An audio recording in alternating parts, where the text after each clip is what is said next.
Sir, you're charged with especially aggravated kidnapping. You're also charged with aggravated assault, and you're charged with theft of a firearm worth less than $2,500. You're talking about stuff that is not relevant. Hello and welcome to the Court of Public Opinion. I am the Recovery Addict, and boy, do I have a case for you today. Why is the dog chewing on this guy?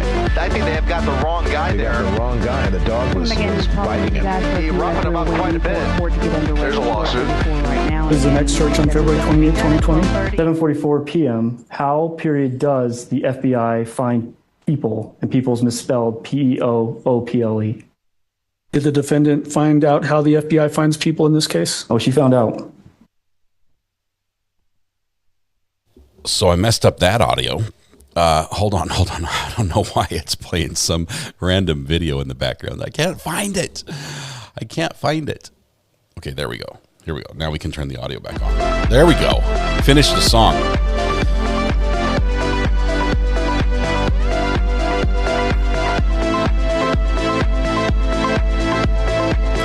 Alrighty. Welcome back to the Court of Public Opinion. I've been busy. I built my audio thing.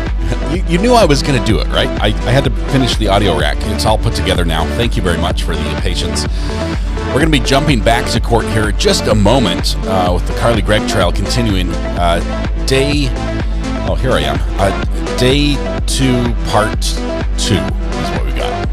So as soon as that starts, we'll bring that to you. But in the meantime, in between times, I hope you guys all headed down to Bubba's other chop shop. Yes, Bubba had a chop shop before. That's why he's in the Slammer, but he runs a chop shop in the Slammer where he cooks his chops, pork chops, that is. Lunch today, courtesy of Bubba at the Rankin County Jail. Nobody makes him like Bubba.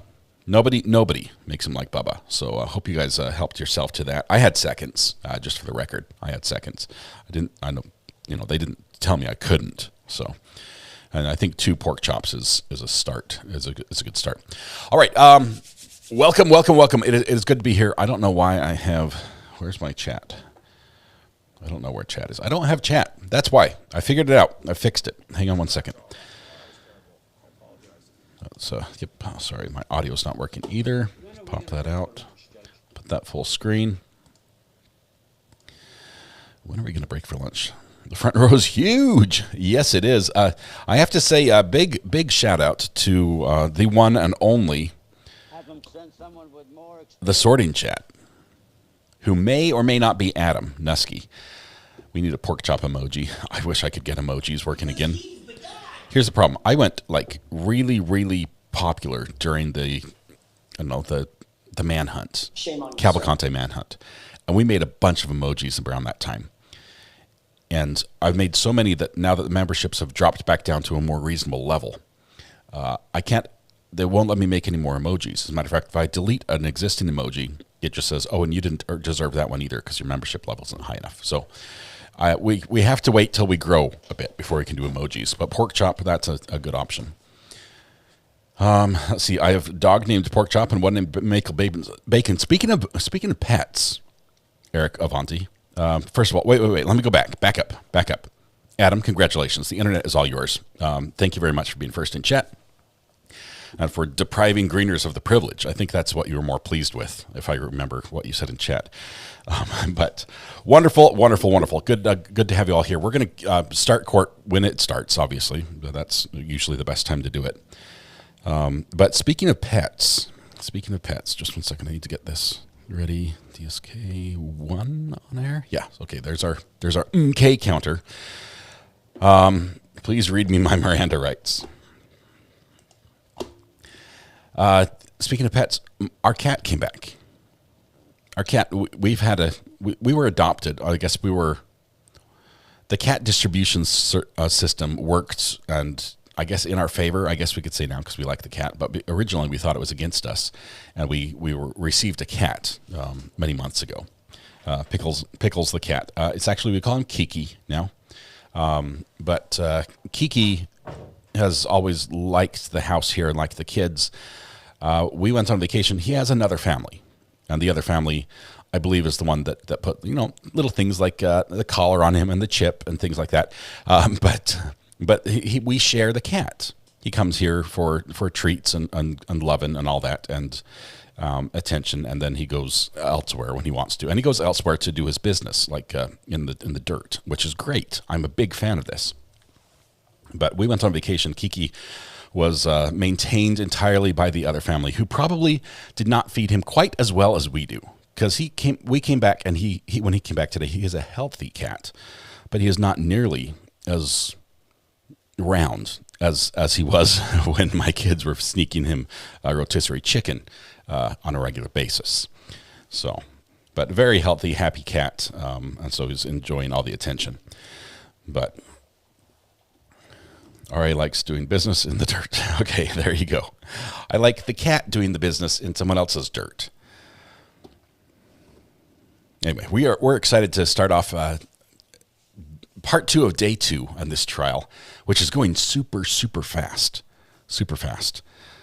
Pork chop was good. What's on the jail lunch menu tomorrow? I don't know. I hope the judge tells us. I'm thinking lobster tail. Mississippi, right? Don't you have lobsters down there in the Gulf? I'm thinking that's a local fare. So we'll see. Maybe they'll cook some of that up for the jury. You got to have a perk somewhere, because they sure aren't paying you for much more than parking. But, crawfish. Yes, sorry. Mud bugs. I said lobster. I meant mud bugs. They're cooking up some mud bugs. Going to do a boil. A boil. I forget how do you say boil in the South? Not lobster, crawdads. Catfish. Catfish carn. They're going to have some carn, throw some taters in there, and some mud bugs. We're gonna cook them all up. We're going to just eat them, shucking them, eating them. It's seafood gumbo. Sounds good. Shrimp, crabs, oysters, and oysters. I forgot the oysters. I'm not a big fan of oysters. Mostly because there's a visual that I can't get past. They might taste incredible. They might be the best food ever, and I just cannot eat them. We're having a crab shrimp boil this Saturday, says Paula Mack. This is something I want to do eventually. Okay, here's what I want. I want to get Luke McFadden from YouTube, who's my favorite crabbing YouTuber in the world. He's just an awesome guy. Works his tail end off in his job. He's a crabber. He's a Maryland crabber. He crabs out in the Chesapeake. But I want to get some of his live crabs, because he ships them anywhere in the country. But I need to get some of his catch and do a crab boil, because I've never done. Allison says, I know him. Okay, tell Luke, how do I get some blue crabs? Plus, I need some of his like, he made like a special seasoning. And he worked with like Jimmy's Restaurant and stuff, made a special seasoning. I've never tasted it. I've never even smelled it. But from his description, it's like, I need some of that. Yep, I need some of that. Anyway, why are we talking about food when lunch is over? The OK counter is behind by 9. You were unboxing. Okay, I will count. I trust you on this one, Green Eyed Cat. There we go. Is that enough? We're caught up now. Let's see. We should have audio here in just a minute. Let me get everything synced up so we can have the best audio for you. Go live.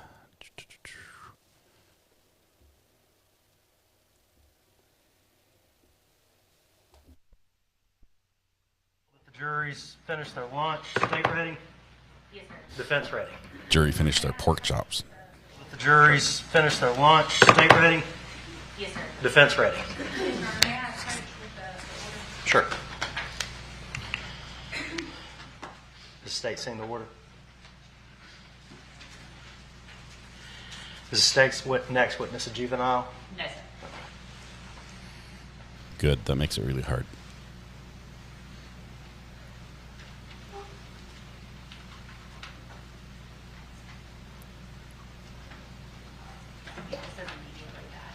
Give me just a minute. We were almost synced up.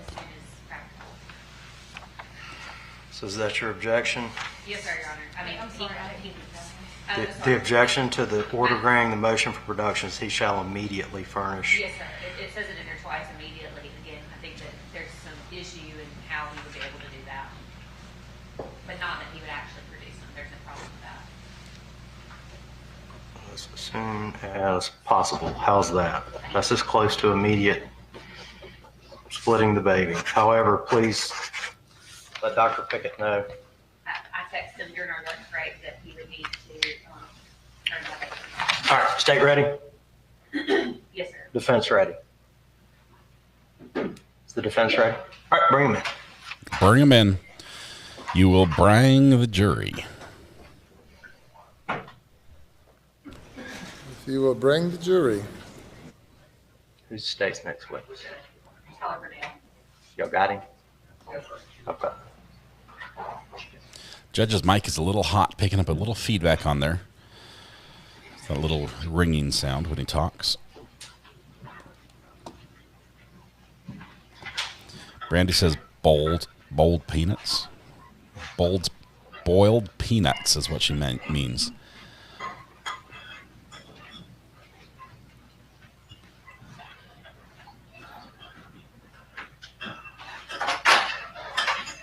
All right, state may call its next witness.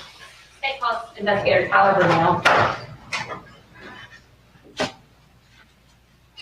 I like beans on toast. That's a great breakfast, Lisa. It's a good breakfast. Sunny side up eggs and some fried tomatoes. There's nothing wrong with that. Now you start adding haggis to it, and I'm not huge on haggis, but I do like beans on toast. Do you swear or affirm to tell the truth, the whole truth, and nothing but the truth? So help you God. Yes, ma'am. Do you understand that you're under oath during this morning is for some penalty of perjury? Yes, sir. Make Yes, sir. You would introduce yourself to the ladies and gentlemen of the jury. My name's Tyler Bernell. And Tyler, where are you employed? I work for the Rankin County Sheriff's Office. And what is your role at the Rankin County Sheriff's Department? I'm an investigator in the Criminal Investigative Division. And tell us what that means. Essentially, our division responds to incidents. We investigate calls for service, initial reports that are taken by the patrol division, or walk-in reports that are made whenever citizens come into the sheriff's office to report criminal activity, fraud, theft, things along those lines. How long have you been in law enforcement? 14 and a half years. And has all that been spent at the Rankin County Sheriff's Department? No, ma'am. No, ma'am. Tell us about where all you've been. So I started off at the Madison Police Department in 2010.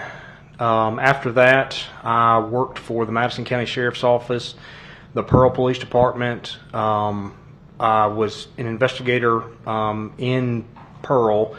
Went to Flowood not long after that. Was a detective over there.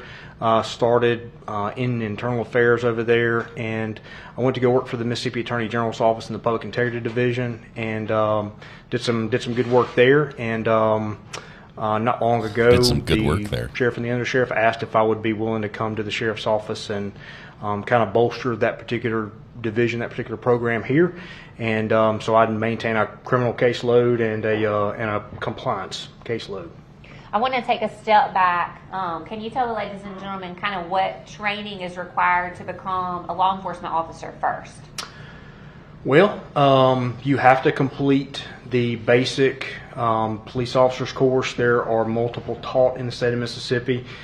You can go through the Tupelo Police Academy. They have their own. The Jackson Police Academy has their own.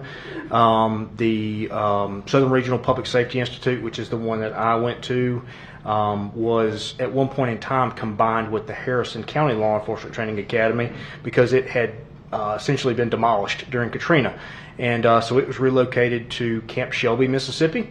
And Harrison County has since kind of restarted their own. You can go to the Mississippi Law Enforcement Training Academy right over here in Pearl. And then, of course, there's the Mississippi Highway Patrol Academy.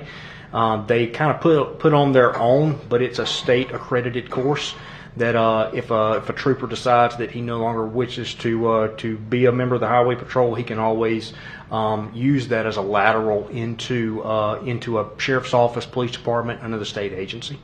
And particularly, I'm interested in what you did. So you told us that you went to which academy? Yes, ma'am. So I started off at the Southern Regional Public Safety Institute. Like I said, I've had a lot of training over the years. Initially, I had a lot of training related to the patrol side of law enforcement, so to speak. You know, uniformed officers riding around in a marked patrol car, patrolling neighborhoods, enforcing traffic laws and things along those lines. A lot of that particular type of training was impaired driving enforcement, counter drug related stuff, some drug investigations as far as trafficking and things along those lines. The most recently, I guess more recently, I had some internal affairs training. I'm a certified polygraph examiner with the state of Mississippi. I'm a certified criminal investigator. The state of Mississippi actually has a program that criminal investigators can go through. It's taught out at the Mississippi Law Enforcement Training Academy in Pearl. And it's essentially I think it's 320 classroom hours, and then there is the difference, I think, is 80 hours of hands-on instruction. Essentially, you're kind of going out and you're taking latent fingerprints off objects, and you're rolling car tires to get tire impressions. You're taking dental stone, and you're taking all of the investigative resources that you need to in order to take tire wear impressions and footwear impressions. You're doing digital evidence extractions from phones, and you're going through your draft and search warrants. You're learning about death investigations. You're learning about kind of what particular changes that the body goes through as we pass away, and you're going through different things that you can look for in order to determine, okay, we have a crime here, or we don't have a crime here, and so that was definitely one course that I've been through here lately, but I've had some other training, counterterrorism and SWAT, special response team stuff, and tactics and things along those lines. But that's, in a nutshell, that's generally it. In the training that you've had and in your 14 years in law enforcement experience, have you had the opportunity to investigate or be on the scene of murders? Yes, ma'am. And was that prior to March 19th of 2024? Correct. I want to ask you specifically about the Rankin County Sheriff's Department. So we heard from Deputy Lewis earlier about the fact that he wears a body cam when he's dealing with the public. Correct. What is the policy for When he's investigators dealing with the and body cams dealing, back in when he's March dealing, of not stealing. 24? The investigators in my division did not have body cameras in March of 2024. What about as we sit here today? Do y'all have them now? We are starting to trickle them in, and by trickle, what I mean is that the criminal investigators that I work alongside with, and I guess I should try and explain this. So the criminal investigative division not only houses the criminal investigators, people that investigate, the theft and the violent crimes and the fraud and all those things, but it also houses our drug investigators. We have prescription fraud investigators that essentially work on pharmaceutical diversion, investigators that investigate street drug related crimes, the sale of fentanyl and the sale of marijuana and the sale of methamphetamines and things along those lines. But we also have our interdiction investigators, guys that are essentially working on drug trafficking organizations and things like that. So those narcotics investigators is kind of the loose term for those different identities of investigators. Those have their body cameras they all have them now. So before, the street drug investigators and the pharmaceutical diversion investigators did not have them. They do now. And so our interdiction guys have them, the narcotics guys have them, but we are still kind of acquiring them piece by piece as we are able, as the sheriff's office is able to obtain the resources either through budget appropriation or grant funding in order to continue to buy body cameras for our division. Is he getting paid by the hour? I need him to teach me how to say Mississippi in 2 Bernell, syllables. I want to take you back to March the 19th of 2024. Were you, in fact, working at the Sheriff's Department at that time? Yes, ma'am. Can you tell the ladies and gentlemen if you worked a call at 214 Ashton Way that day? Yes, ma'am. Walk us through your first involvement with that call that was made out to 911. So we were going back to that date. We were actually in trial that week, working on another case with I believe it was Mr. Smith was involved in that one as well. But I had left the courthouse, went to my office, and essentially obtained my belongings, which is essentially just a backpack that I towed all my stuff in. But acquired that, got in my vehicle, and started heading to my residence.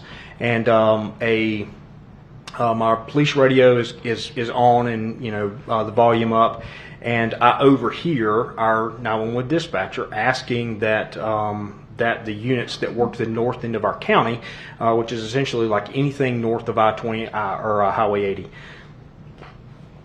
asking for the north units to be en route to 214 Ashton Way. And this was a female dispatcher, that a disturbance had taken place and there was a possible shooting involved. So, of course, knowing that our division will eventually be involved in that particular incident, I activated my emergency equipment and drove to the scene, and was the first investigator there. And basically, once I got there, I noticed that deputies Hunter Lewis and Dustin Smith had already arrived. They're assigned to the patrol division, and medical personnel had also arrived on scene already. And the medical personnel, is that separate from the Sheriff's Department? That's correct. So in the county, especially around the reservoir area, we tap into the fire protection for the cities very, very minutely, but we also have the Reservoir Fire Department, which responds to a lot of the fire and emergency related medical incidents in the unincorporated part of the county. On this particular day, what information had you been provided kind of before you walk into, because we've actually seen some body cam footage where you walk up to the scene. At that point, what did you know had happened? So I walk up to the scene. Pafford is loading a white male who was later identified as Heath Smiley. Our dispatcher had stated that his daughter had shot him, killed his wife, and then fled, which is the radio traffic that I'm hearing on the radio prior to getting to the scene. And so I have real general information and not really specific details. So I go to Deputy Lewis, I go to Hunter, and simply ask him what he's got.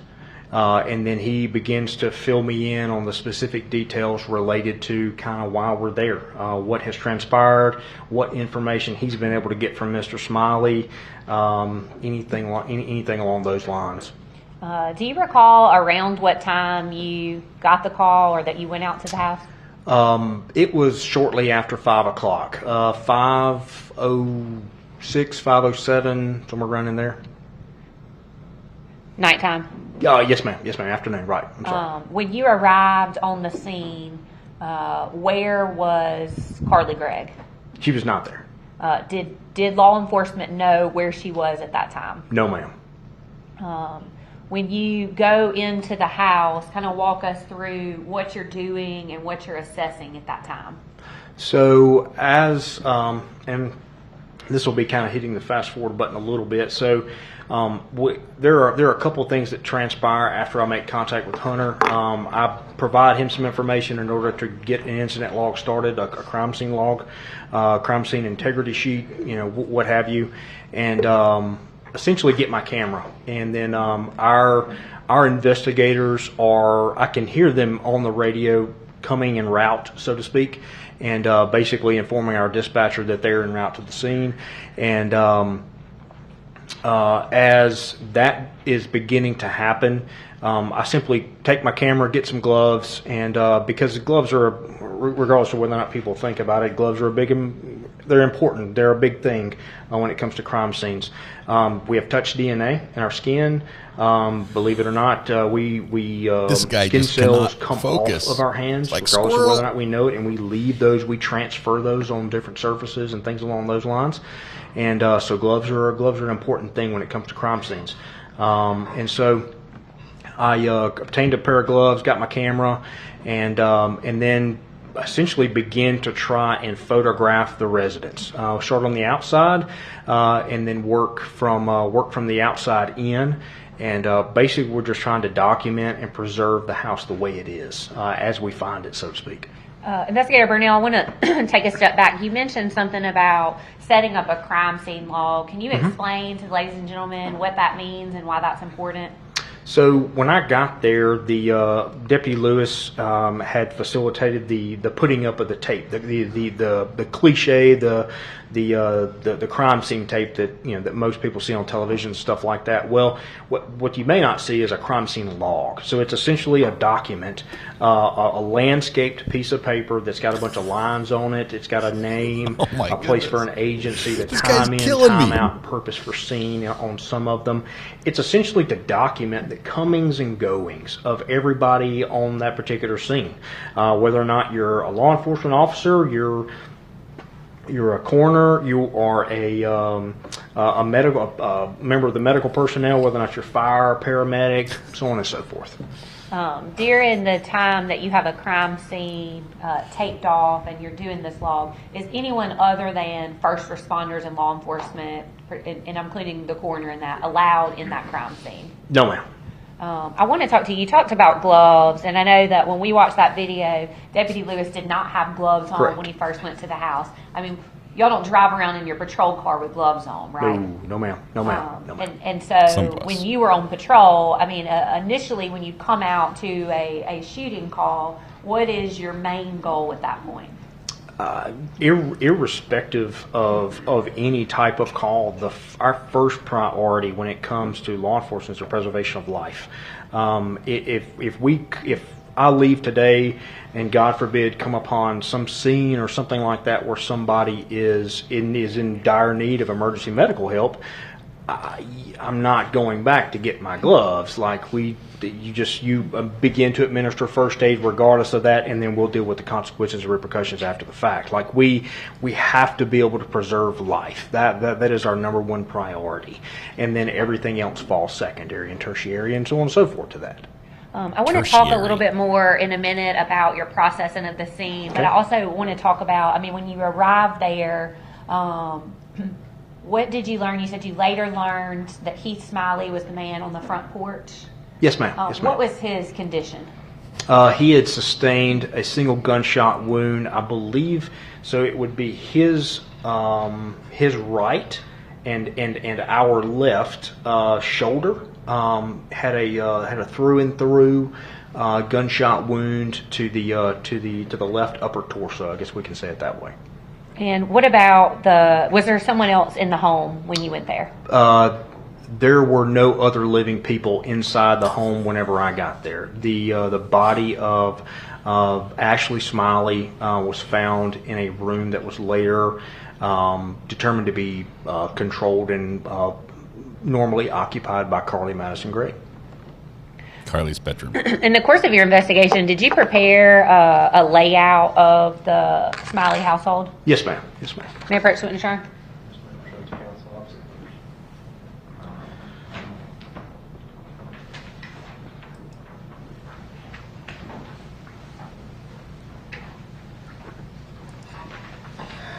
He says Mississippi in 2 syllables, and then he uses the whole dictionary to explain that he turned his lights on and drove to the crime scene. I handed you a piece of paper. Could you take a look at that and tell me what that is? So it's a very general, non-scale layout of the Smiley home, Smiley residence at 214 Ashton Way. And is this a document that you prepared? Correct. Their abode, and what were you their domicile. using this document for?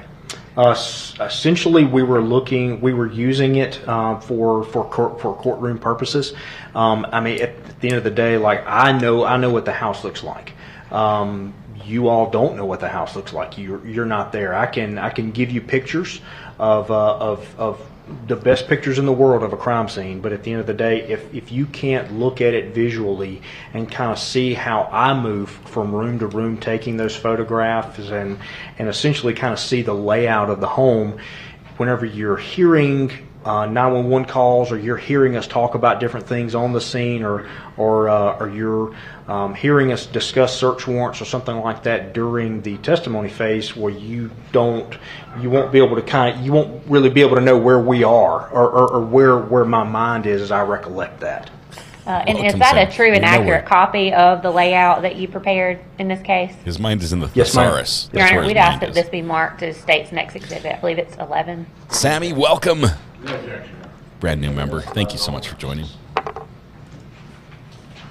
I'm loving this guy. His passion for what he does is great. He's got that Southern accent, which we love, and he's got all the words. Investigator Bernell, you talked about that you go through and your initial thing that you do on the scene, besides of course assessing where the two people are, is taking photographs, documenting that evidence. Yes, ma'am. You said you documented the outside of the home? Correct. Did you also document any telephones in that house? Yes, ma'am. Tell us about that. So, essentially when I finish taking my exterior pictures, move up to the threshold of the house, which I'm going to see if I can spin around a little bit. So essentially I'm finishing up. This is north. This is generally going to be east. That's generally west. And of course this is generally south. So we get to the threshold of the house and essentially start taking pictures in almost a 360 pattern. Okay, so we're going to take as many photographs overlapping each frame as we go, and until we cover all of this room. Go inside, close the door, and then grab the area that we couldn't get because the door is open, of course, and then we're going to photograph all of that too. And that's kind of systematically going through and trying to clear or document or photograph each room in the house. I want to, may I approach the witness room? Yes.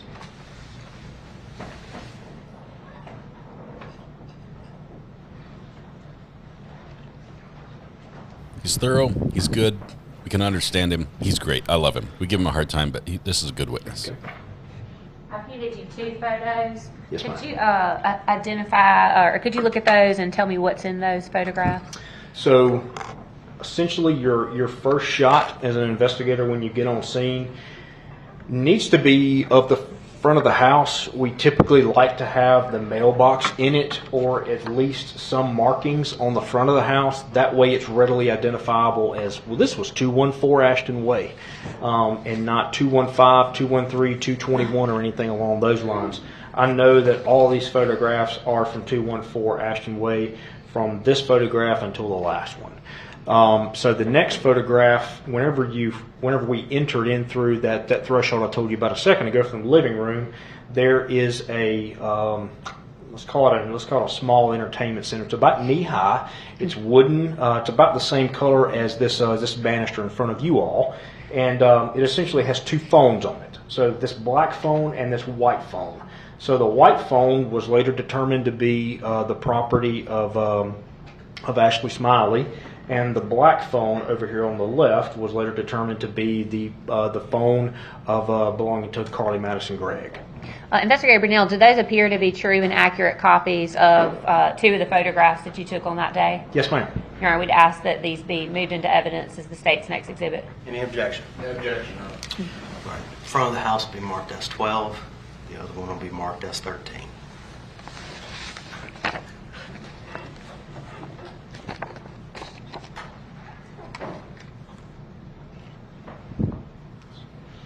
Permission to approach the witness room? Yes, ma'am.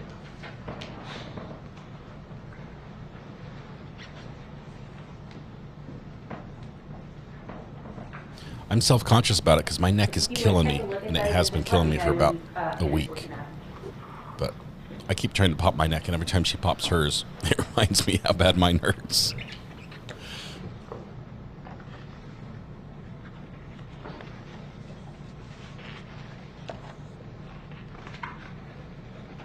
Okay, ma'am. Did those appear to also be a true and accurate copy of some of the pictures that you took from the crime scene that day? Yes, ma'am.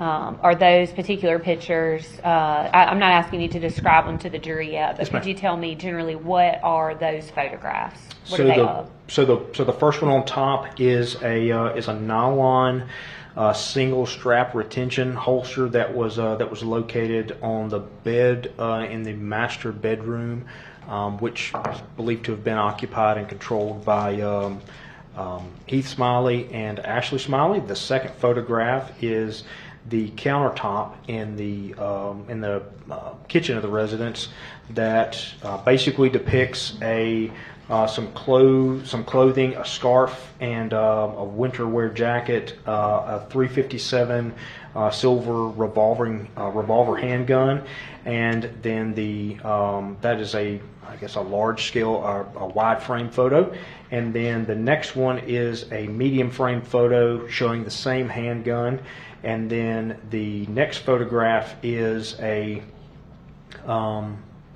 serial number image of the same handgun I just described to you. Now you can see it's a Taurus .357 Magnum handgun revolver. The last photograph are 6 cartridges and 1 live .38 special round that were recovered from that particular silver revolver. Those are photographs that were taken from the scene on March the 19th, 2024? Yes, ma'am. Is that Yes, a ma'am. true and accurate copy of those photographs? Yes, ma'am. Your Honor, we'd ask that those be marked as State's next exhibit. Any objection? No objection. First one with the holster will be S14.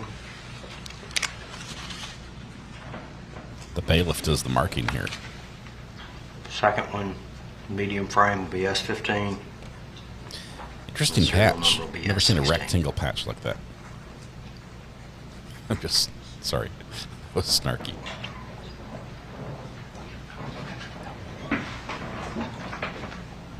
You can move trainers out, Molly. Thank you, Samantha. We are having fun here. These trials are heavy. They're hard. We'd like to poke a little fun in fun Those will be more at this witness, who is S17. clearly more qualified than I am for what he's doing, by far, doing a great job at it.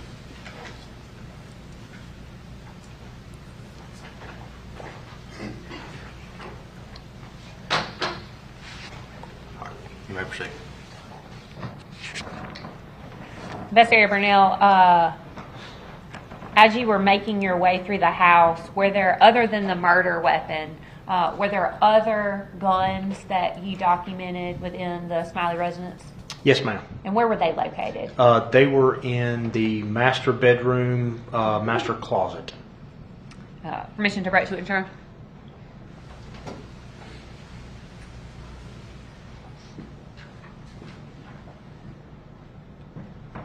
You'll just take a look at those for me. Yes, ma'am.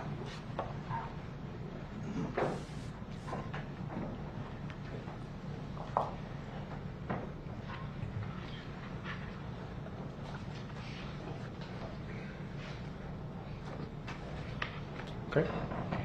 Detective Bernell, do those appear to be or what generally are those in those photographs? The first 2 photographs, one is a close-up image of a pump master, a 760 pump master. It looks like a pellet rifle or a BB gun. The third photograph is a camouflage shotgun, and then the last photograph is an AR-style platformed rifle. Are those true and accurate copies of photographs that you took from the crime scene? Yes, ma'am. Your Honor, we'd ask that those be marked as a composite exhibit, just with the other guns located in the house. Any objection? Just clarification, you said there's 3 photos, you can't have 4. Uh-oh. Somebody's got the counting There's off. 4 photographs. These are my 2 signs. Yes and no. 3 different guns, but 4 photographs. And my yes is starting to Any get keyed objection? out just a Dan, tiny 4 bit. photos. So you can see the courtroom through it. All right, they'll be admitted S19, S20, S21, and S22.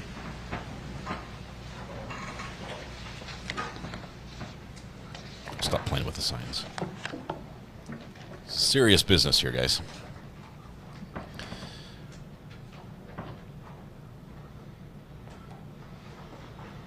Honestly, I've seen a lot of police and sheriff's agencies patches. Investigator Bernell, did you also photograph? And they're always fancy, except for inside the bedroom of Heath and Ashley Smiley? Yes, ma'am. Was there a desk located in that room? Yes, ma'am. Permission to approach witness, Your Honor.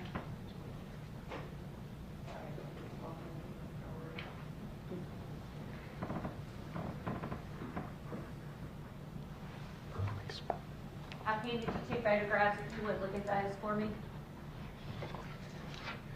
Yes, ma'am. If you could generally tell me what those photographs are. So the first photograph is of the desk at a wide angle. It shows 2 computers. Looks like some sort of a knitting bag or something along those lines. In the chair behind the knitting, or in between the chair back and the knitting bag, are some boxes that are revealed in the next photograph, which are some, essentially they appear to be THC boxes, empty boxes for THC vape pens. And then there is a like a Leatherman multi-tool. And how many of the vape pen boxes are there? There are 4, I'm sorry. Your Honor, we'd ask that those be marked as the state's next exhibit. Any objection? No objection, Your Honor. I'll be admitted all purposes. That's next in number.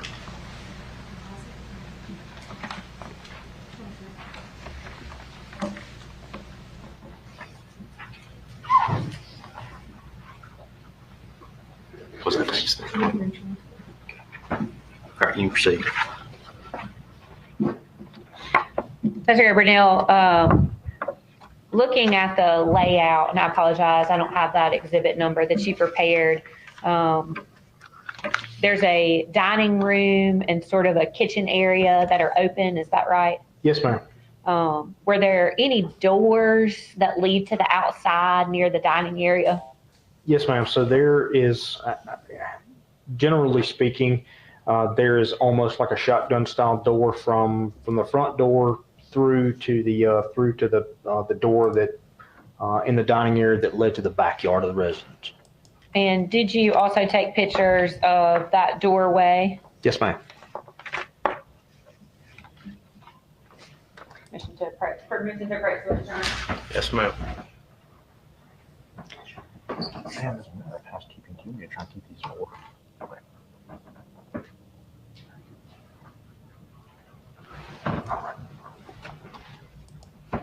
I handed you 2 photographs, Investigator Bernell. If you could take a look at those for me, please. Okay. Could you tell me what's reflected in that first picture? So the first photograph is essentially it depicts the dining area table where the Smileys and Miss Gregg may have eaten a meal. In the corner of that room, there is a black dog kennel. I'm assuming for the 2 golden retrievers that they had, and there's a white cord hanging down from the wall near the corner of the room. The second photograph is of the back door itself, and it's essentially just the back door. And where does that back door lead? Into the backyard, which kind of encompasses the house itself, makes kind of an L shape, as you can see via the scale drawing. So it makes an L shape, and so the backyard simply makes the corresponding L. Are those true and accurate copies of some of the photographs that you took from the crime scene on March the 19th, 2024? Yes, ma'am. Now we'd ask that those be marked as the state's next exhibits. Any objection? No objection. The one described as the dining table will be S25.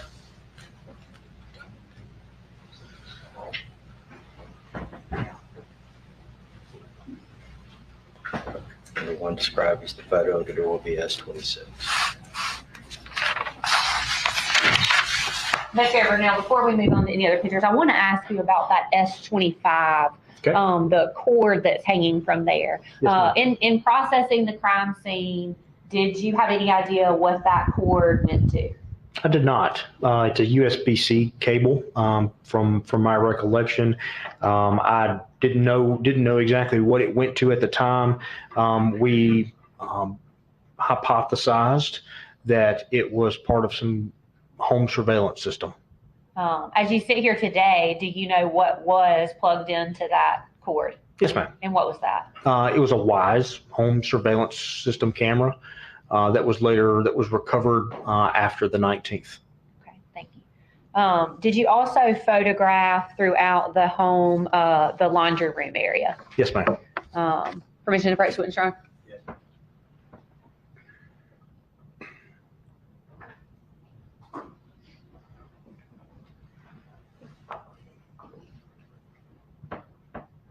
I handed you actually a stack of photos. If you want to take a look at those, please. Yes, ma'am.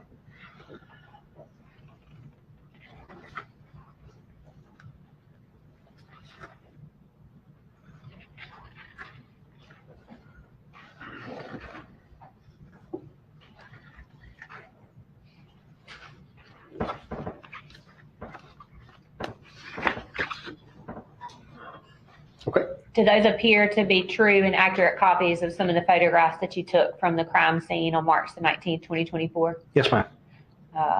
And that's of the laundry room area? So the initial photograph on top is kind of like a transitional photograph from the kitchen area into that laundry room. But yes, ma'am. All right, we'd ask that those be marked as state's next exhibits. I think he misspoke. I don't think WISE uses a USB-C cable. How many do we have? I think it's a micro USB. You just tell me what they're marked. Tell me what they're marked.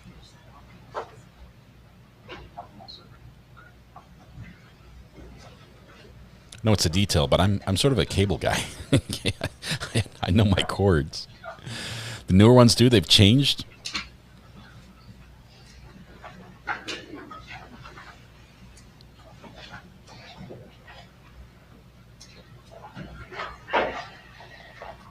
Let me see.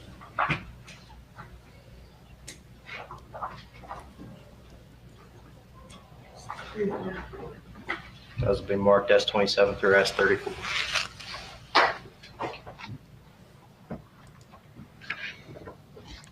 I want to come back to those, Investigator Bernell, but I want to get through some of the other photographs that you took. Did you also go into the defendant's bedroom and photograph the deceased victim, Ashley Smiley? Yes, ma'am. Commissioner President. The difference between a micro USB and a USB-C is very subtle. USB-C has rounded edges on both sides, and a micro USB is tapered on one side. Yes, ma'am. They're almost identical in size. Okay. Do they appear to be accurate copies of some of the photographs that you took from the crime scene on March 19, 2024? Yes, ma'am. And those are of the defendant, the transition into the bedroom, and then of the deceased victim, Ashley Smiley. That's correct. Now we'd ask that those be marked state's next exhibit. No objection. Mark them numerically, sequentially, and give me the numbers.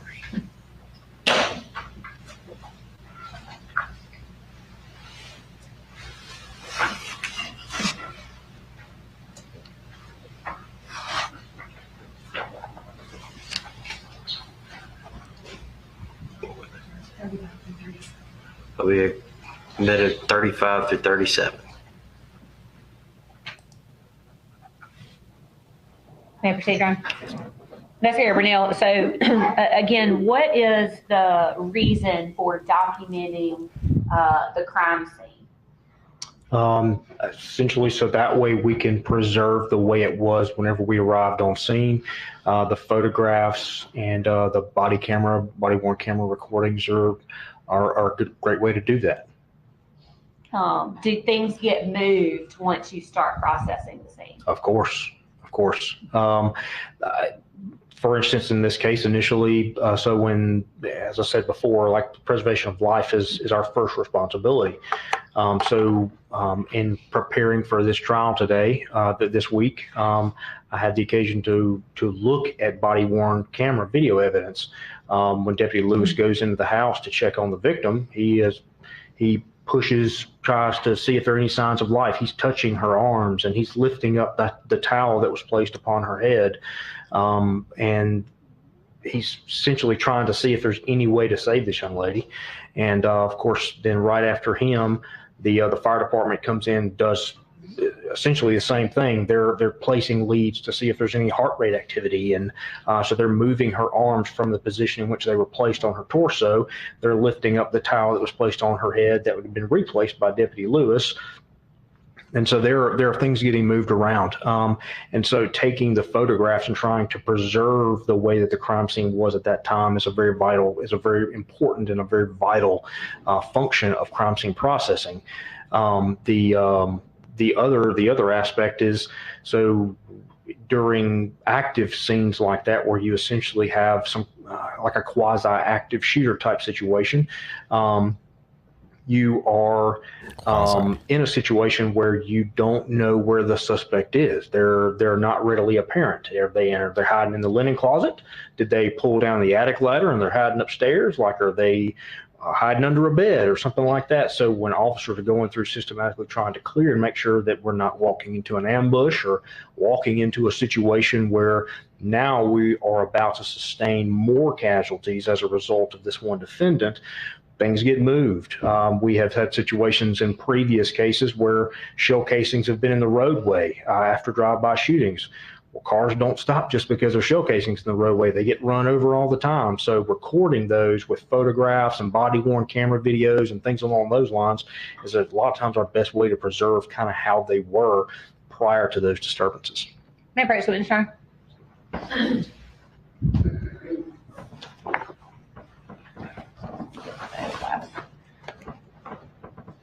Is it all right if I have questions from here for a while? I want to point you to, or I'll just look at the exhibits and then I'll ask Mr. Bernell about them, Investigator Bernell. I'm looking at exhibit 27, 28, 29, 30, 31, 32, 33, and 34. Investigator Bernell, it appears that you're taking photographs of the wall, the sheetrock in the wall, as well as the door leading into the garage. Can you tell the ladies and gentlemen why you thought it was important to document that? So, leading the transition from the kitchen into the laundry room area right here, or the mud room and laundry room type of situation in this house, you can clearly see a dot in the middle of the doorway there, which is of course the door's open. So there's clearly a defect in that wall. It's not how it came from the manufacturer. Something made that defect. And so as we continue into that room, so this is a more medium scale drawing, a more medium scale photograph where you can actually see the dot, the defect a little bit more defined. And so, skipping ahead a little bit, so number 33 is actually an up-close image of what that defect looks like. And you'll see, let me go back wide. So you'll see the bag, okay? So there's a piece of the wall. If I just take a picture of a white wall, it's going to be very hard for you to maintain reference. So the yellow bag that's also next to this defect is in that medium scale drawing, or the medium scale photograph, and then it's in the up close photograph. That way it helps us maintain reference throughout, because we took hundreds of pictures of this house and the crime scene within, and so we can clearly see now the up close photograph of that defect in the wall. And so that's more or less kind of the reason for doing it in that fashion, is so that way we can record those defects. Because at the end of the day, I'm not a ballistics expert. I can only call the holes defects. I can say that they are in a layman's terms, they are what would appear to be similar to a hole that a bullet would make if it went through a similar object. But it is essentially just a defect in a wall, and that is how they are classified in my report. That is how they are classified as we process the crime scene itself. Later in your investigation, what did you learn occurred in that laundry room? After we had the opportunity to obtain some information from Mr. Smiley, we learned that he had come home, and of course this is kind of a culmination of things, not just the interview with him, but also the viewing of a surveillance camera that was positioned in approximately the same area as the garage door opener. When Mr. Smiley arrives home, the garage door's up, and he enters the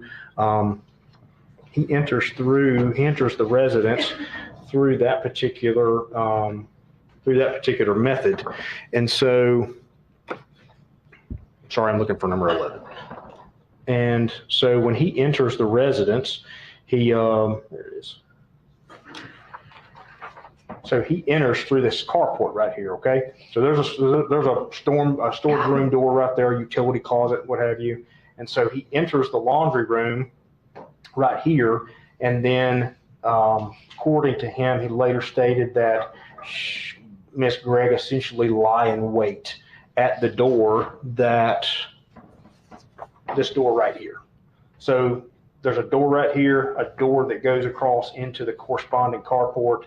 And so you essentially have Miss Gregg lie in wait here. And as soon as he comes into the mud room, shuts the door, he's immediately met with gunfire. And we would later learn through some interviews there were 3 shots fired. And then, of course, you can note 3 different defects. The one I just showed you a minute ago in the wall next to the yellow bag, so to speak. There's another defect. This is in the door itself, down next to the bottom. It's a, for lack of a better term, like a 4-panel door. It's got four little panels. For lack of a better term, 4 little panels. It's a metal door with essentially like a foam innard, and there is a defect down in the bottom, one of the bottom panels of the door, and then there's a defect in the wall behind the door, illustrating that the door was closed at the time that the round was fired, or that the defect was made. I'm sorry. In processing this scene, you photographed it. Did you ever take any items into evidence? Yes, ma'am. Multiple items of evidence. If you would like me to go into those, so we, as I was initially arriving on scene, Pafford, the ambulance service, was preparing to transport Mr. Smiley to the emergency room at Baptist Hospital. In order to evaluate the severity of the gunshot wound he had sustained in his upper torso, they essentially had removed his upper garment. He is a healthcare worker, so essentially it was a scrub top and a t-shirt and an undershirt. So they had essentially taken those off and discarded them on the front patio to the house. So essentially, you have a front patio right here, which I'm sure is depicted very well in the photographs and in the body-worn camera video.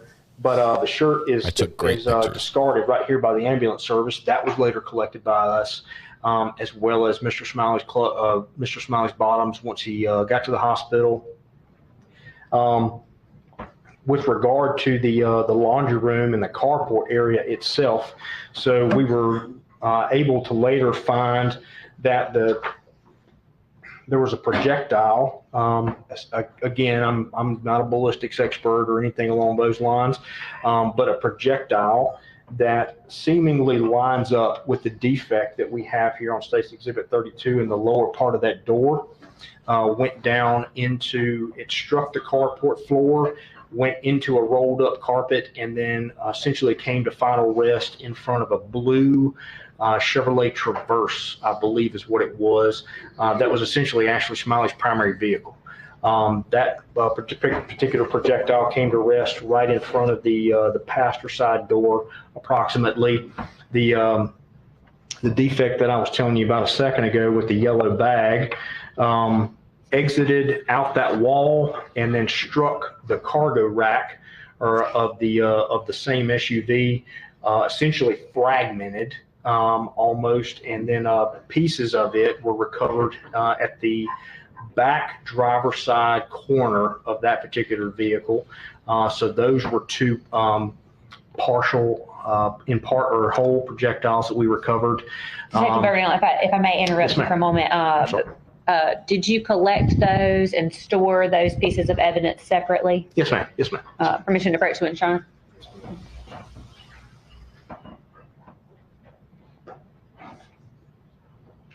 Permission to approve it says it's He's not required to have anything else. He can. Sure, talk about what's in. Yes, sir. If you can, I handed you one box to begin with. Okay. Without opening that, can you tell the jurors what that is? So this is it's essentially what we would call like a bullet box, so to speak. It's a very loose general term. It's got a piece of cotton or a piece of fabric in the bottom of it to essentially keep the bullet from rubbing around and things like that. But it is marked P2 or projectile 2. It is marked with the date, and which was 3/20 of 2024, because by the time we concluded our on-scene investigation, got everything back to the sheriff's office and started doing our crime scene, our evidence log and logging everything in, we had crossed midnight. So it's got 3/20 of 24 on it, my initials, and then our sheriff's office evidence custodian has a barcode that he prints off and affixes to every piece of evidence we have. So that way it's a scan and go type of situation where if I need to log it out, carry it to the crime lab, he can scan my name, scan the piece of evidence, and it's logged out to me, and vice versa. So when we take evidence back from the crime lab, it's scanned in and then scanned my name, and it's checked back into evidence. Does that appear to be unaltered in any way since the time that you removed that item? That's correct, yes, ma'am. All right, we ask that that be marked as the state's next exhibit. Any objection? No objection. Head it to the court. The state's next number be marked S38.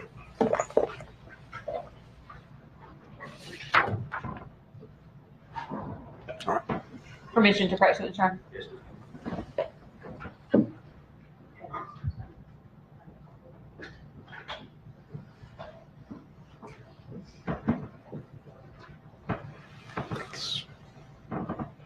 Investigator Bernell, I handed you another box. If you could take a look at that and see if you can identify that for me. So this is, of course, the other one, P2.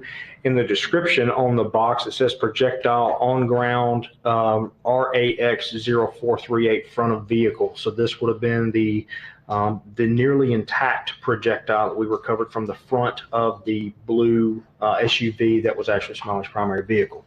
So the P1, this box that I was just provided, has projectile on ground RAX 0438 rear of vehicle. So this is the partial projectile that we recovered, the fragmented projectile that we recovered, driver's side rear corner of that same vehicle that essentially had exited through the wall next to the yellow bag, or what we believe exited through the wall next to the yellow bag. Does that appear to be unaltered in any way from when you removed it from the scene? Yes, ma'am. Your Honor, we'd ask that that be marked as state's next exhibit. Any objection? Be marked S39 all purposes.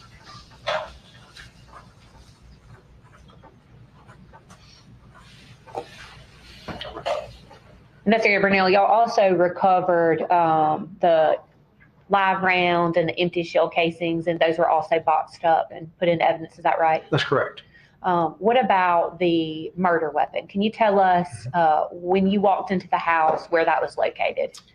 It was on the countertop in the kitchen, as identified in the photograph. During your course of investigation, how did you learn that that was the gun that was used to shoot Ashley Smiley? So when Deputy Lewis initially arrived on scene, Mr. Smiley told him that the gun she had used was on the countertop, that he had opened the cylinder. There was one live round, six empty cartridges in the cylinder.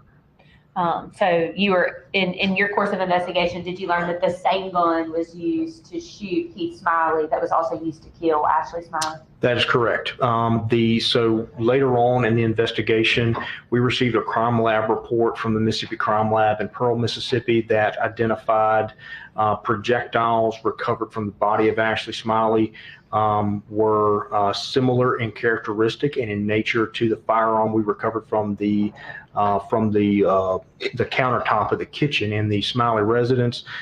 There was also a report from the Mississippi Crime Lab in Pearl, Mississippi, that identified a DNA swabs. We're going to make an objection. Approach. What's the objection? Am I doing? That's just, we're making an objection. He's talking about documents that aren't in evidence. Sustained. Ooh, rare objection not at the bench. Investigator Bernell, who relayed to law enforcement that the gun found at the home was used by Carly Gregg? Heath Smiley told us that that's the one that she had used. Permission to press the witness, Your Honor.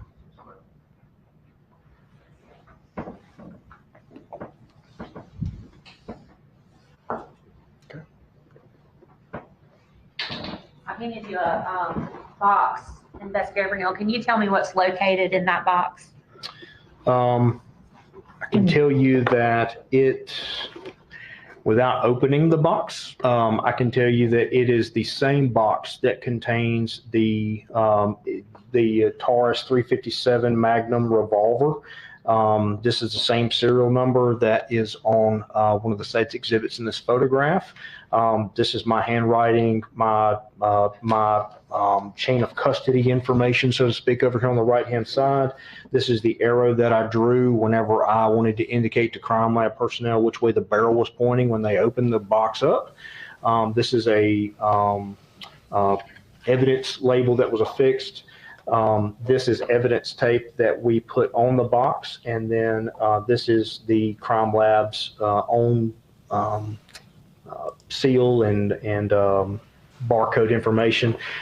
It appears to be that particular firearm.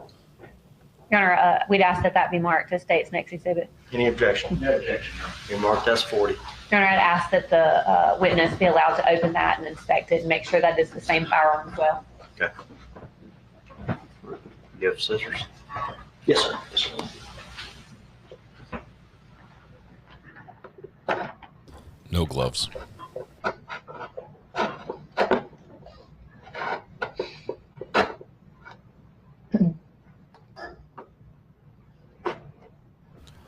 He's using the scissors like a knife.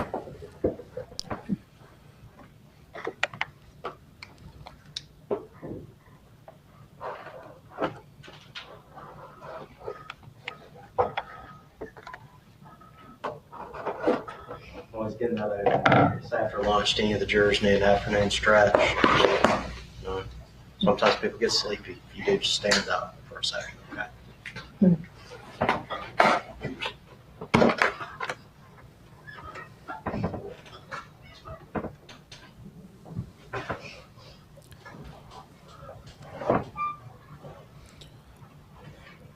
The witness is preparing the next magic trick.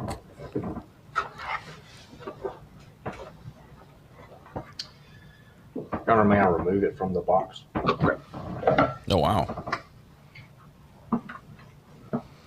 Now things get exciting because we're going to pull the weapon out without. So this indeed is the firearm that was used, and there are seven empty cartridge holders in the cylinder, and this is the same serial number for the firearm in the photographs and depicted on the box. I removed it from the box because I just don't point firearms at people unless I know they're unloaded. Which is also why I don't want to publish that to the jury. I don't want Correct. them passing it around Correct. while we're talking. Correct. But I did notice, Investigator Bernell, that you made sure you cleared it to make sure that there was nothing in that weapon. Correct. Before They're you going to opened pass that it. box. Correct. They're going to pass it to the jury? You mentioned earlier that there were projectiles found in Miss Smiley. Correct. Could you tell the ladies? Oh, yes, sir. I'm sorry. And he says, I don't point firearms at people unless I know they're unloaded. What? Just don't point it at people, period. Just that's where it ends. Don't point firearms at people. Not the unless I know they're unloaded. You know how many people have been shot with unloaded guns? A lot. A lot. And the person who's holding the gun, I thought it was unloaded. Yeah. Thank you. You mentioned earlier that there were projectiles recovered from Ashley Smiley's body. Yes, ma'am. In the course of your investigation, did you learn where those projectiles were found? Yes, ma'am. Permission to approach witness.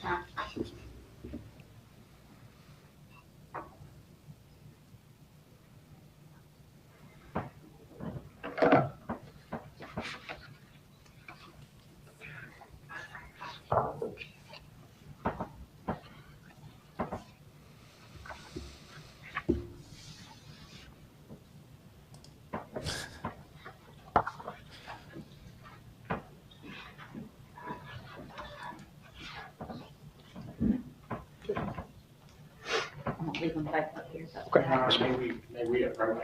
Yes, sir. Sidebar. Incoming. I wish we got to hear at least the objection that the reason for the sidebar. That would be nice.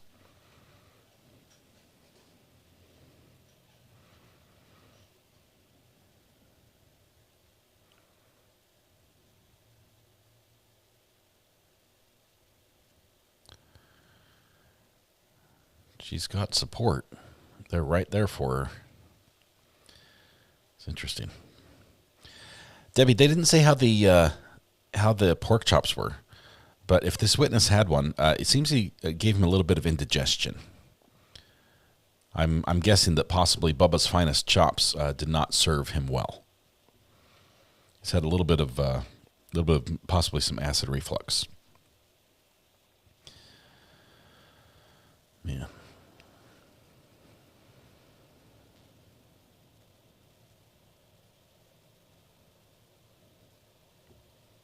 They're the grandparents, yes.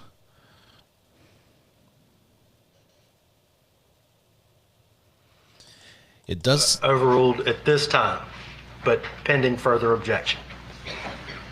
whatever the objection was from the defense Investigator was Bernell, overruled. the first item I handed you that was bagged, do you have any personal knowledge through your course of this investigation what that bag was?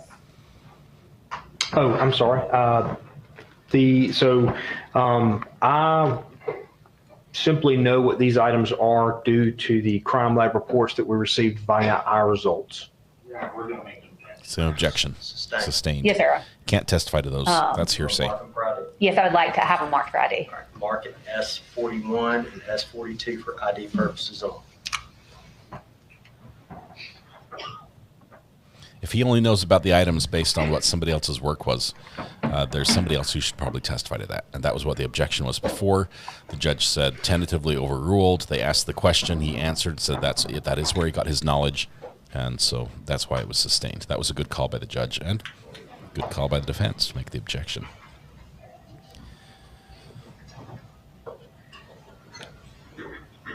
Investigator Bernell, you talked about there were other items of evidence. I want to talk about at some point when you arrived on the scene, the defendant was not in the home. Correct. While you were there and you were processing the crime scene, at some point was she taken into custody? Yes, ma'am. Walk us through what you learned about that and what your next steps were. So essentially, while I was photographing doing the crime scene photography, for lack of a better term, multiple units from the sheriff's office We have a narcotics task force with the Rankin County Sheriff's Office, Madison Police Department, Madison County Sheriff's Office, that also includes somewhat of an intelligence liaison. And so with that intelligence liaison, we have access to drones and robots and other type of resources that essentially provide us remote surveillance capabilities and things along those lines. We were also in touch with the Mississippi Highway Patrol to obtain the services, or to obtain the resources related to their helicopter. Because we essentially established our inner perimeter around the crime scene. We were staging officers around the area in somewhat of a loose perimeter, so to speak, to keep Miss Gregg from getting north or south of Old Fannin Road, getting outside the Farmington subdivision, which is where 214 Ashton Way is located in Rankin County, Mississippi. But through the course of that time, one of our interdiction officers radioed in that he had obtained he had taken into custody the 14-year-old suspect in this case. And it was clarified through one of the patrol supervisors that that was the suspect we were looking for, and he confirmed that it was. She was brought to the scene where Investigator Davis took a gunshot residue kit, which is essentially like a couple of dowels in an envelope. Those dowels are used in order to collect gunshot residue. They're submitted to the Mississippi Crime Lab in order to test for the presence of someone having fired a firearm recently. Did you actually observe Investigator Davis perform a portion of that? A portion of it, yes, ma'am. Yes, ma'am. I thought they used like a Q-tip.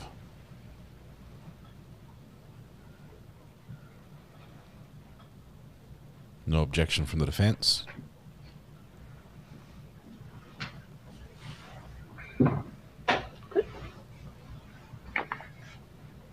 Investigator Bernell, are you familiar with what I've just handed you? Yes, ma'am. And do you have personal knowledge of what's in that envelope? Yes, ma'am. Could you tell me what that is? So this is a gunshot residue kit that we issue out to our investigators. It bears Carly Gregg's name, Investigator Davis's badge number, name, our agency name, the case number, the chain of custody information, and then it has our evidence signature, our evidence thing on it. Inside of this are the little metal dowels that I was telling you about a second ago that essentially are used to rub on the skin. They're used to rub on surfaces in order to determine the presence of this gunshot residue. Metal dowels. Other than the markings from the Mississippi Crime Lab, does that appear to be altered in any way? Your Honor, we're going to have to check on that if I'm incorrect. Yes, sir. This is crazy. I'm only bringing this up because defense is not saying it wasn't her, but they're making objections. I don't know where the grandparents went. They stepped out. They're making objections based on the evidence that proves it was her. They're not saying it wasn't her. Why then the objection? Is this just because, out of habit? Now we've got metal dowels. Grandpa's back. Grandma left.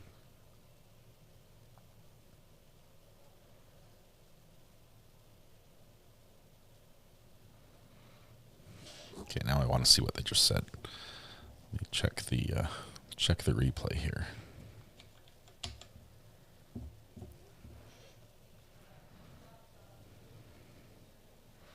It's on camera too. Full view. For ID purposes only at this time.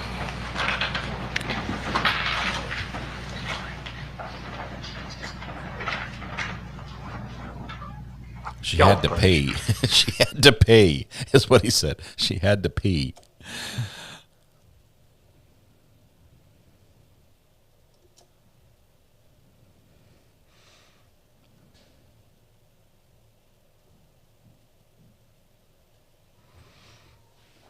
I think that's where Grandma went. Grandma's back.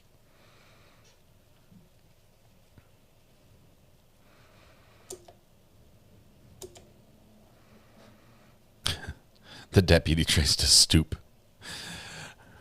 Hang on. I've got to play that one back. While we're waiting for them to finish, let me show you this this quick replay. Okay, so we'll just play it slow motion. The deputy walking through here. Oh, did I not take camera 8?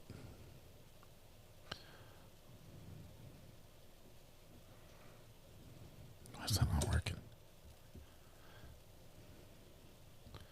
Why is 8 not live?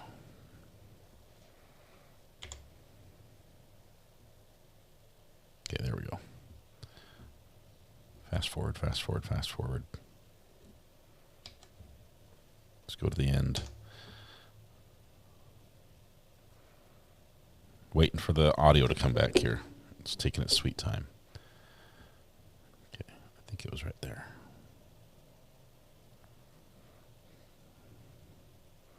They're back. He's watching.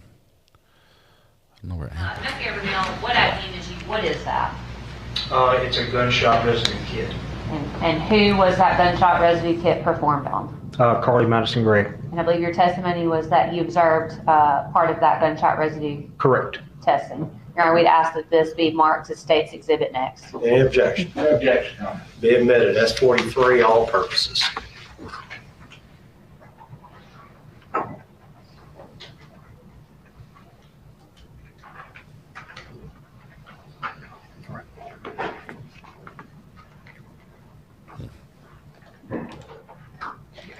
Investigator Bernell, what other testing are you aware of or that you have personal knowledge of that occurred on the defendant that day? That day, the gunshot residue kit was collected from her. She was photographed after she was brought to the scene. And when I say she was photographed head to toe, including hands, front and back. Her clothes were later taken and collected as evidence and kept. May I approach witness, John? Yes.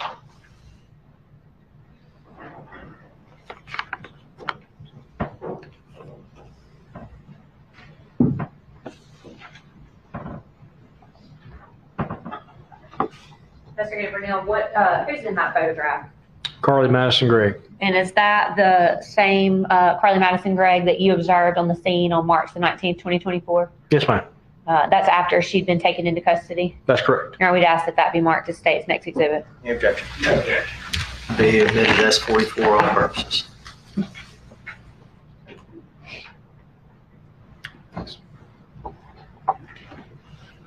Investigator Bernell, earlier we introduced some photographs of some vape pen boxes. Did you actually remove those items from the home as well? Yes, ma'am. And I think you said also along with a knife of some sort? Correct. Permission to approach the witness, Your Honor? Yes, ma'am.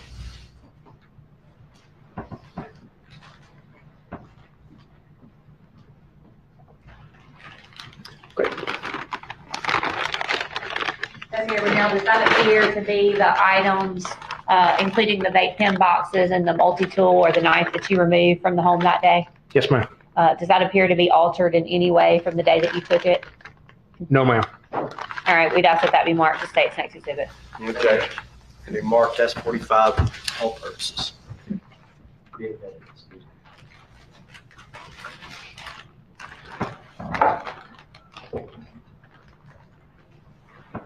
You were tasked with processing the crime scene in this case, right? Correct. Yes, ma'am. And when you got there, you said there was one deceased victim. Yes, ma'am. And I think that that is exhibit, Madam President. Yes, ma'am.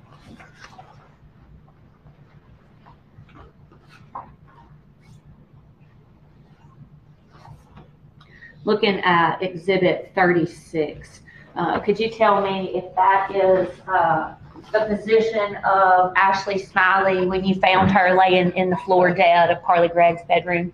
When I initially entered the room, no, ma'am. So the towel had been placed back on her face, and then for the purposes of photographing her body unobscured, because at that point in time, we weren't sure who had put the towel on her face until the investigation progressed and continued. So the towel was removed and she was photographed. The next exhibit, number 36. 37? 37, okay. Sorry about that, 37. Is that Ashley Smiley? Yes, ma'am. Based on your investigation and your training in crime scenes, what does it appear that has happened to Miss Smiley in that photograph? So it appears as though she sustained 3 different gunshot wounds to the head. So these 3 these 2, one here and then another here, essentially were shot from distance. The one down here under the chin, you can see a what is referred to as a stippling on the skin, so when I took that certified investigator course through the state, we go into what close contact gunshot wounds looks like. In this particular case, so anything close contact is considered 36 inches and less.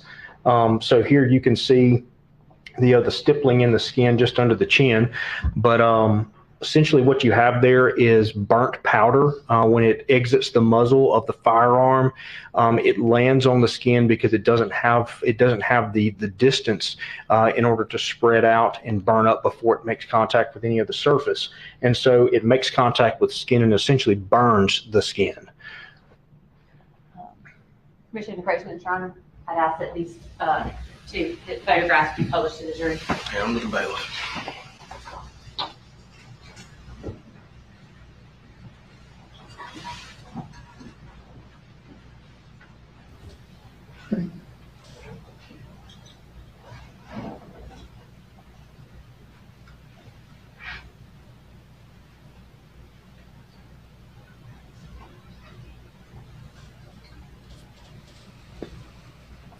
So 2 were up close and one was up close and 2 were from a longer distance.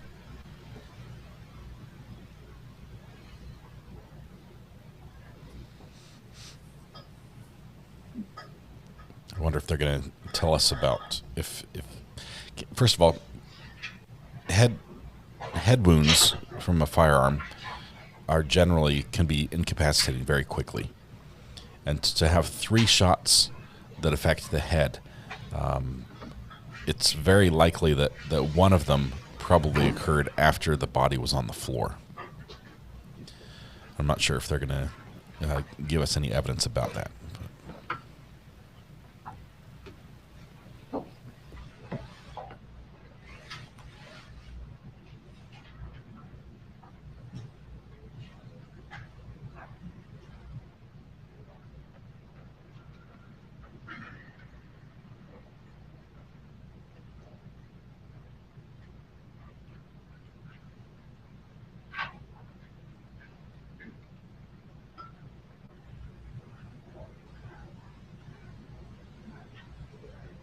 Pictures are being passed around through the jury.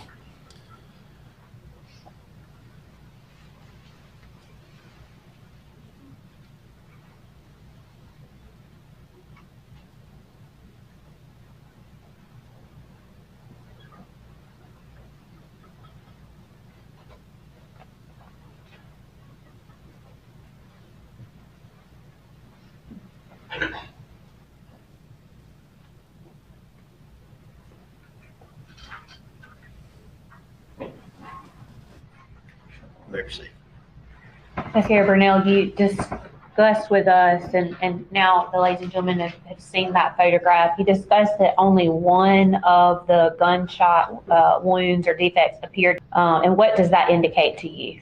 So the firearm was within about 3 feet of Miss Smiley's head as she was laying prostrate on the floor face up. After you processed the crime scene that day, what other involvement did you have directly with this case? So after we concluded our time on scene and we took our evidence to the sheriff's office to begin the task of logging it into evidence, photographing it prior to packaging, photographing the packaging, making sure that it was stored for later submission to the Mississippi Crime Lab, and stored for purposes of court proceedings and things along those lines. And when I say we, Investigator Cotton, Zachary Cotton and I, Deputy Hunter Lewis and Deputy Dustin Smith, they were doing their initial reports for their response to the scene that day, while Investigator Cotton and I were handling the evidence packaging and things along those lines. During that particular time, we had concluded the evidence portion, and Mr. Smith had actually come over to discuss the court trial that we were actually in that week, and Investigator Smith heard a knock on our front door and went forward to see kind of what was going on, if somebody needed our assistance or kind of what was happening. And a father made him aware that his daughter had actually been there that day with Miss Gregg and that he was bringing her forth as a witness. At that time, did you did you participate in an interview of that child and her father? I did, yes, ma'am. And based off of what you learned, what did you learn from that interview? Am I allowed to say her name or just her initials? She was identified as Brooke Wafer. She was, her father and her cousin accompanied her to the sheriff's office that day. We brought them into an interview room. She was essentially a peer and a schoolmate of Carly Gregg's. They both attended Northwest Rankin, and she essentially told us, and we were being very careful in our interviewing of her, simply until we could gain guidance the following date about whether or not we needed to obtain the services of the Child Advocacy Center. The Child Advocacy Center simply stands as a neutral party in order to forensically interview children, whether or not they are victims or witnesses that have experienced traumatic events in life. And so, Investigator Bernell, I'm sorry to interrupt you. Yes, ma'am. Are you familiar with the fact that Rankin County has a protocol in place about the age of certain witnesses? Yes, ma'am. Yes, ma'am. And is that why your office wanted to make sure that it was okay for the Sheriff's Department to, in fact, interview this child because she was 16 at the time? Correct. So anybody 17 and under, we usually try and obtain some guidance as to whether or not CAC interview will be necessary. Considering Miss Wafer's maturity and her chronological age, we went ahead and conducted an interview with her at a later date, which was more detailed in nature. But for the purposes of the initial interview that night, she essentially stated that Miss Gregg had contacted her, said that it was an emergency, she needed to come by the house. Her father drove her to that particular location like he had done times before, and dropped her off. I believe he said it was about 5 o'clock. And so we continued interviewing her, trying to ask generalized questions. What did you do when you got there? Miss Carly Gregg met her at the front door, and essentially asked her, do dead bodies make you squeamish? And she said, no, I don't think so. And Miss Gregg proceeds to take her back to to her own bedroom, where her mother's body lie deceased at that point in time. And so she stated that during this point in time, Miss Ashley Smiley already had the towel on her face. Her arms were in a fixed position across her torso, and that Miss Gregg had a silver revolver. I believe she identified the handle as being brown instead of black, that black rubberized grip, but stated that it was a very large very large revolver type firearm. And then Shortly after that, she told Miss Wafer that Miss Gregg told Miss Wafer, it's like I shot my mom 3 times, and as soon as my stepdad gets home, I got 3 shots for him. Shortly thereafter, she was asked if she wanted to wait in the backyard. She said she did. Went out the back door that was described to you a second ago, next to the dog kennel, and waited. Once Mr. Smiley arrived home, she heard 3 shots. Miss Wafer stated she heard 3 shots. Miss Gregg ran out the back door, and they both ran around that L shape of the house. There's a privacy fence around this entire backyard. So they come out this door, run around the back of the carport. There's a small shed right here in the yard. Run out this way, jump the fence, run up the driveway where we later learned that they split off. Miss Wafer went to another friend's house in the neighborhood. Miss Gregg circled back around and went to the Magnolia Point subdivision, which is an adjacent neighborhood to Farmington. After your presence in the interview with Miss Wafer and her father that night, what was your next involvement in this case, if any? So I believe my next involvement was on the 22nd. During that initial interview with Miss Wafer, we learned that there were some, I guess I should back up. So the 22nd, we wanted to try and get a copy of Mr. Smiley's phone. Investigator Cotton had been discussing the case with him, trying to get more information with him due to the traumatic nature of what he experienced. A lot of times in my profession, we see what we would like to call traumatic mind.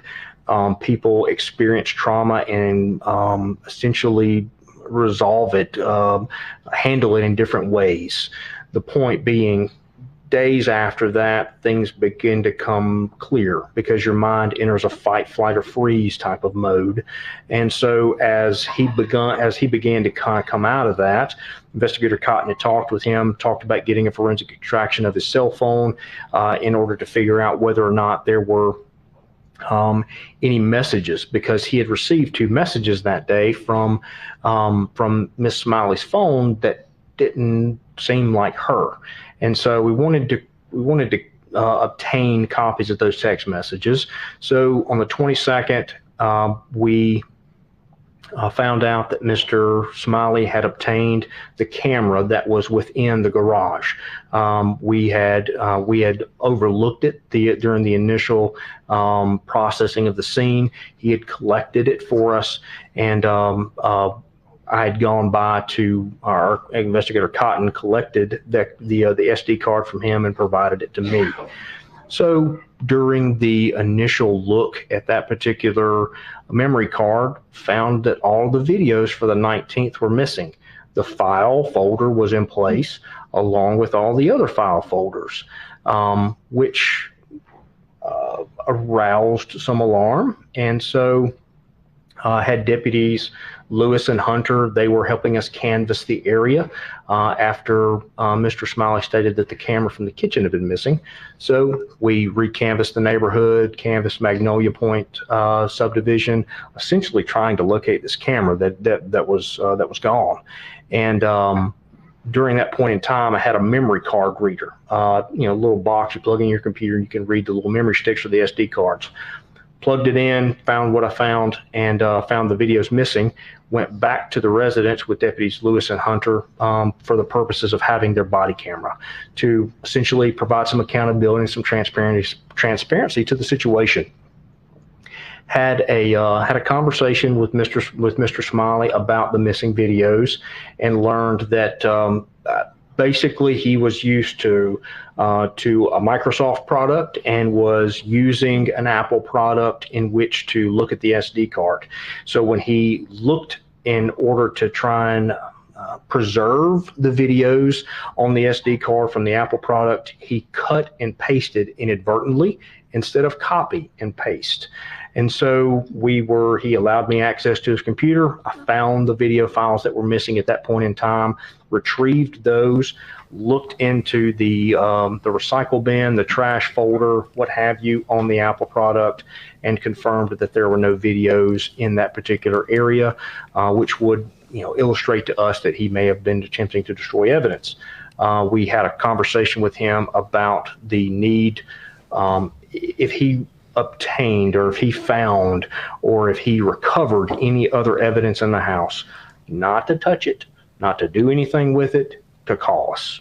We were here to help him in any way we could, and we did not want the inference to be made that he was tampering with evidence, and essentially create a problem with the prosecution of Ms. Gregg's case. And so he was very understanding of that particular point, and after we left that particular time, he was later provided that cell phone back that we obtained the extraction of, as well as that SD card after we made a copy of it along with the videos. That was my involvement on the 22nd. We would later go back and do the more detailed interview with Miss Wafer at her parents' house in the Castlewood subdivision. I want to ask you about the conversation with Heath Smiley about the tampering with physical evidence. Threaten him. Did you ever tell him that you were going to charge him with a crime? No, ma'am. The inference that I wanted him to understand is that he was a victim of a crime. He, was essentially, he had just lost his wife, a stepdaughter that he had essentially spent a good deal of time with over the past several years, had essentially been fighting for in an embattled custody chancery court issue, and he essentially looked at her like a daughter. And to have this happen to him, we were very understanding in the situation that he was in. But at the same time, we don't want to create problems where there aren't any. We would much rather the victims of the complaints in these situations just leave the evidence alone, call us, hey, look, I found X, Y, and Z. Can you come pick it up, collect it? Not a problem. We'll take care of it. That essentially puts the onus on us. Not Mr. Smiley. It doesn't put it on anybody else. If the evidence is mishandled or if something happens to it, that's my fault. That's my problem. It's not on him. It can't be construed or misconstrued that he is tampering with evidence, that he's doing anything in order to hinder the prosecution of this particular case. VZ, welcome to the gallery. I want to just pick on you a little bit. Okay. You're not perfect, right? No, ma'am. The only infallible person died on a cross for us. So you would agree with me too that absolutely no investigation is perfect, right? I would agree with that. Yes, and in fact, I think, ladies and gentlemen, have heard that while there were multiple deputies and investigators over at Mr. Smiley's residence, you did not know that there was a camera in the garage. Correct. Completely overlooked it. Yes, ma'am. Those sort of things can happen from time to time. I agree. Yes, ma'am. Does any issues with your investigation, maybe that you missed the camera at first, does anything change with regards to who the shooter was in this case? No, ma'am. Does it change the crimes that were committed in this case? No, ma'am. And based on your investigation, who in fact was the person who pulled the trigger and shot Ashley Smiley and killed her, shot her 3 times? Carly Madison Gregg. And who was the person that either shot Heath or at Heath 3 times? Carly Madison Gregg. Court's indulgence. Right, looks like they might be done with the questioning here, unless there's anything she left out. Might get to cross-examination of a very verbose witness. A good one. No further questions, Ron. But very verbose. Y'all still need the break. Mm-hmm. All right. Ladies and gentlemen of the jury, let's go ahead and take our mid-afternoon break. If y'all would, go ahead and use the restroom. We'll take about a 15-minute break. Everyone remain seated while the jury exits. Y'all go pay, and when you're done paying, line up. Bailiff's going to bring you back in the court. I don't know why the judge is so specific. You guys can use the bathroom during this break. What else would they do? It's not like there are more pork chops. Okay, so this is our afternoon break. We have one more segment before we wrap up for the day. Probably another hour and a half, 2 hours, roughly. Everyone remain seated while the jury exits. All right, the record will reflect where outside the presence of the jury. We're going to take a recess. You're not to speak to anybody about your testimony. Okay? Yes, sir. As a matter of fact, if you need to use the restroom, bailiff will show you back there to the back. Go to the restroom, come back and sit down. Okay? Yes, sir. Yes, sir. All right, everyone else will be in recess till 2:30. 2:30. 2:30 is the time. I don't know who asked the question late on this one. Why did she kill her mom? Her mom might have been mad at her for something. We know that she cheated on a test and the mom was upset with her. We know that she found out from another student at school that Carly was doing things that were dangerous. They were worried that she would hurt herself, that she was experimenting with drugs, things like that. I'll say honestly, it didn't seem like, from what we've heard, that there was any problem in the relationship that escalated to this point. I mean, she'd been grounded from her phone before. She had an iPod or an iPad, I'm not sure which one it is, that she used some apps on instead when her phone was taken away from her. We pay cash for your unused travel credits. Hey, there we go. I'll give you some points for that. Toyo Toys. Thank you, Phil. Congratulations on 17 months as well. Because Carly saw her searching the room. Okay, but from what we heard from the state, Carly, when the mom went to her room, Carly went to the mom's room and got the gun, and then went to her room and just shot her. But it does seem like this is going to be a difficult case for the defense to say this was, temporary insanity or something, where she killed the mom, then text the dad on the mom's phone. Okay, she has her own little, the two phones were next, her phone and the mom's phone next to each other. Text the dad, say, hey, honey, when you coming home? He's like, oh, I'll be home in a little bit. Okay, thumbs up. Yeah, great. Then she lies in wait, calls a friend, says, hey, come on over. The friend shows up, tells the friend, hey, are you squeamish about dead bodies? Because I got one to show you here in the back room. Friend's like, I think I'm good. And sure enough, they went in the back room. Yep, that was her mom, dead on the floor. And the whole time Carly's walking around with the gun. Then she's like, look, my stepdad's coming home soon. So you want to wait in the backyard? Because I gave, put 3 in my mom. Plan on putting 3 in my dad. So you want to wait in the backyard? Sure. Sure enough, trying to wait in the backyard. 3 more. Bam, bam, bam. Back door opens. Carly comes running out, and they split. Well, she luckily didn't kill her dad. How do you account for 45 minutes and interactions with friends and everything else, and just say that was temporary insanity? It's going to be a tough one. We've now been told there was a custody battle. I think that was with her birth father.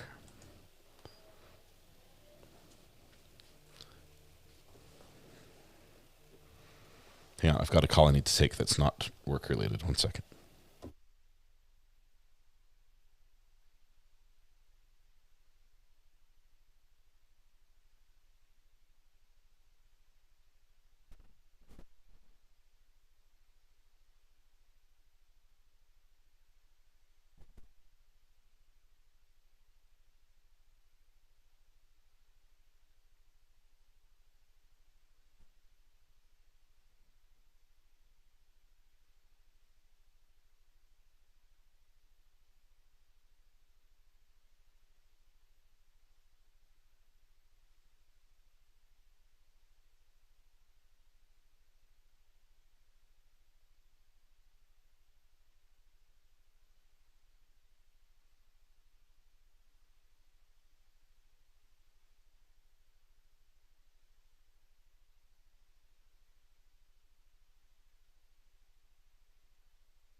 Okay, so that was the gig for this weekend. Just lining up the convention center availability and all that stuff. So sorry about that.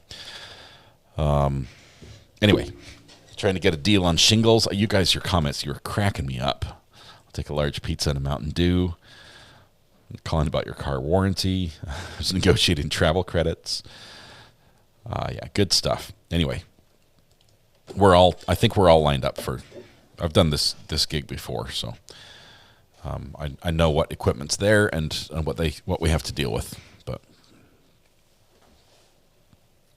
then, of course, we were talking about elk hunting afterwards. So the conversation went a little from business to, he's a big elk hunter.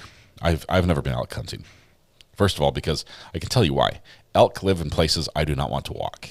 They live on steep, brushy hills way back in the boonies at high altitudes. That's not for me. Let's see. There's a customer looking for custom tree shaping services. That's something I should offer for sure.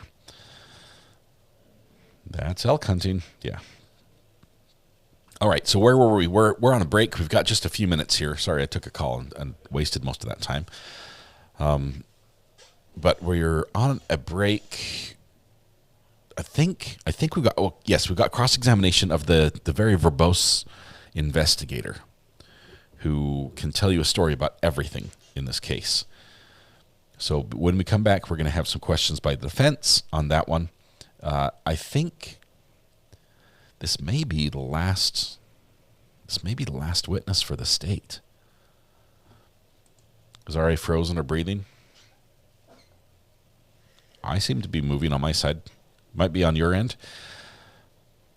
Next time, play bus music when you. Oh, I've got a new song to play. Have you guys heard of a guy named Winter Garden? A band named Winter Garden. I think he's from like Sweden or something. I don't know. But he's the guy that made the marble machine that plays music on YouTube. If you like marble machine music, guess what? So I successfully negotiated the headache of getting permission to use his songs on my live stream. So I now have a license to use certain of his songs, like about 20 of them. Only about 7 of them are good. I mean, like good for what I want, but anyway, crazy guy. It's just really, really smart, really fun, really amazing. For just $49.99. No, it's actually for the low price of free. I just have to put certain text in my video to say that I have a license. Now the problem is there are other companies out there who are wrongfully copyright claiming people who use this music, even though I literally have a printed out licensed permission. To do this. It's a signed copy of permission, but crazy guy, only 7 are good. If this gets clipped, I have a feeling that license goes away. No, he's amazing. That's it. Winter Garden. Great music. It's fun to listen to. I don't think any of it has vocals. I've got like 3 albums worth that I can listen to. So we might bring in one of those songs. I just have to be able to remember to copy and paste it into the description of the video. I wanted some variety, and this is a good way to do it. Soundgarden's brother. Not quite. You'll hear there's a little subtle difference between the two musical styles. Anyway, I'm still working. We're trying to improve the live stream a little bit. Every month I try to do something a little bit better. And Folktronica Music, Swedish band from Gothenburg. That's the one. But it's so fun to listen to. Some of it sounds like a music box. Copy and paste, not cut and paste. This is important. We learned that in this trial, CBD. Appreciate that. Let me see if I've got my. It's extremely specific on how I need to, even the formatting of what I copy and paste. So I need to get that in order so I don't mess that up. Circus music. It's lively. But it's something you could do yoga to for sure.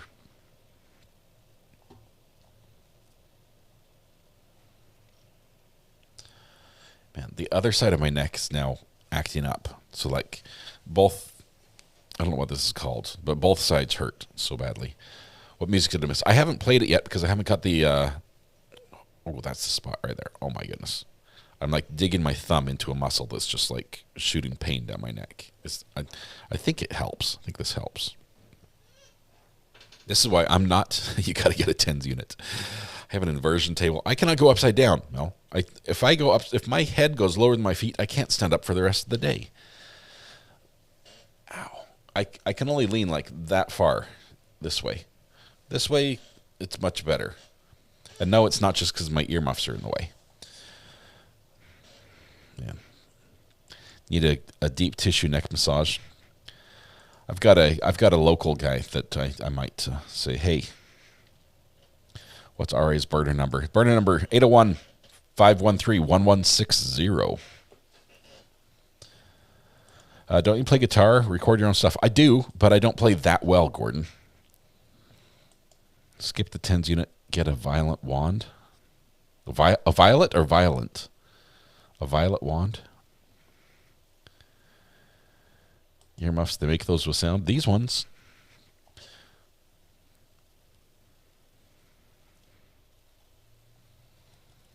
Need a chiropractor, yeah. Neck stretchy thing. Okay, you guys know that there's some chiropractor, I think he's down in like Miami or something, and he has a YouTube channel as well. And people come from all over the country, and they're like, I'm just here to see if you can fix my problem. And they walk in, and they're like, Quasimodo is walks in, and then he like puts them on the table, and he attaches this strap under the chin, and then he like, it's a torture device is what he does, and he stretches them out, and there's like microphones all over the room, so it's just, you hear it, and they're like, ah, and then they get up and like, thank you, I can stand straight for the first time. I need that guy.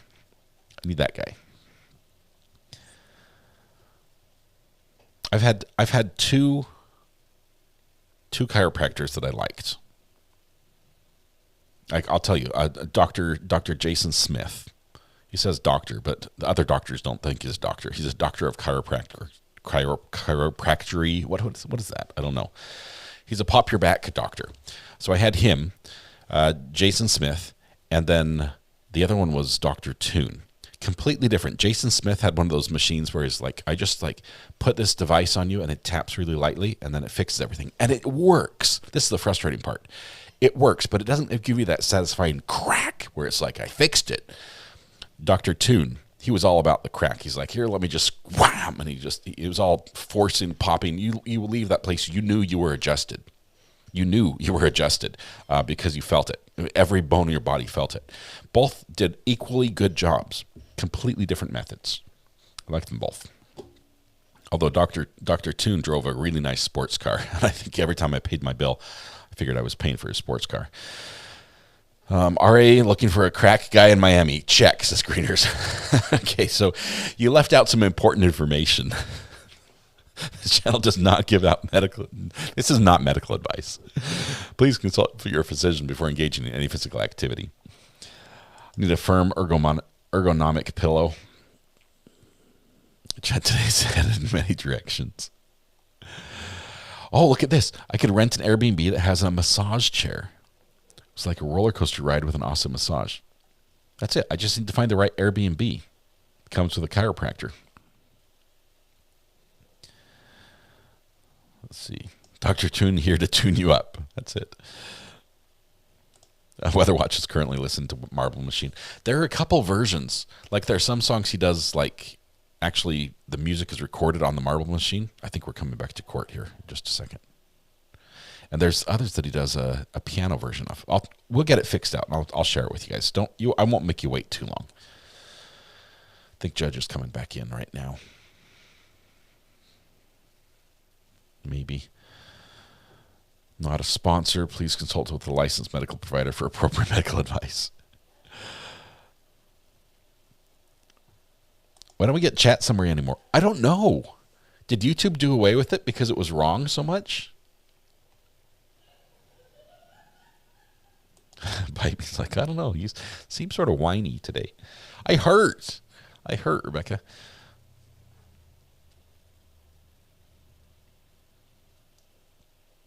Biofreeze topical relaxant.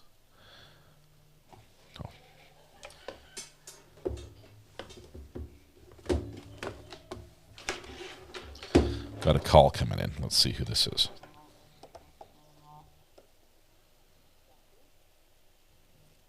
Hang on one second. It's not coming in.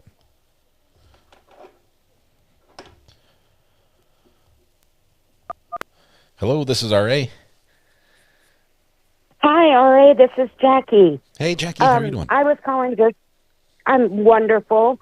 I don't want to keep you. I just wanted to give you a little advice on your neck issue until you can get to a doctor. I went to a doctor years ago, so if you lower your chin down to your chest as tight as you can get it and count to 10, and then raise your head up that's fine. Just want to make sure nothing goes on the projector. And your mouth will naturally fall open. Count to 10. Come back to center. Okay, move your head to the left. Text me with the instructions. The judge is back here. Does that work? Okay, we'll do. Okay, thank you. Bye. Bye. Bye. Close the door. Close the door. Make sure no jury can hear. Close the door so the jury can't hear. It's been brought to our attention that they're going to attempt to play a body cam video of Deputy Tony Shack. Obviously, this is not Deputy Tony Shack, and Investigator Bernell was not present during a large portion of this video, and so we don't think that he can authenticate it. We don't think it's proper, and we don't think that he should be questioned or that it should be presented to the jury through this witness. Response. Your Honor, he's on the video. He's already testified that he's aware of the body cams. He's looked at the body cams, and that's where we're going. If he's seen the body cams, then he can authenticate it, and then we can. Didn't you just make the exact opposite argument about a projectile? Yes, Your Honor. And guess what came in? The projectile. No, the projectile's not evidence. All right, look, both y'all, stop. He can be questioned about the parts of the body camera that he's on. All right, the body camera that he's not on can't impeach him unless he testified about it. Does that make sense? You're 100% correct. So you got to narrow it down to the part where he's on camera. I'm assuming you're offering it for some type of impeachment. We're not asking for impeachment purposes. We're clarification of what happened. All right. He can testify to the objection be overruled. He can testify to the part he's on. That's where we are. Okay. Any further objection? Your Honor, but they're intending to play the whole video to the jury. I think I understand the court's ruling. He can testify to what he's on, and if I'm not using that, then there won't be a video. So just correct. Yeah. Correct. So just ask him the question: did you see A? He says, no, I didn't see A. Then we'll deal with the body camera. Okay.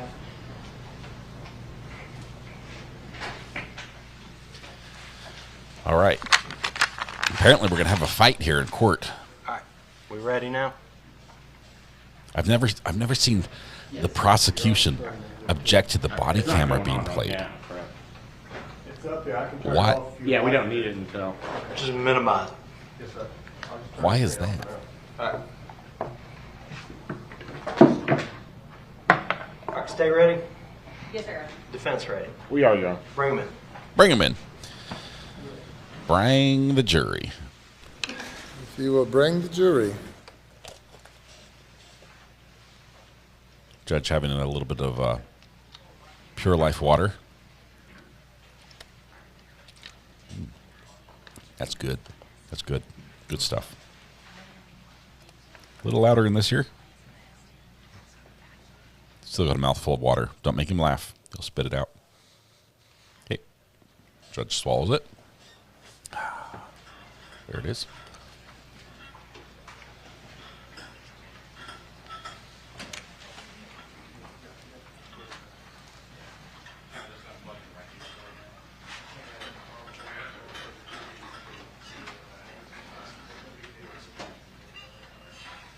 Dew Park water. Hey, please, court. Yes, sir. Thank you, Your Honor. Court is pleased. Now, Officer Bernell, what was your role on March 19th when you showed up at the scene? your role, you're an investigator, correct? Correct. And I know you went and you explained to the jury what an investigator does. You're one of the managers. You're one of the guys in charge of the scene, and you're telling the other individuals what they need to be doing. Would that be a correct assessment? That's a fair assessment. Yes, sir. Yes, sir. Mm-hmm. And if I remember, at the scene, and you've shaved, because in the video Yes, you're in a beard. I am, yes, sir. And Yes, you're also in a white shirt. Correct. Correct. Okay. And when you arrived at the scene, I think one of the first things that you did was, and you talked about the gloves, you told everybody they need to be gloved up. Yes, sir. Okay, because as you're taking command of the situation and making sure that the scene isn't contaminated, things of that nature. Right. Correct? Right. The next thing I noticed you went in, and that was, you said something to the officers about clearing the house. Do you remember that? I don't know, sir. Okay. I don't recall that particular portion. I do remember them going through and clearing the house, or I may have asked Deputy Lewis if they had cleared the house. I remember there's something close to that. Yes, sir.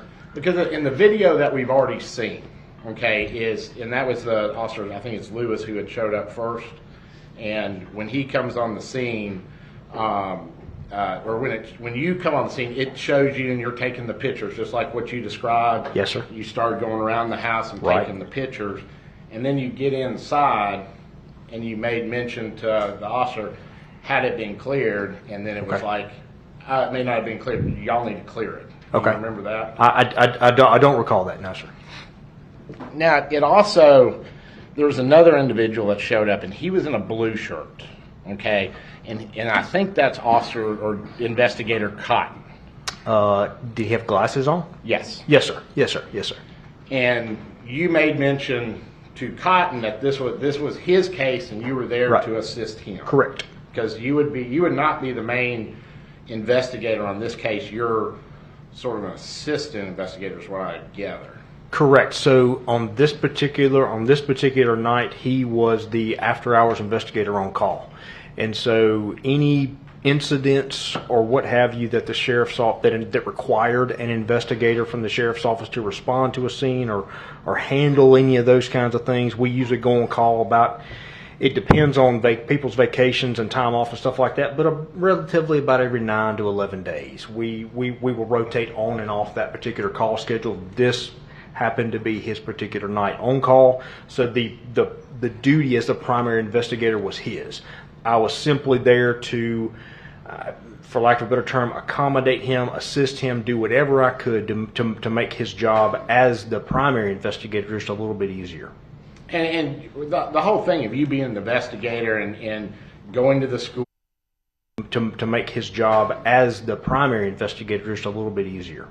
And the whole thing of you being an investigator and going to the schools and processing the scene the way you do is to make sure that you're coming up with the correct information and stuff's not getting contaminated and things of that nature, correct? Correct. Yes, sir. And I want to say you talked, one of the things you talked about was, I'm going to make sure. It was the journal, I guess the crime scene journal. Or what did you call it when the people coming in and out of the house? It's a crime scene log. Crime scene yes, log. Sir. Yes, sir. Mm-hmm.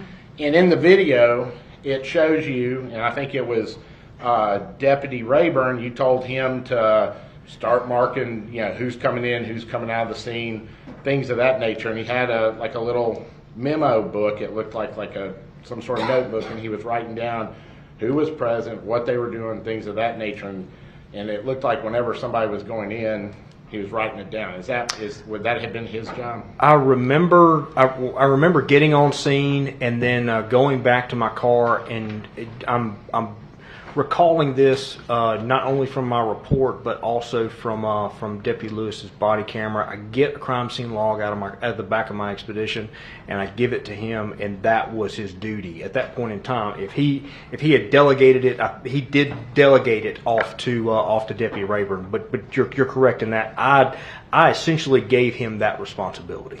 Right. And what happens is you have a whole bunch of stuff that's going on right there. And you're telling this person to do this. Yes, sir. And because I think you were doing, because you got gloved up. I mean, Correct. The video shows Correct. you getting gloved Correct. up, and you did that before you went in the house. So you're okay Correct. outside when you're taking the pictures, Correct. and you put the gloves on, went inside. Yes, sir. Were you the only person that took photos? I believe so. Yes, sir. I think, if I recall correctly, Investigator Cotton brought his camera inside the residence. Never used it, if I recall correctly. If there may have been times where we wanted to capture a particular piece of evidence using different angles of lighting, oblique lighting, so to speak. And so I may have handed the camera off to him, or Captain Fred Lovett eventually arrived on scene. I may have given it to him in order for a piece of evidence to be held under direct lighting, oblique lighting, or some other kind of a facet of lighting in order to capture it properly, so to speak. But yes, sir, my camera was the only one used as far as I'm aware. And what have you reviewed? Okay, I know you're not the main investigator on this case. Yes, sir. But and it's Cotton who is the main investigator. But when you were assisted him, did you review all the evidence also? By review, what do you mean by that? Well, okay. Did you? I know you met with some of the witnesses. You interviewed some of the witnesses. Correct. Yes, sir. The ones that you did not interview, for the most part, did you review what they said or did or anything, or did you review or did you interview all of them? No, sir, I did not. I'm trying to recall it correctly now. After our last interview, the more specific detail interview that we did with Miss Wafer, and I may have actually notated this at the end of my report. That was essentially my last task or my last involvement, what have you, in this particular investigation. A lot of my duties were relegated to the crime scene itself, and then I did pick up do some additional assistance with Investigator Cotton with regard to the interview with Brooke Wafer, the recanvassing of the neighborhood and things like that. And so once you processed and this is one thing I noticed in the video, it has you talking about, I guess, where y'all are going to be taking Carly. And you said you were in contact with, I think, the county court judge, and you were waiting to get clarification of which direction she needed to go. Is that correct? That is correct. Although when Miss Gregg committed the firearm offenses, she committed a certifying offense, the interest of justice hearing would need to be held, so that way they could essentially handle that. So the youth court, county court judge, they maintain dual duty, so to speak. So they were contacted in order to gain some guidance as to what direction we needed to go. Put her in the ADC, the Adult Detention Center, or put her in the JDC, which is the Juvenile Detention Center there in Pelahatchie. And that's why it was those conversations that you had her brought back to the scene. Correct. And my understanding from looking at the videos, what you were saying is that was happening because you didn't know exactly where she needs to go. And then once you got your marching orders, then you could tell your transport officer where she needs to be taken. Essentially, yes. So the bringing Miss Gregg back to the scene was twofold. So we were essentially, like you said, waiting on the marching orders from Judge McDaniel as to whether or not he wanted her in ADC or JDC for that night, and then also to obtain the GSR from her hands. And in that video, it shows, I guess, them doing the gunshot residue GSR test. It actually shows it on the video. Have you viewed that video? I have viewed. I I probably have, sir. I'll be honest with you. There are probably no less than 10 body camera videos associated with this case. Yeah. So I've watched a fair 10, amount. That's this. So that's like this I many. was there for the collection for the end portion of the GSR kit because I actually read Miss Gregg her verbal Miranda while she was at the vehicle. That's kind of how I know that Investigator Davis collected the GSR. Gotcha. And where did you review? I guess is it Shack, Tony Shack? Yes, sir. Yes, sir. He's one of our deputies. Yes, sir. Yes, and he's the person that found, I guess, Carly. Is that correct? That is correct. Yes, sir. And then he brought her back to the scene. That is correct. Yes, sir. Okay. And so there was a time, I guess, where because they're all wearing the body cams, and you've seen this. If you've looked at his body cam, you see him turn his body cam off. Do you remember that?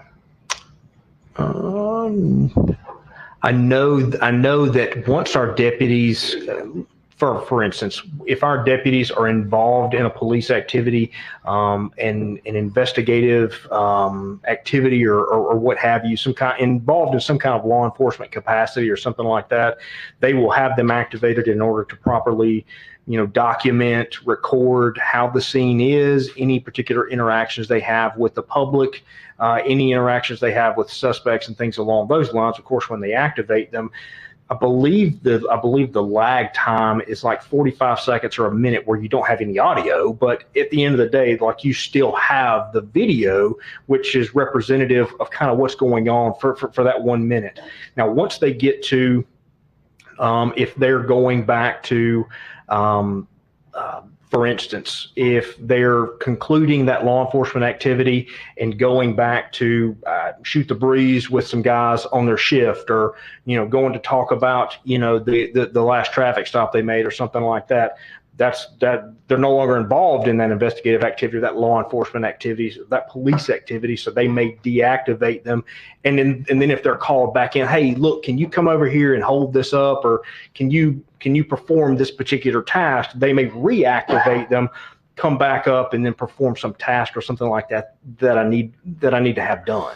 So there may be some on-off, depending on kind of what activities they're related in, what they're doing, and things like that.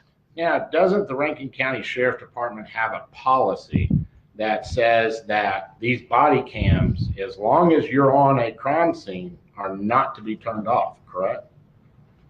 I don't have the policy in front of me, so I can tell you that this.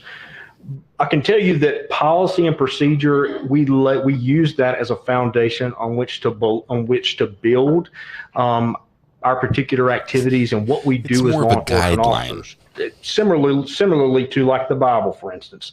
So like, I don't know my Bible word for word, letter for letter, but I use the moral principles and the things within it as a foundation on which to build my life. Am I perfect? No, but I use them as a foundation because essentially, like, you won't have every scenario and every type of circumstance in a policy and procedure manual. If you did, it'd be a mile tall. Well, y'all, I mean, and it looks like y'all have, there's a policy and procedure manual that y'all come out for the years 2023 to 2024. Okay. And my understanding, and correct me if I'm wrong, okay, y'all go through training every year to make sure that everything's up to date. You have a clear understanding of what you're supposed to do, and especially what you're supposed to do when you're having interaction with the public, correct? Yes, sir. To your point, the sheriff's office, we provided like bi-space profiling and traffic stop related training to our civil rights training to our deputies this past year. Probably court ordered. I think what you were just saying a second ago is, I guess, real life is a little different than a manual. Is that correct? Is that's sort of what I took? That's a loose way of putting it, but I'll follow you. Yes, sir. Okay. Wow, he but went my there. understanding, and tell me if this is your understanding. Okay. If you're having direct interaction with a defendant that's in custody, okay, there's no reason why a body cam should be turned off, correct? I would follow you down. Yes, sir. I would agree with that. Now, you reviewed Stack's body cam, correct? I don't know if I've reviewed his specifically. The one that I do remember reviewing is Deputy Lewis's. Mm-hmm. So a second ago when you were saying there's a whole bunch of these and you reviewed just about all these. Yes, sir. Now you don't think you did Stack. Just about all of them is not all of them. Am I correct? I mean, at the end of the day, like, I don't know if I've reviewed his. If we show the video and I've seen it, I will more than happily tell you that I have seen it. But at the end of the day, I don't know that I have seen it. If I showed you the video, would you be able to tell us if you've seen that or not? Probably so. But the like I said, the one that I do remember studying prior to my appearance today is Deputy Lewis's, because he was the first officer on scene. He obtained a lot of information in pursuance to the initial investigation, which I was involved in, related to why we're here. Yes, ma'am. Approach, Your Honor. Okay, so first of all, let me just say, every time this witness, Mr. Bernell, looks at me in the side eye, I expect him to say, "You feel lucky, punk?" I expect something like that to come out of his mouth. This is the most southern of all southern cases that we've watched. It's got the Bible references. This is really, really funny. I'm really enjoying this witness, even though he's a little bit long-winded. I wish he was a little quicker. But this is good. So now we're going to show him a video to see if he remembers it, because he's sort of said, yes, I'm the sort of one of the top investigators on here. I know everything that happened, but at the same time, I also don't know everything that happened, so I won't put myself out there that far. He must be running for office. He's probably running for sheriff. Oh, man.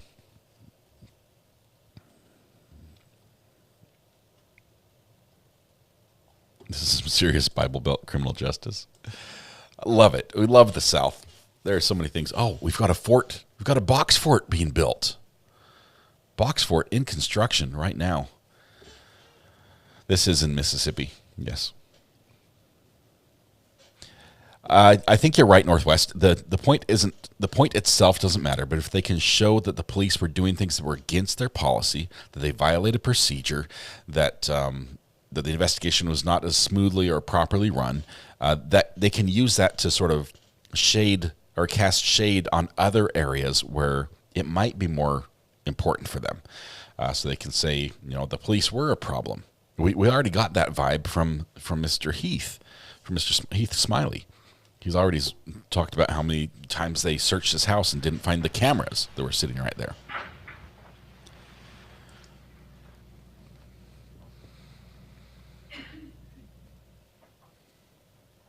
Are we watching a video now?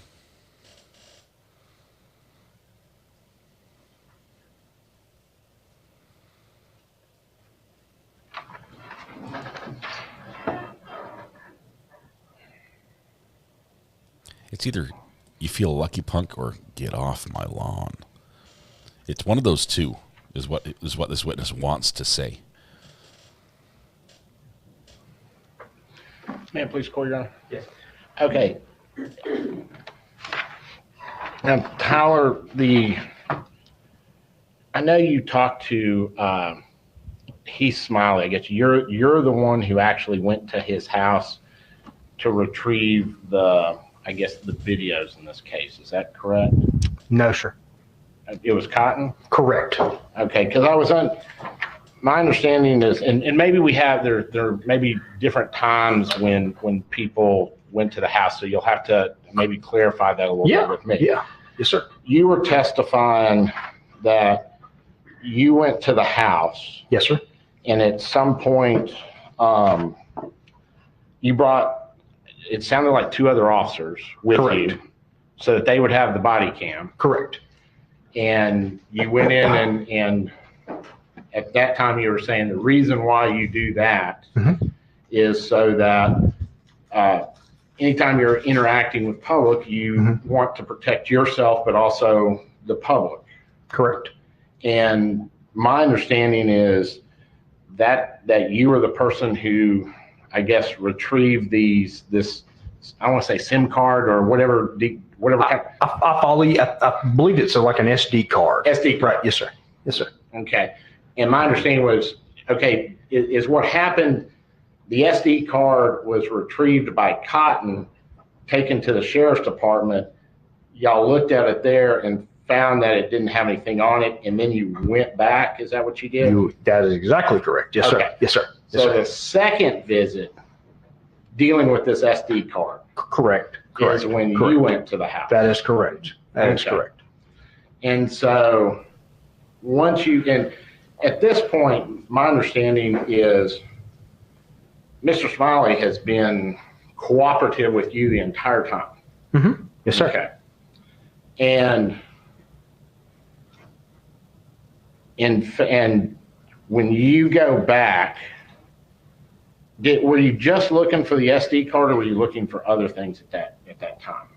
When I went back and talked to Mr. Smiley, essentially what I was trying to figure out was where all the videos from the 19th were, like what had happened to them. The folder, the system had created a folder for videos for the 19th, but the folder was empty. It contained nothing. And so that seemed to lead me to believe that there had been videos that had been moved, or that videos had been deleted, or something along those lines. That is the purpose in going back and talking to Mr. Smiley.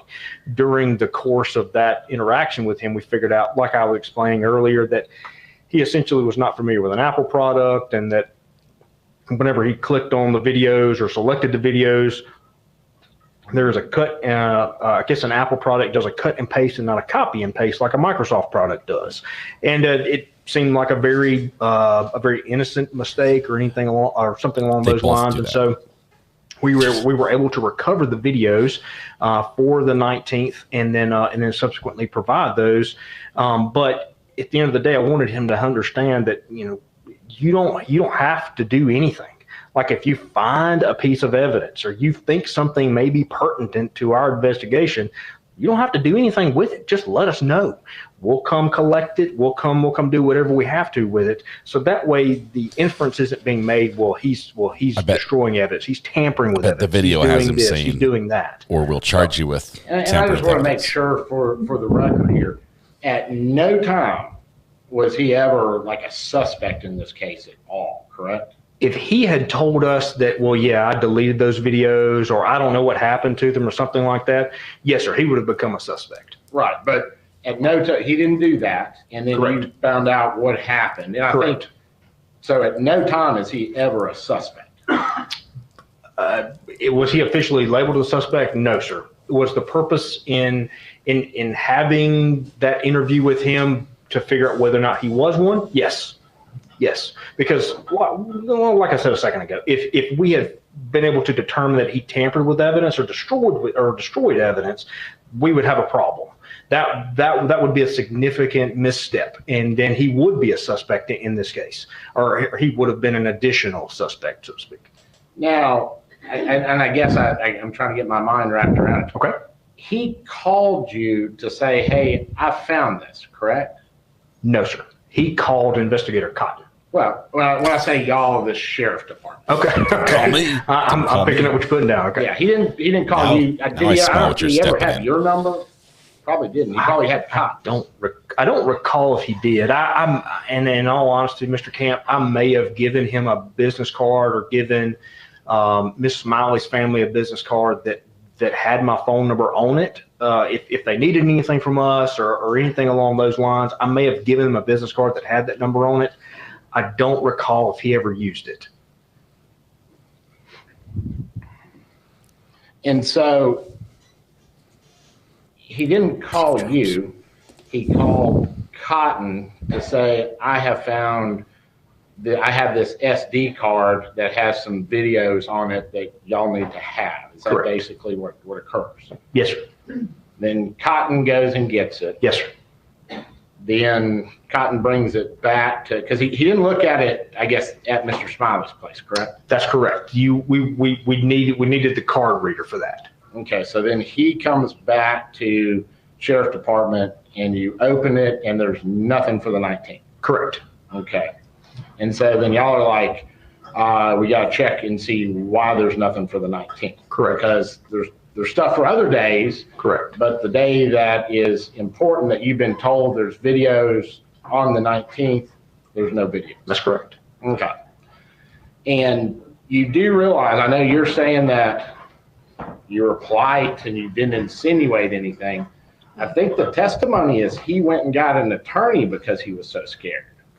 Or do you still think it was just a real good conversation, or there was nothing bad about your interaction? I'll be honest with you, Mr. Camp. I don't know what his interpretation was of our interaction that day. I don't know what the I didn't interview him or talk with him after that particular date. I don't presume to understand like why he would obtain the services of an attorney.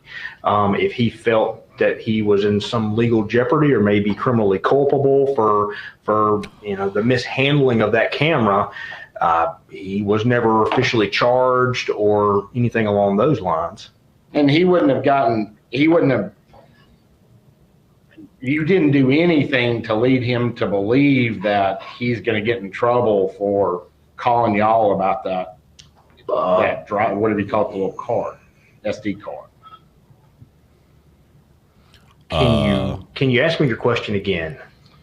There was nothing that he would be able to infer that you told him where he would be fearful that y'all were trying to prosecute him for calling y'all to give you evidence. There's a lot of y'alls. I don't believe there would be anything he can infer. But now we're going to play the like video. I said a second ago, I don't presume to know what Mr. Smiley was thinking or what his motivations were in obtaining the services of that attorney.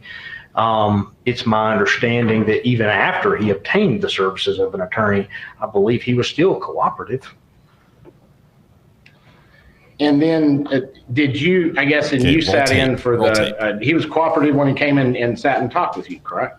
He did not talk to me. You weren't present for that interview, for Smiley's interview? No, sir. After that particular date, I never, I think I had one more interaction with Mr. Smiley whenever he signed a property release form, post forensic extraction of his phone and the return of that particular SD card.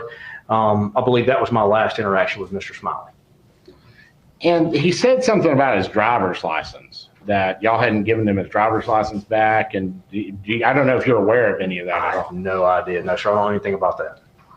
Now, there were some vape pen boxes that were found. Did you find those? Yes, sir. So whenever we went into the master bedroom, they were in between that knitting bag, so to speak, and the back of that chair that was at the desk. Okay, so those were hidden back someplace, sort of. You said they were behind. They were like behind a chair and by a knitting bag, so they're not like out and obvious. I mean, if you looked at the chair, you could clearly see the tops of the boxes. And this is in the master bedroom. Correct. Yes, sir. Okay.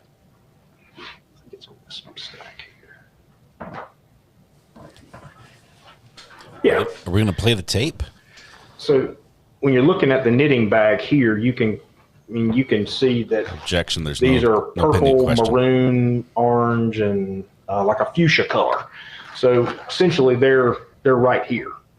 So in between the knitting bag and the back of that chair. And that room is the master bedroom. Correct. Okay. Yes, sir. Yes, sir. Now, you talked about some pictures of Ashley. Yes, sir. And I just want to make sure. You talked about that there were 3 gunshots.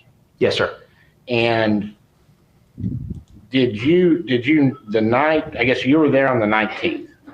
The night of the 19th is when this happened. Yes, sir. Yes, sir. Yes, sir. You're there. Yes, sir. And that's when it sounded like you were saying that you had determined that there were 3 gunshots at that time. Is that correct? No, sir. Not 3 gunshots at that particular time. On that particular evening, we could only corroborate 2. Through the course of the investigation, there were 3. Okay.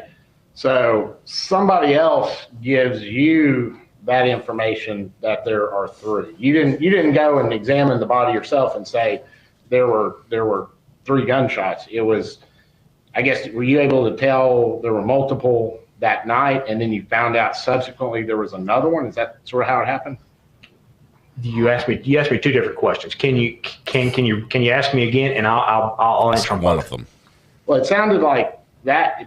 The way your testimony came across to me, and it may not have been, you may not have intended this, but it sounded like that you sort of examined the body the night of the 19th and made a determination that there were 3 gunshots.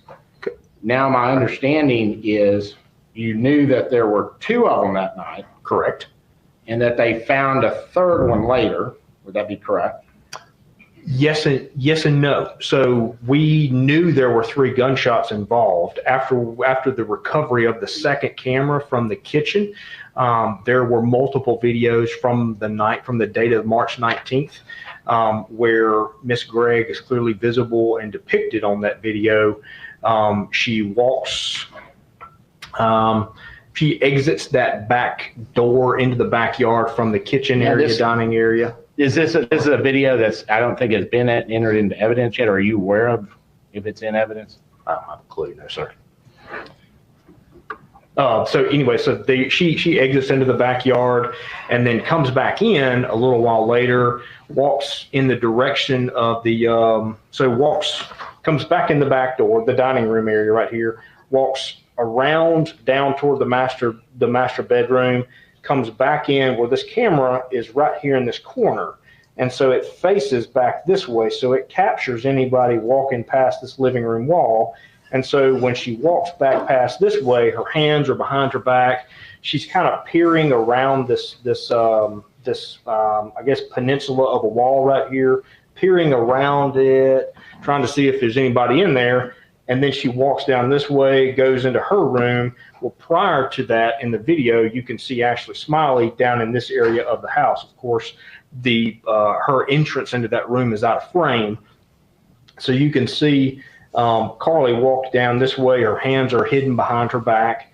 And she walks down into this room. You hear a total of 3 gunshots, or you hear 1 gunshot, who we suspect is Ashley Smiley screaming. And then you hear another gunshot, quiet, and then a 3rd gunshot. And then Miss Gregg walks back out of that area, comes and sits into the, this is probably one of the better photos, one of the better photos of it. So these chairs, there are actually 2 of these chairs posted around this corner of that bar. And so she essentially sits down in one of those chairs. Her hands are behind her because she can, I guess, knows that the camera's right there. But sets something hard and metallic, which would be similar to that, to this revolver, on the metallic. Now, Officer Bernell, can you see the revolver? You cannot. And I guess that's what I said. What would be similar to the sound if you set the revolver down on a hard metallic surface like this? It clangs, and then it looks like she picks up a phone. And in fact, you never see her with a revolver at any time, correct? That is correct. You never see her with the revolver. Her hands are always behind her back, as if she's trying to conceal something behind her back. But she, like I said, she sits down. You hear this metallic clang.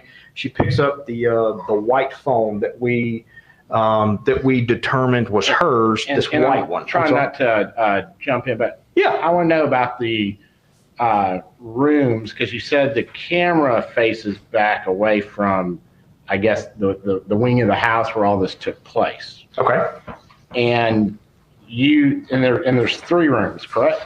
So there's a workout room. There's a guest, or I say a guest bathroom. It's a bathroom that was essentially controlled and occupied by Carly Gregg. Her toothbrush, hairbrush, things like that were all found in there. There's a linen closet, and then, of course, there's her room. So the camera focuses right here, and then, of course, catches her whenever she's using her mom's cell phone to text Mr. Heath Smiley, which we later found out through that forensic extraction I was telling you about a second ago, that sent a text message to him, which kind of was the odd text message, like, "Hey, honey, what time are you coming home?" Something like that. And those are not pet names that they used, which kind of put him on suspicion that maybe something was awry. But nevertheless, like, she sends these text messages or communicates on her mother's phone, and then picks up the item that claimed in the chair, and then she walks back into her bedroom again, or toward her bedroom again. And so when she walks towards the bedroom, you don't know, because the camera doesn't, I guess it doesn't face towards the bedroom, so you don't know where Ashley went to, because I think on the camera it shows Ashley going in and out a couple times. You don't know where Ashley was as far as what bedrooms, or there's even a bathroom back there. And you don't know which rooms that Carly was in, correct?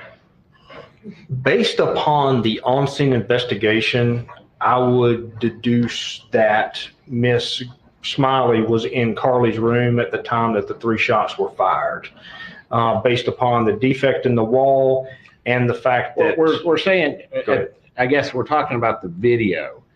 As far as from the video, we know where the incident took place eventually.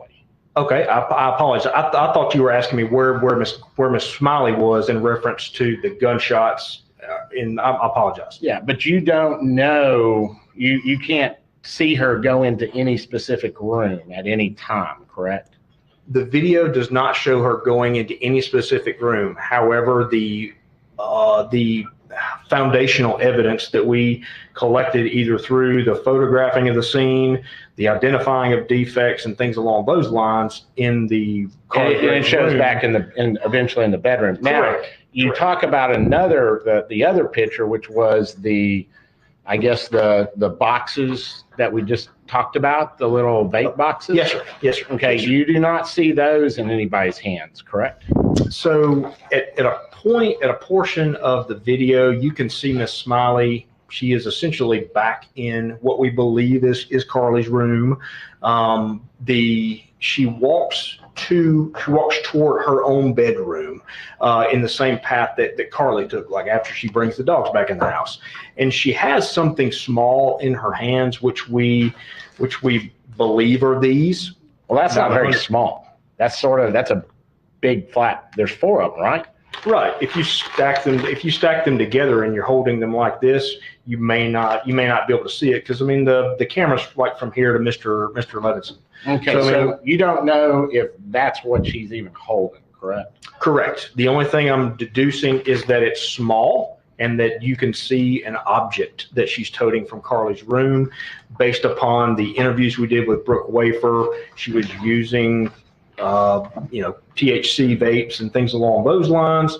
And then we find empty vape pen boxes in the master bedroom of Mr. and Mrs. Smiley. Okay, and Brooke never identifies those whatsoever. That is correct. Okay. Got a couple more MKs in there. May I beg the court's indulgence for just a moment? You need to beg ours as well, because that was painful. Kelly work. I've muted my mic so I won't snore on camera.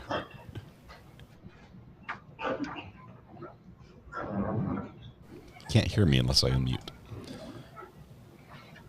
It's one of my fears in life is that I'll start snoring on camera. And then Amber will call me on the burner phone, and I'll wake up with drool running out my chin all over my shirt. It's going to be terrible.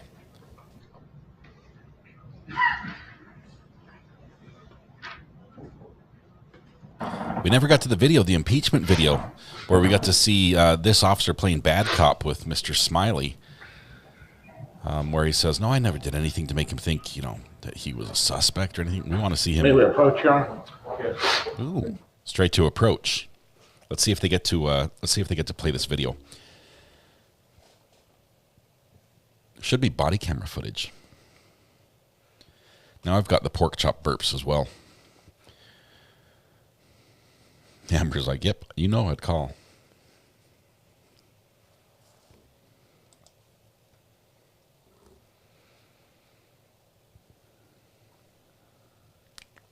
Defense is losing. They aren't gaining the ground they need to at this point. Weezer, by the way, thank you very much for the super sticker. Appreciate that. Thank you, my friend.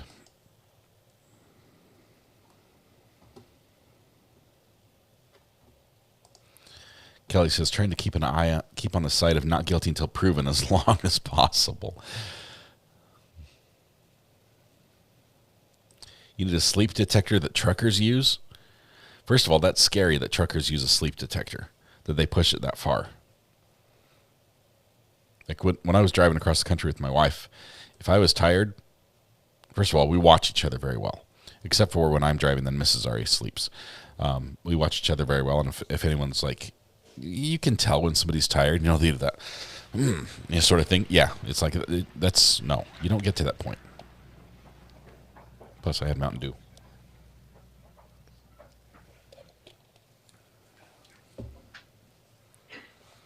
See if they get to play. No questions. No video.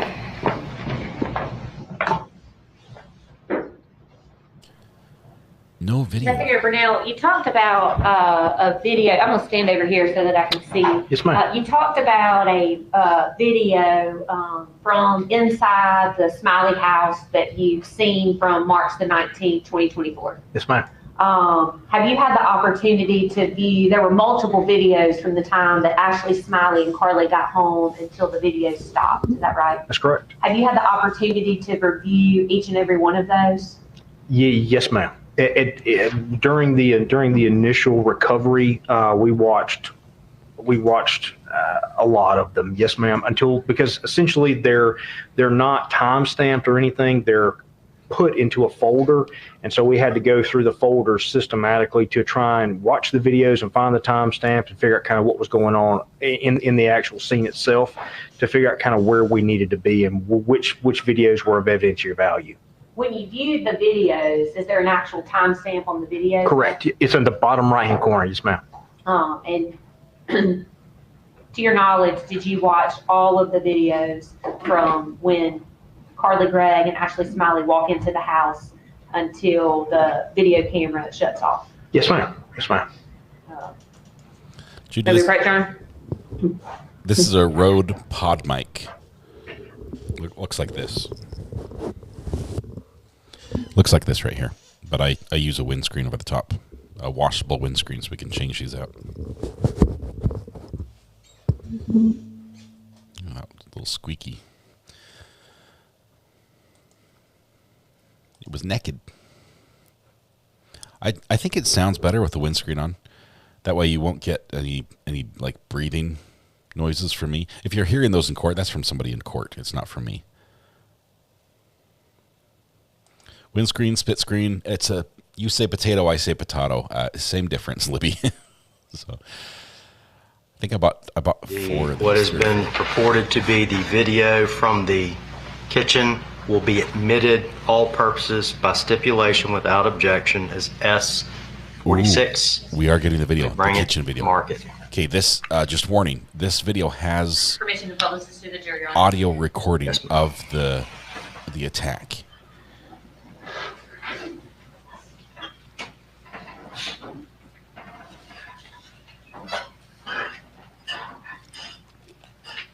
This video sat on ice for a couple days, kept it in the refrigerator.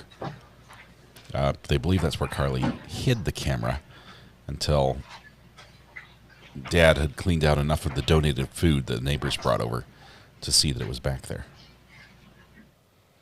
This is going to be something else. Probably going to see some emotions from Carly. I'm just predicting this one.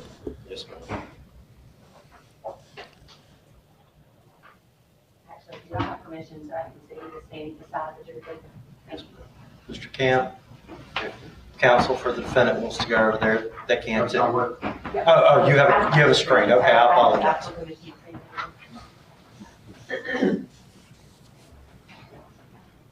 So they have their own screen to watch this. Here we go. Very clear image.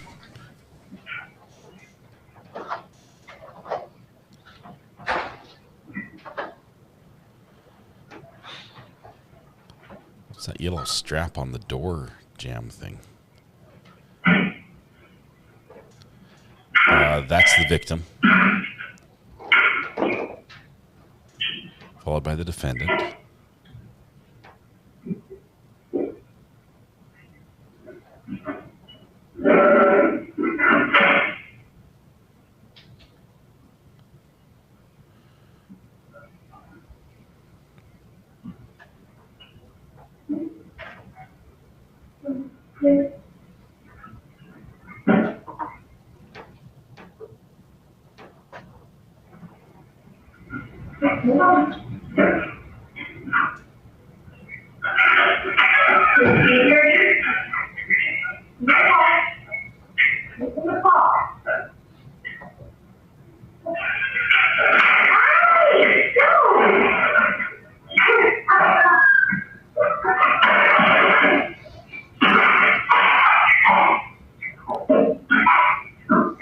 It's got a potato for a microphone.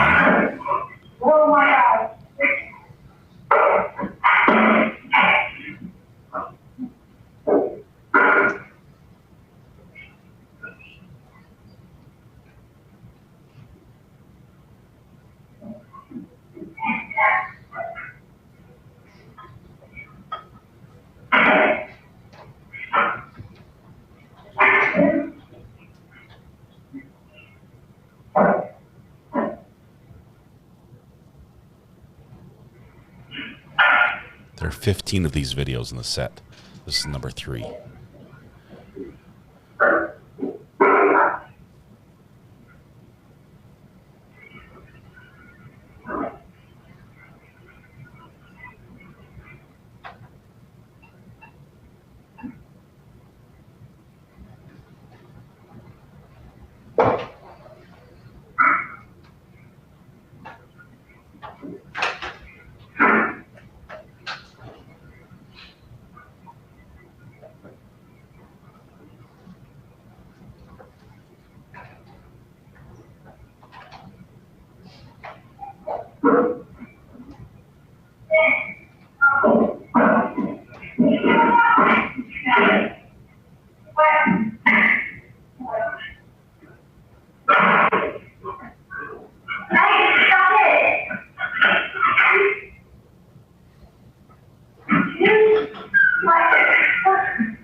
The audio is terrible.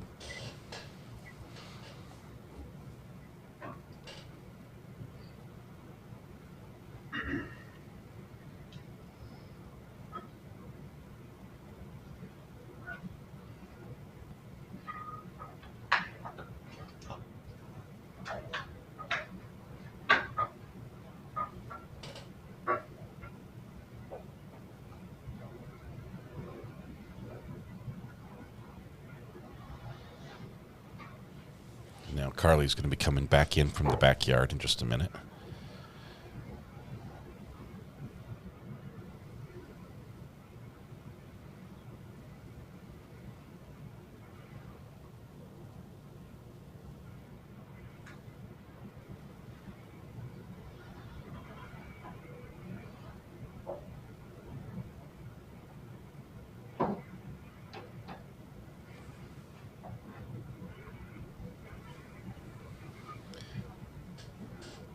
It's 4 o'clock straight up right now.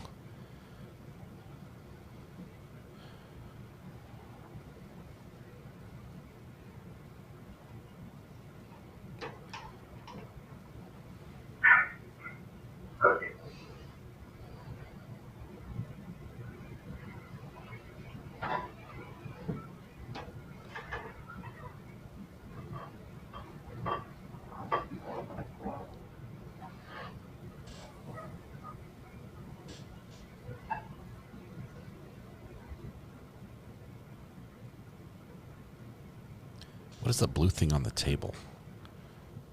Is it like a vacuum of some sort? See a power cord and a handle.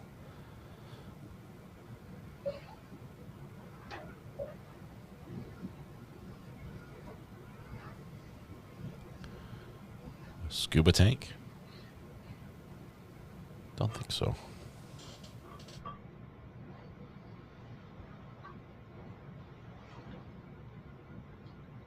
It's an air pump.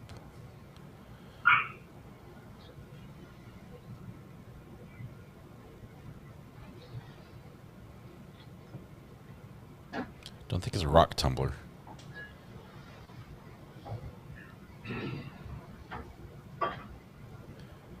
Dog groomer here, that's for the golden retrievers.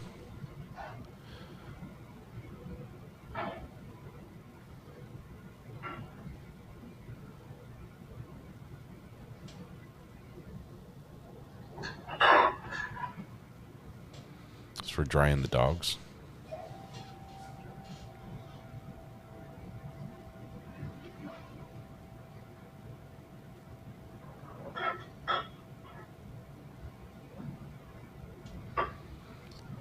It's 4:07 right now.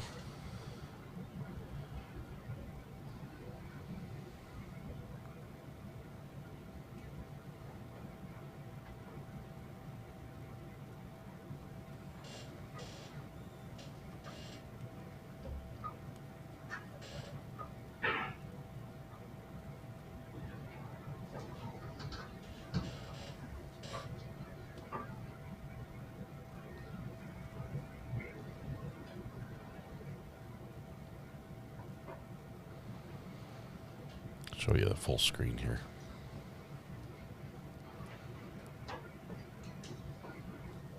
Now 4:10 p.m. Video 8 of 15.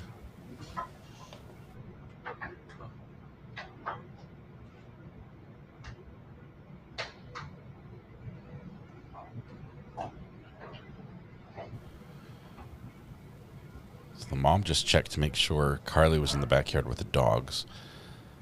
And then headed down. I think Carly's room is down that direction.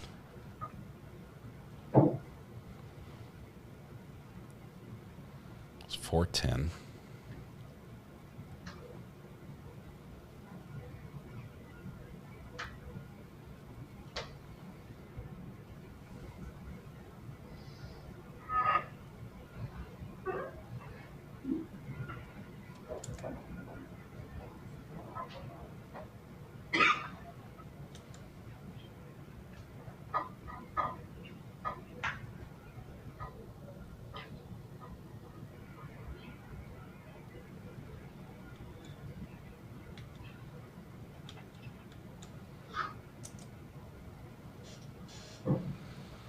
Or 13.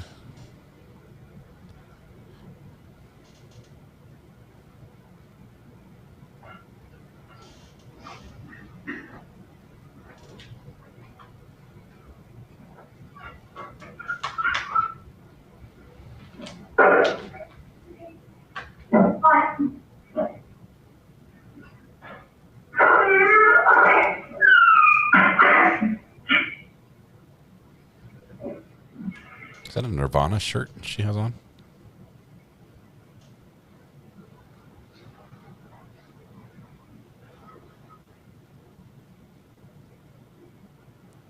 Just walking quickly and quietly with purpose to the other side, which I think is where the mom's room is. It's 4:14.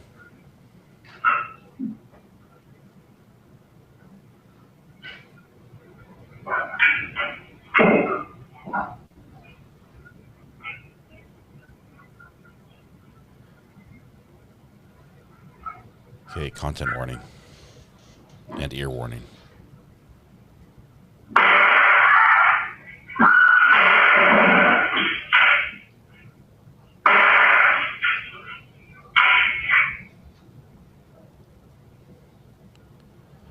Wow.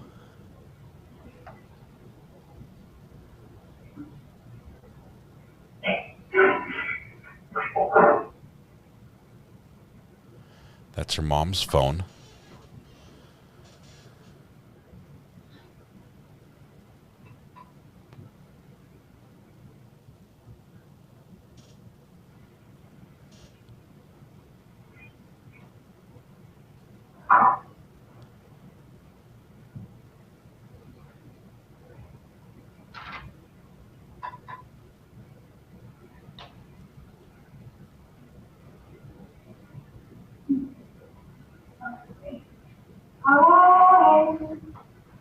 Wow.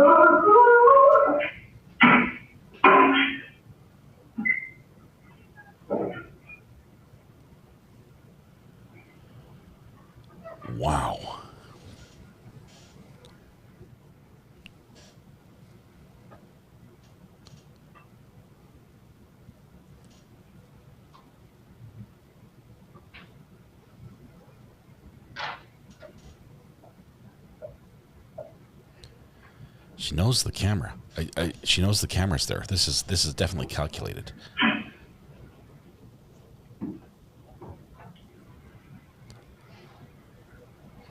$416.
Now 417.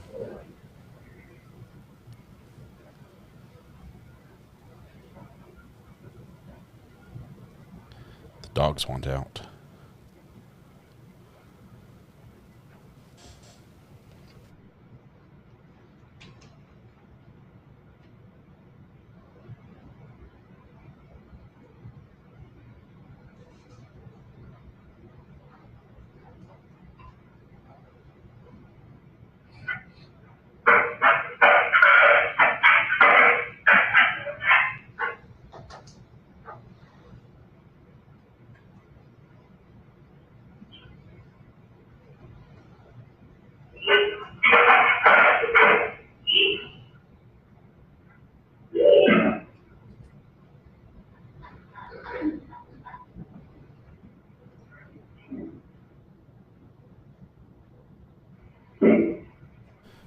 $4:18 p.m.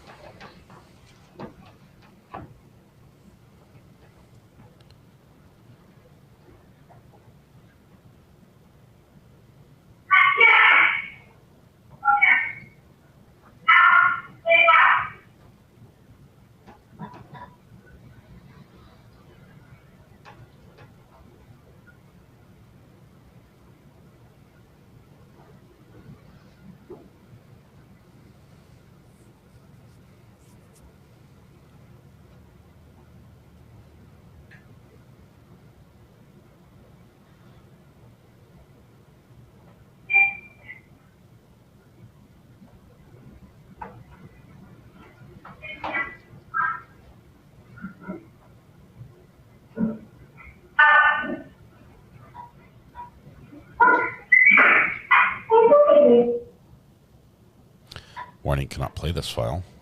No further questions, Your Honor. All right. Return the exhibit to the court reporter, please. You can stand down, but you're still under subpoena. You don't need to discuss your testimony with anyone. Yes, sir. Wow. While he's exiting the rooms, do any of the jurors need a restroom break before we have further witnesses? Anybody? All right. State may call its next witness. State Club Investigator Jack Connor. The other investigator.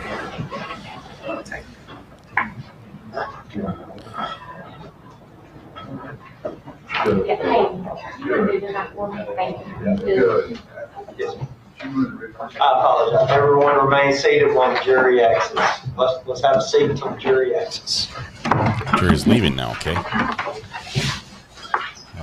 Looks like we might be having a break. I'm going to go back and look at... Y'all just knock and let me know when you're ready.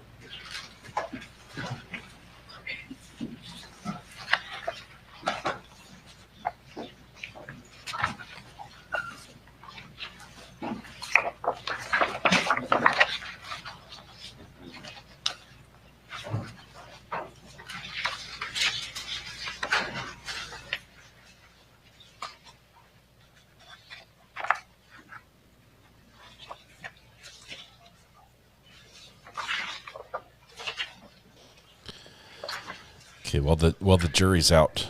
I guess somebody's taking a quick break. Let me see if we can bring this up. I'm gonna go back and look at this video. All right, for those in the audience, one of the jurors signaled that they did need a restroom break. We'll be in recess for 15 minutes. Stay, go on ahead and get your first witness. Get them on the front row, okay? Yes, sir. Okay, so while they do that, yes, we're gonna hold tight for just a minute. Let me show you, going back to the replay here. So I'm going to walk through this as slowly as I can just to analyze it. We've got the audio turned off here. In this point, Carly's down to the left behind that wall behind the kitchen. So we can back it up and see that she went down. She went down there, right? Let's see, wait, right here. So she comes in first. Okay, so she comes in. Watch this is when she comes in from the outside. She closes the door. She's looking right here at the camera, first of all. She comes in, she closes the door. She walks in, step, step, step. I'm gonna play this a little bit slower than normal. About like this. So she walks in, step, step, step. Looks to the left, nothing. Looks to the right. Listens. Walks down towards her bedroom, which is to the right. Nice and slowly. I'm keeping the speed the same. Okay, she walks down. I think she's... And now look. This is bigger steps. Larger steps on the... and quietly across the room. Now she's headed to the mom's room where the firearm was kept. And now when she comes back here in this video... First of all, the dogs respond first. We're going to speed it up a little bit. Speed up that fan. Dogs come back. They hear her coming and look to her right there. So she's walking towards them. She comes into the corner, peeks around the corner, looks to see if her mom's in the kitchen. Doesn't see her there. Hands behind her back. So let me show you this one more time. Hang on. This whole time, her hands are behind her back. She knows the camera angle perfectly. So there's no point where you can see what's behind her back here. So she keeps everything perfectly situated so there's nothing visible, even sort of sidestepping down out of view. She goes down the hall. This is where the gunshots are heard. The dogs react quite quickly.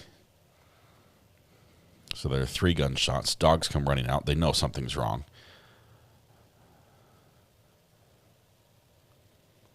I'm going to turn the audio on again.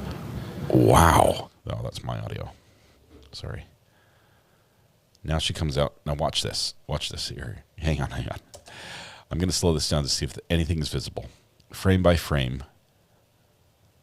Hand behind the back. Nothing visible here. She's going straight for her mom's phone. Still sidestepping. Keeping her body facing the camera as much as she can. She sits down. We hear a clink, a metal clink of something landed on the chair. She picks up the phone, begins texting. More texts. Adjusts the firearm to make sure it doesn't fall or anything. I'm not sure what she looks to over here, but keeps texting.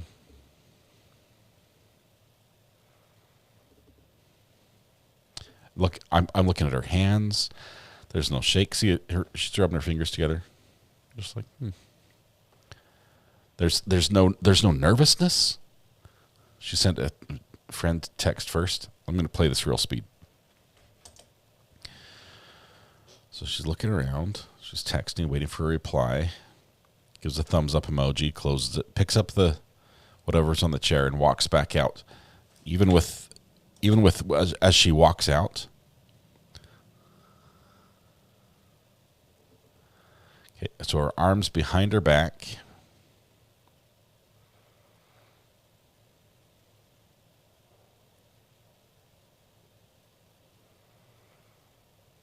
Yeah, can't see anything in her hands at all. Oh, all I need is a telestrator. Seriously, though.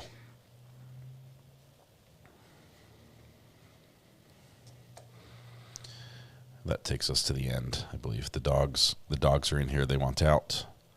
Nothing.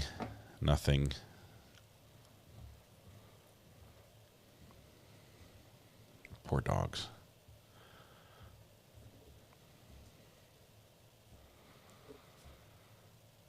Okay, and the very end. Okay, now she does not have it with her. So the dogs wait. They stay out of the hall. They don't go down there. Now she comes out. Her hands are both visible, clearly visible. And she goes to let the dogs out of the backyard. So, man, wow. So we're in break here for just a tiny bit while we let me check what chat has to say here.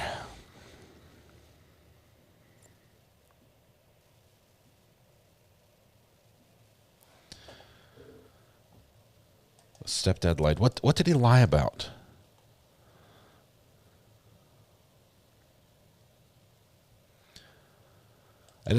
I tried to see it. I didn't see it there. It was very blurry. The one couple frames where it possibly could have been there.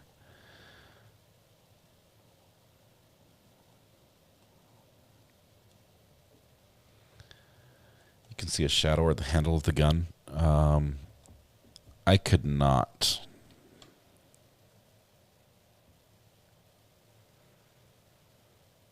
See when she comes into the kitchen.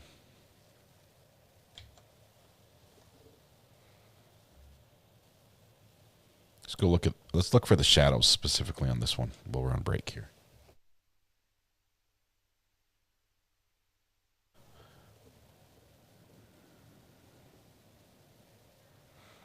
Let's back up. Okay, so here we go. Slow motion.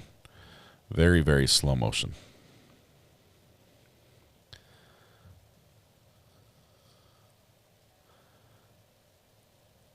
Hand is up high behind her back. Nothing visible. We're watching for her shadow on the wall. See how the light's coming in from that door? Let's see if we can see her shadow. It'll be on the right-hand side of her body. She reaches for the phone.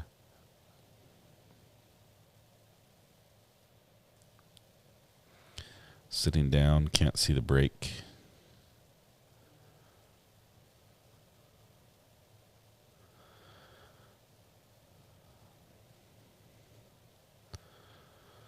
Puts it down, does nothing. The dog smells the gunpowder residue on her hands. She texts. Still in slow motion here, sorry. Continues texting. Okay, so the dog goes in back, and I think she's worried that the dog's going to knock the gun off the chair. So she checks to make sure it's okay. It is.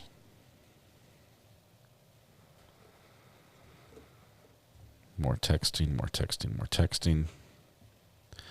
This part just like nonchalant. That's what I get. Just completely nonchalant, unfazed by what just happened.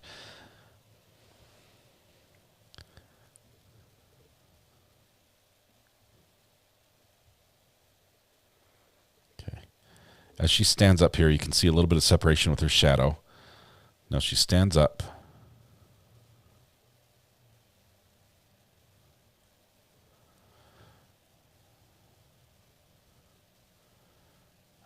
And picks up the gun, but the shadow's just not clean enough to see what it was.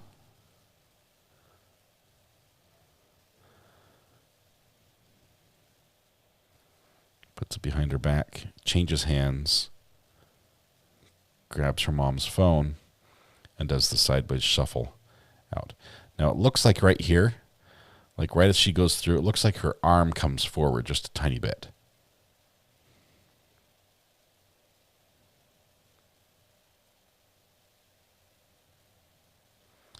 So those are the only frames where it might be visible, and it's very blurred. All right. Whew.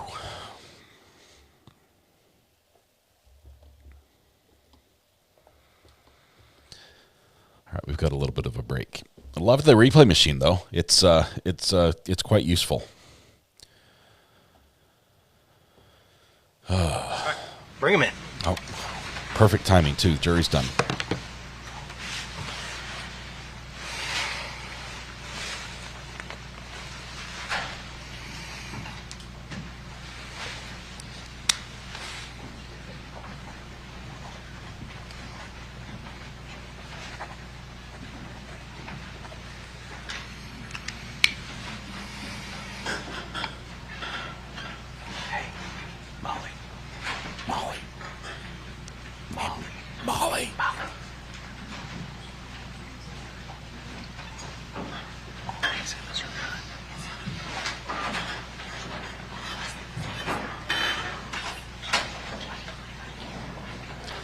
She was offered a plea deal, did not take it. All right, state may call its next witness. Next call's investigator Zachary Cotton.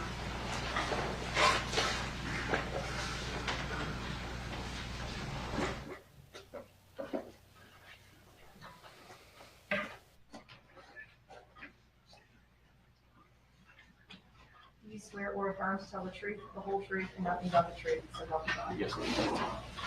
Have a seat. Adjust yourself up to the microphone.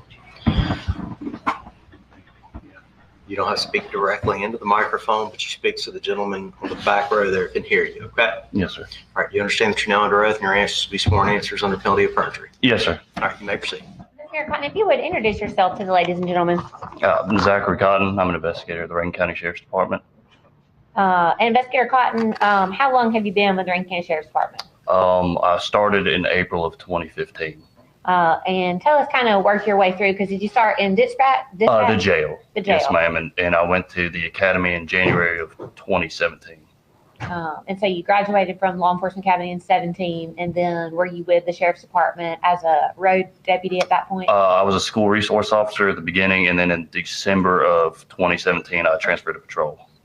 On March the 19th of 2024, what role were you in with the Rankin County Sheriff's Department? I was working in investigations. Did you have the opportunity to be called out to 314 Ashton Way? 214, actually. 214. Yes, ma'am. And where is that? It's over there in Farmington Station, over there off of Farmington Boulevard, out in Brandon, Mississippi. And what was your reason for going out to that location? The Sheriff's Department received a call from a male that has stated that he had been shot by his stepdaughter and that his wife was found deceased inside the residence. And what was your role when you arrived on the scene at that location? When we initially got there, I, along with other parties on scene, made sure the residence was safe.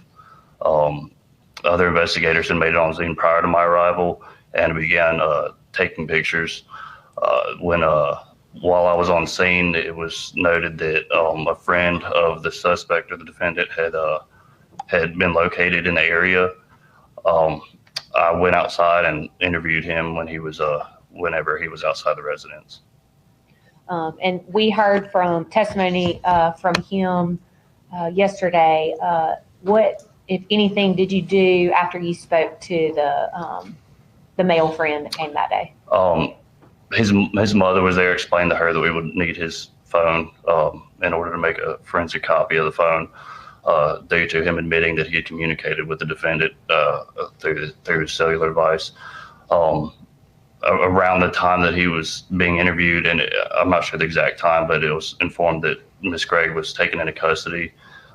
At that time, it was verified where to take her, whether or not the jail or to the youth detention center due to her age. It was decided to take her to the youth detention center out in Pelahatchie. While on the scene, did you have interaction with Miss Gregg? If I did, it was very brief. I don't recall.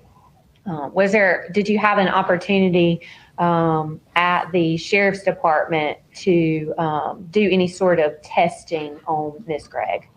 I did not. One of the other investigators, whenever she was arrested at the scene, was able to test her for gunshot residue and did initial photographs of her person. Did anybody take any buccal swabs of Miss Gregg? Yes, ma'am. Are you aware of when that happened? It was approximately a week later. I obtained a search warrant for buccal swabs. Yes, ma'am.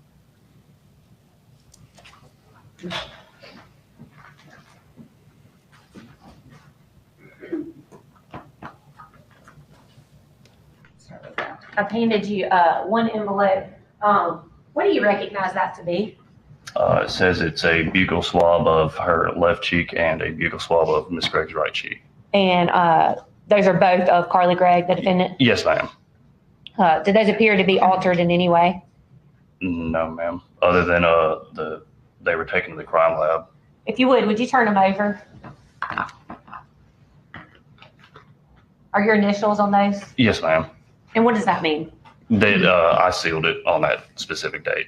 We'd ask that these be marked as state's next exhibits. Any objection? No objection, Your Honor. All right, mark the left cheek as S47.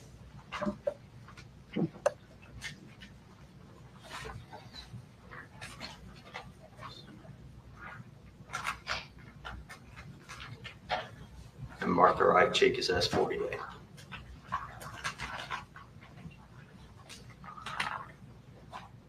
Investigator Cotton, excuse me, did you also close and seal evidence of swabs taken from the firearm used to kill Miss Smiley? That was not me. I believe that was Investigator Bernell did that. May I approach witness, Your Honor?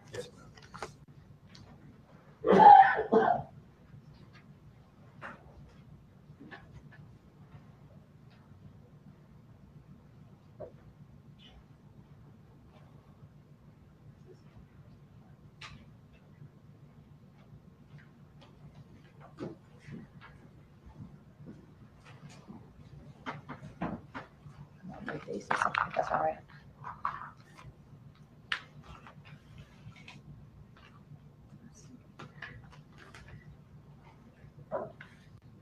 I'm handing you 2 envelopes. If you could take a look at those, both front and back.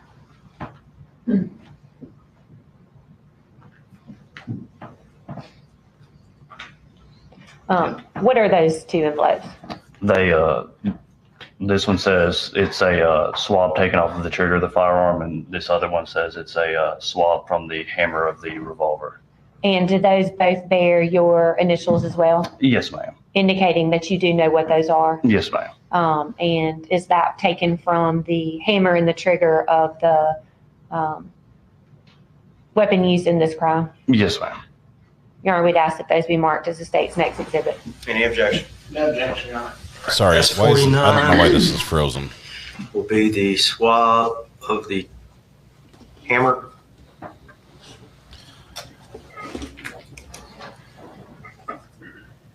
S50 will be the swab of the trigger. It is frozen. Let me see if I can get it fixed.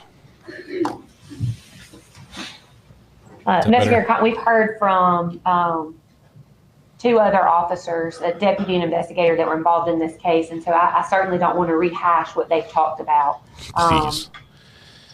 We've gotten, I think, through the point where in the investigation where the crime scene was cleaned up, or processed, I'm sorry, the victim was taken out of the home, both the living and the deceased victim. At some point, did you have the opportunity to observe an autopsy on Ashley Smiley? Yes, ma'am. It was approximately a week later. I believe it was on March 26th at the Mississippi Crime Lab. May I approach, Your Honor?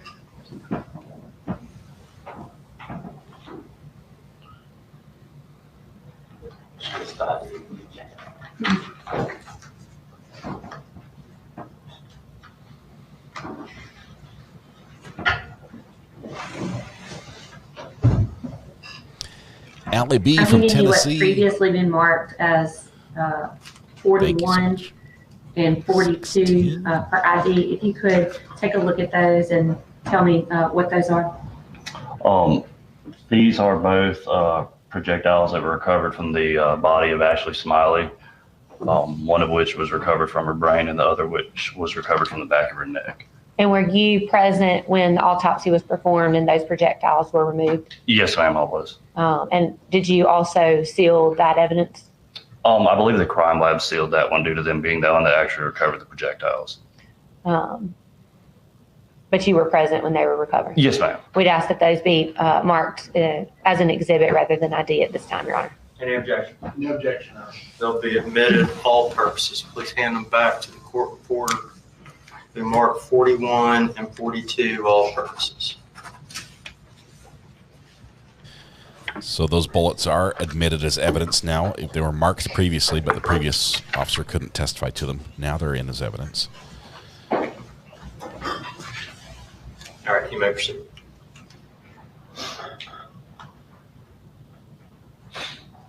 Attended witness, Your Honor. Cross it.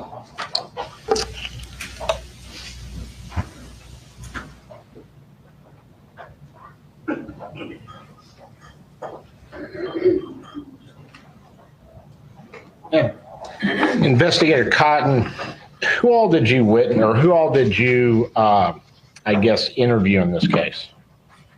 One of the parties that was interviewed was the friend that was over at the residence at the time Mr. Smiley was shot. And her initials would be the BW, correct? Yes, sir. Okay. And then as well as the friend that was outside the residence that was located, whose initials are BG. Okay. I also spoke with parents of some of the other juveniles that Miss Gregg had attempted to contact on the date that this incident occurred,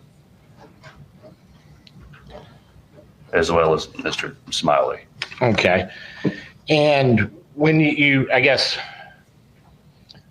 you were at this, you originally were the investigator who got the, I guess, little SD drive, with that SD card, would that be correct? The one that he provided to us went with the initial garage footage. Yes. Is that one? Yes, sir. Okay. So, and you were at the scene that night, but when this takes place on the 19th? Yes, sir. I went to the residence for a short period of time. And you helped with the investigator, and you're the lead investigator? Yes, sir. Investigator Bernell helped me with it. Okay. And so you gathered all the evidence and information that you could on the 19th. Investigator Bernell did. I wasn't there for the processing of the scene. I had left to go back to the office. Okay. And then what did you do when you got back to the office? We have a drying chamber up there that we can secure clothes and other evidence in there that may either be saturated in blood or just water in general. Miss Gregg's clothes, whenever she was booked in, were brought up there and placed in this drying chamber to dry out. Now, you're the person, I guess, who's in charge of gathering all the evidence for this case. Would that be correct? I assisted with it. I had other investigators assist me with it as well. Okay, but you're you're the main guy on this case, so everything sort of comes to you. Would that be correct? Yes, sir. Eventually it would come back to me. Okay. And so you see all the videos, you know everything that's out there concerning this case, right? I would believe so, yes. Okay. Now, I know at some point there's a video with I guess a deputy Stack. Oh, Shack? Shack, I'm sorry, Shack. Are you aware of that one? Yes, sir. Okay.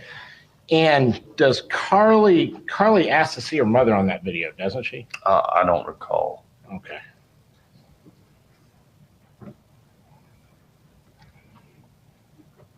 Now, I guess you interviewed Heath, is that correct? Yes, sir, at a later date, not on the date that the incident occurred. Okay. When you interview Heath, and this is, I guess it's a couple days after, is that correct? I think it was approximately a week and a half. It was the very beginning of April. Okay. And he comes and sits down, and had you gotten the SD card at that time? Yes, sir.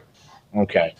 And so, because I noticed it said that you and it was you, his attorney, and himself, and he had gotten an attorney based upon whatever happens with this SD card, correct? Yes, sir. Okay. Now, you're asking him, sort of why this happens or why this happened, because this was not normal for, somebody just walk up and shoot their mother, correct? Especially if there's not a sort of a history or something, correct? I may have. I don't remember the specific question, but I may have an interview. Okay. And it's at that time where, and Heath doesn't really know, correct? Correct. And so the next thing that happens is y'all start talking about, yes, she was in treatment and they had switched her medication. And I don't think he could tell you what it was, but you just had a general conversation. Yes, sir. Okay. And so that was the first time you learned that there may be psychological issues in this case. Objection sustained. He did not stop the question. He finished it.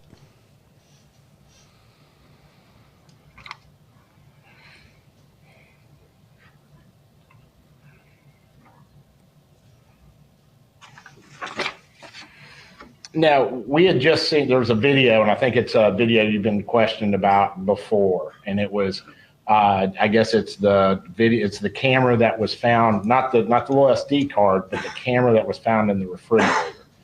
You know what we're talking about with that camera? Yes, sir. Okay.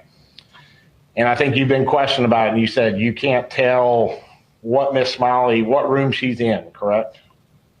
You talking about Miss Ashley Smiley? Yes, Ashley Smiley. Yes. You do not know what room she's in. No, so I can't say for certain which room she's in. Yeah. And you can't tell anything that she was carrying or not carrying or anything. You were never able to identify. It's not. It's kind of the distance. It's not really discernible what exactly it is. She just had stuff in her hands at some points. And I think your testimony would be from before is that you didn't see them fighting or doing anything that was out of the ordinary before this incident happened, correct? Yes, sir. And I think you checked with did you check with her friends at school and everything to see if there was anything there that had caused problems? I spoke with the BW and BG.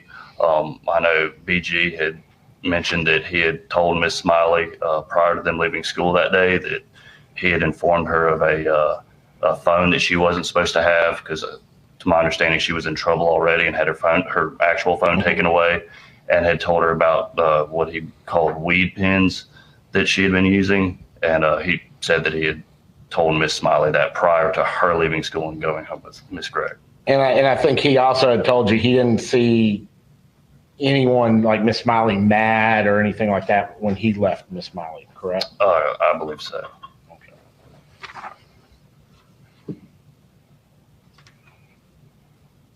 Now, I just a couple of questions. I was just wondering. Okay, BG he's a minor, correct? He's already testified. Yes. Okay, and you questioned him at the scene and also at the police station, or just at the scene? No, sir, just at the scene. Okay, and did you get his parents' permission to do that before you did it? No, sir, he wasn't a suspect at the time, and his mother, right when I began speaking with him, actually walked up. I believe he had already called her. Okay. At some point, had y'all told him, and he had communicated to his mother that y'all were just taking him home? Objection or cause for speculation. Overruled as to what he told me. Yeah. Did you tell BG that y'all were just going to take him home? I do not recall. I don't remember saying that to him. I'm not sure if other deputies did. May I beg the court's indulgence for a moment, Your Honor? Let's see if there's a video there. Tell him you're going to take him home, and then instead you question him. Once again, this is pointing the finger at the police. Pay no attention to the person who we know committed the crime.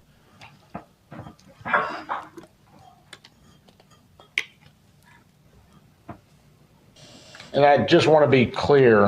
I think you've already, it's sort of going back to that camera.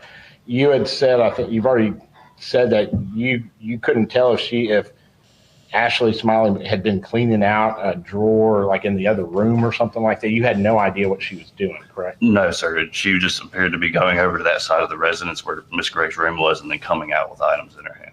Okay. No further questions. Redirect examination. Let's see if I can see what items those were in her hands. May I approach her? Yes, ma'am.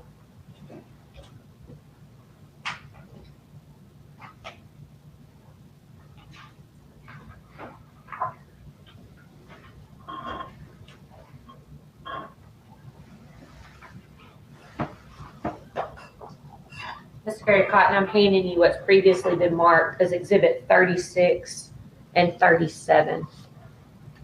Do you recognize those photographs? Yes, ma'am. Who's depicted in that photograph on the floor, deceased? Ashley Smiley. And whose room was that, did you determine during your course of your investigation? It was Carly Gregg's room.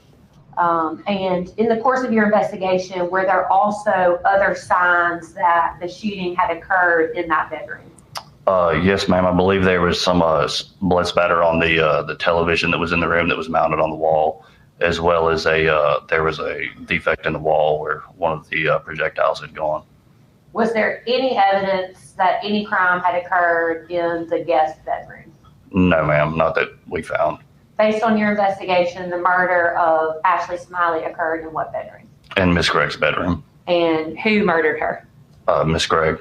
And based off your investigation, who attempted to murder Heath Smiley? Miss Gregg.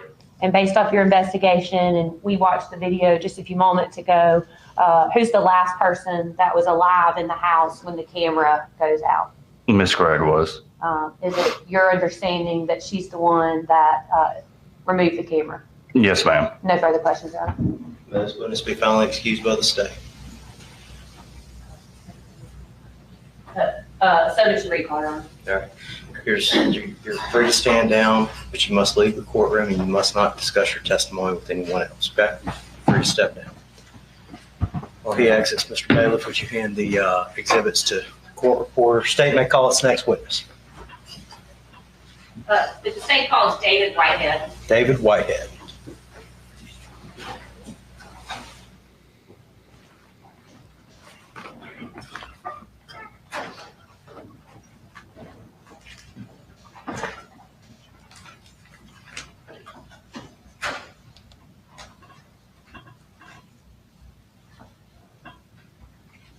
While he's entering, do you wish to go on ahead and grab the exhibits that you're going to need? Yes, sir.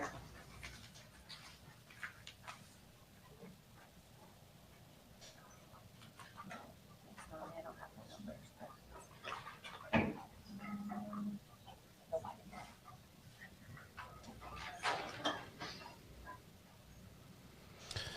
I've been watching this this kitchen camera replay back and forth, and these poor dogs. Initially, when they come in, for the whole time the dogs are in camera, their tails are up, they're wagging. You swear or affirm to tell the truth, the whole truth, and nothing but the truth. The moment the shots were fired, tails down, no wagging. Just stuff up to the microphone. You don't have to talk directly into the microphone, but I need you to speak loud enough that the gentleman up there on the back row, far back row, can hear you. Okay? Yes, sir.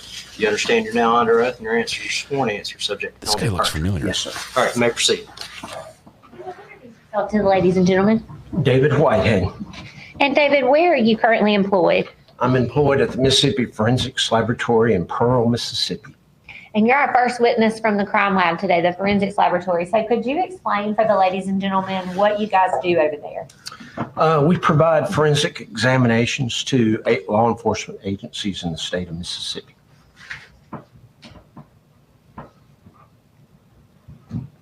And what is your position at the Mississippi Forensics Laboratory? I'm a forensic scientist as well as the section chief of the trace evidence section, the supervisor. And what exactly does a section chief of trace evidence do? We do items of trace evidence, gunshot residue, hair, fibers, paints, glass, fire debris. We have probably $1.5 million worth of analytical equipment, as well as I'm the supervisor of that section responsible for the technical aspects of the trace evidence section. And how long have you been employed there with the Mississippi Forensics Laboratory? I've been with the laboratory since January of '94, so a little over 30 years. Do you have any previous experience testifying as a forensic scientist and with a subspecialty of trace evidence? Yes, ma'am. I've testified probably north of 400 times in circuit court in Mississippi, circuit court in Louisiana, as well as federal court in the state of Mississippi. As a matter of fact, I've testified here on several occasions. And if you could give the ladies and gentlemen just a kind of background on what education you have and kind of how you got to be in this role. Yes, ma'am. I hold degrees in chemistry and forensic science from the University of Mississippi. I've attended numerous schools and seminars over the years. I've been to the FBI Academy in Quantico, several different classes. I've been to McCrone Research Institute in Chicago. I'm certified by the American Board of Criminalistics after passing the national certification test in 1998. So my certification is in comprehensive criminalistics. I'm also a member of the American Academy of Forensic Sciences, the Southern Association of Forensic Scientists, and the American Society of Trace Evidence Examiners. And of course, our laboratory is an accredited laboratory. We're accredited by the organization called ANAB. Your Honor, at this time, we would move to have this witness tendered as an expert, as a forensic scientist with a specialty in trace evidence. You wish the board that? No, objection to him or an expert. Without objection, he'll be admitted as an expert witness in the field of forensic science with specialty in trace evidence. You may proceed. Mr. Whitehead, if you could explain to us exactly what trace evidence is. Trace evidence deals with small items of evidence, trace amounts. We analyze such things as I previously stated, hairs, textile fibers, paints, glass, gunshot residue, and in addition to that, fire debris type evidence where we're looking at charred debris for ignitables. We do a lot of comparison work where we're comparing unknown samples to known samples, but probably our biggest caseload is gunshot residue examinations. We probably get about 400 or 500 of those cases in a year. And our second most caseload is going to be fire debris. And what is gunshot residue? Gunshot residue is produced when a weapon is discharged, and what will happen is you'll get gases escaping any opening in the weapon. We're specifically looking for primer residue, which comes from the primer cup. So when the firing pin strikes and the weapon strikes the ammunition, the primer cup, it ignites those components. That ignites the gunpowder, which is what propels a projectile out the end of the barrel. You'll get these gases escaping any opening in the barrel. When it hits the cooler air outside the weapon, it'll condense into particles. These particles are microscopic in size. They contain lead, barium, and antimony, and they will have a spherical morphology. I'm going to keep the audio going. And what type of testing, or can you describe for us how you test for gunshot residue? We utilize what is called a scanning electron microscope with an energy dispersive X-ray analyzer. That's a fancy name for a large microscope that analyzes these tiny particles. Since they're about a micron in diameter, you have to have a pretty powerful instrument to look for these. The microscope actually visualizes the particles. The X-ray detector actually tells us the composition of those particles. And again, we're looking for lead, barium, and antimony particles. Those are what are produced from primer residue. And I want to take just a step back. You mentioned earlier that the lab is accredited. Do you also undergo like performance testings on the machinery that you use? We're accredited every 4 years. So every 4 years, a team comes in and inspects all aspects of the organization. As well as we're proficiency tested every year. So every year we complete proficiency tests that are outside proficiency tests, and we to look for things like gunshot residue or the other disciplines. And for people that are not familiar with those proficiency tests, is that like I would do my research or my testing, I would submit my report, and an outside agency would then review everything and make sure that that was proper?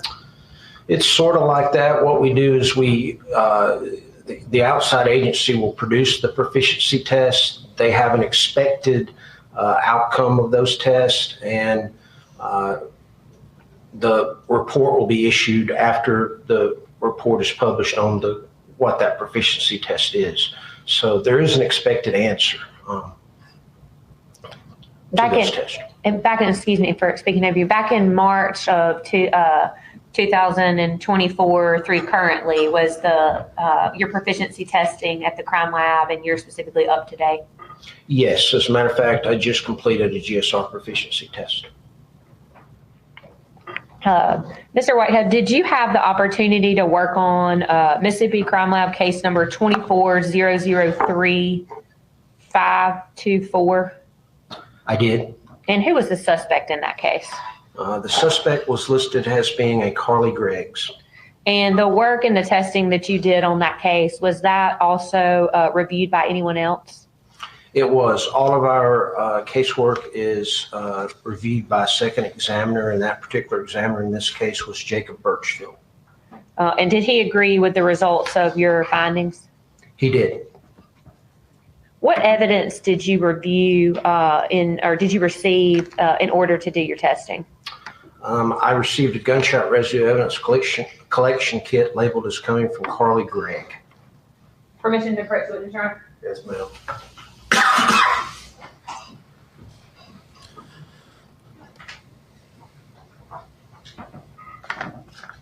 I handed you what's previously been marked as Exhibit 43. Have you seen that item before?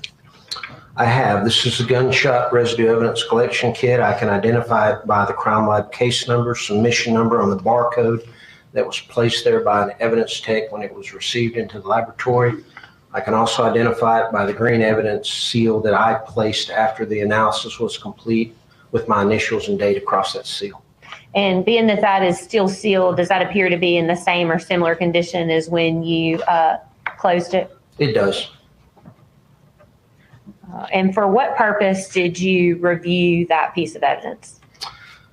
This item of evidence was analyzed for the presence of gunshot residue.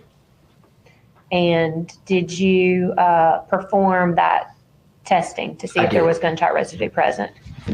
Did you prepare a report with your findings in that case? Yes, ma'am. Permission to approach the witness. Finally, an expert that prepares a report. So many times we get experts who just verbally go over their findings, but we've got an actual report here. I like that. I think if you're getting paid $10,000 to do your job, is that an accurate copy of your report? Yes, ma'am. This is a copy of the certified report that I issued in this particular case. And that contains your findings? It does. And it bears your signature? Yes, ma'am. Your Honor, we'd ask that this be marked as the state's next exhibit. Any objection? No objection, Your Honor. Admitted S51, all purposes. S51. It's a lot of evidence.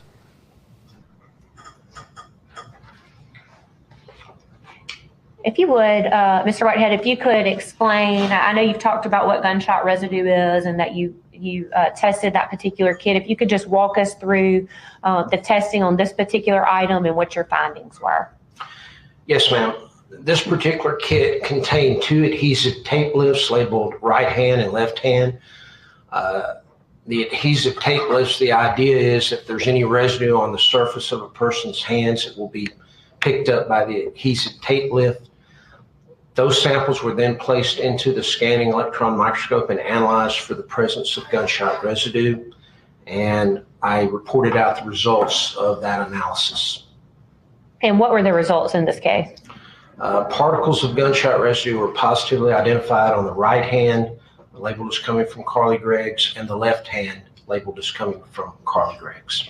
And based on your training and experience, is the results rendered reliable? Yes, ma'am. No further questions, Your Honor. Cross-examination.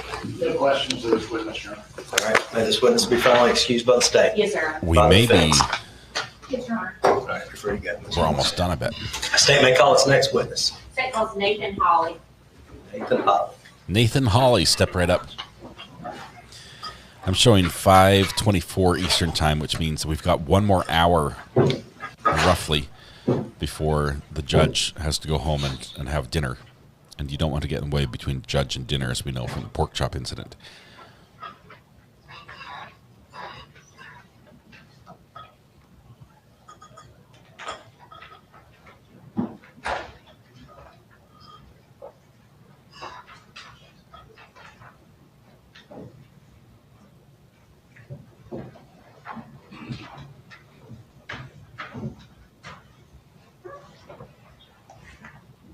Bailiff shows him where to sit. You swear or affirm to tell the truth, the whole truth, and nothing but the truth, so help you God. I do. Sworn in. Have a seat. Just yourself up to the microphone. You don't have to speak directly into the microphone, but you need to speak so that gentleman on the back row can hear you, okay? Yes, sir. Do you understand that you're now under oath and your answers to be sworn answers under penalty of perjury? Yes, Your Honor. All right, you may proceed. Your Honor, just going to track the exhibits quickly before start. Okay, for some reason I was missing that they were swearing them in beforehand. I just thought the judge was saying, you just understand you're under oath now, right? But that makes more sense now. Now he's double, he's crossing his I's and dotting his T's, or vice versa.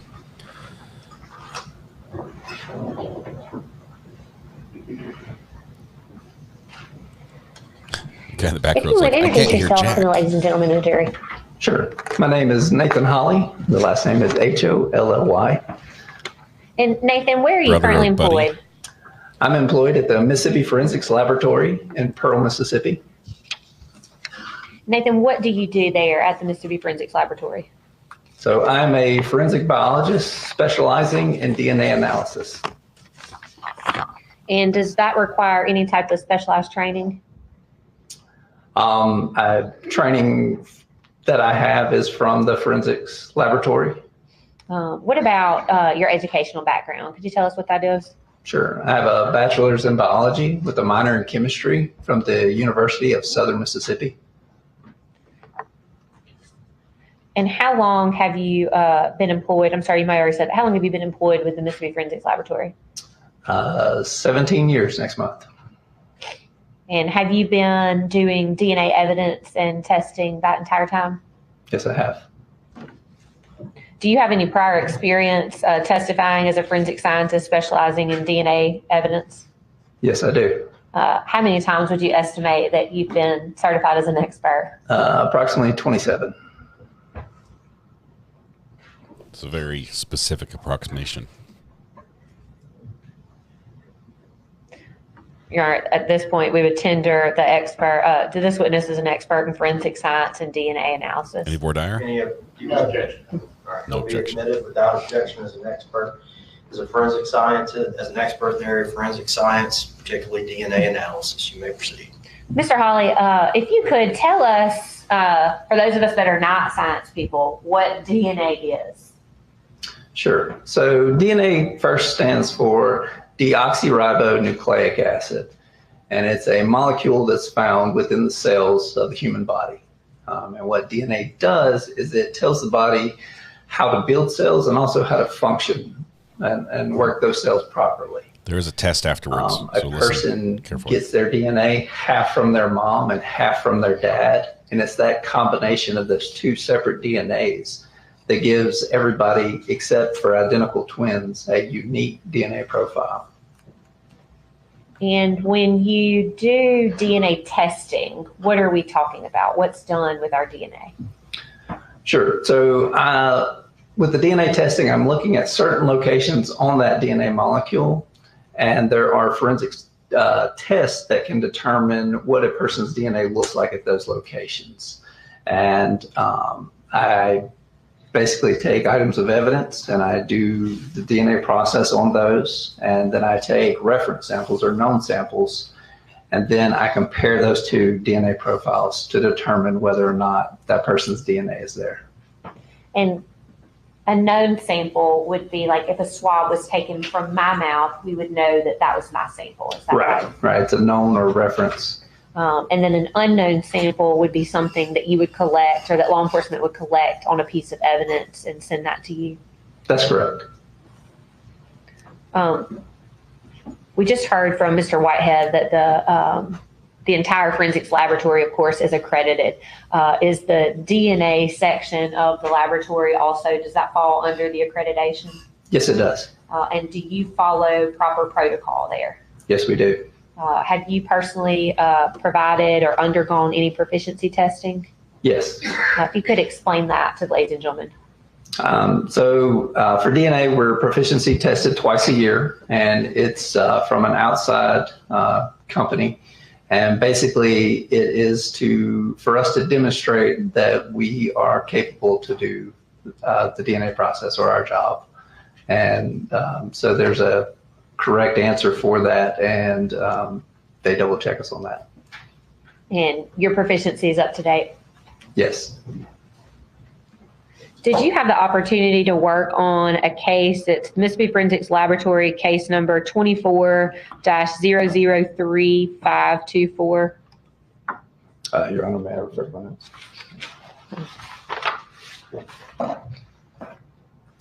Yes, I did. In performing that work, did you actually did you render a report? Yes, I did. May I approach the witness, Your Honor?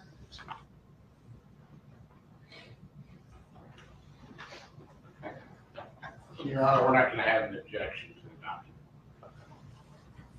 Now, go ahead and ask that it be marked, this is next state's next exhibit. Without objection, it'll be marked S52.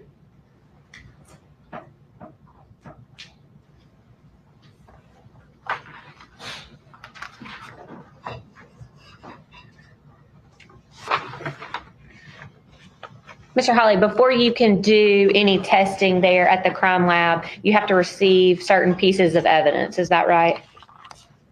That's correct. May I approach the witness, sir?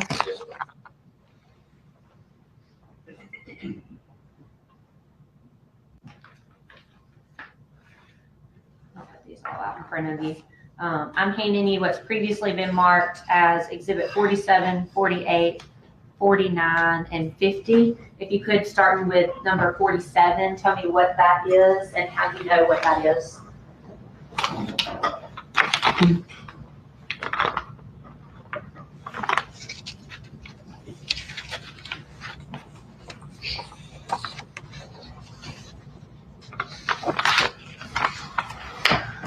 So this is it is a buccal swab of Carly Gregg's left cheek. And it is, I can identify it from the crime lab barcode, which has the case number and submission number on it. And did you, is there also a buccal swab of her right cheek?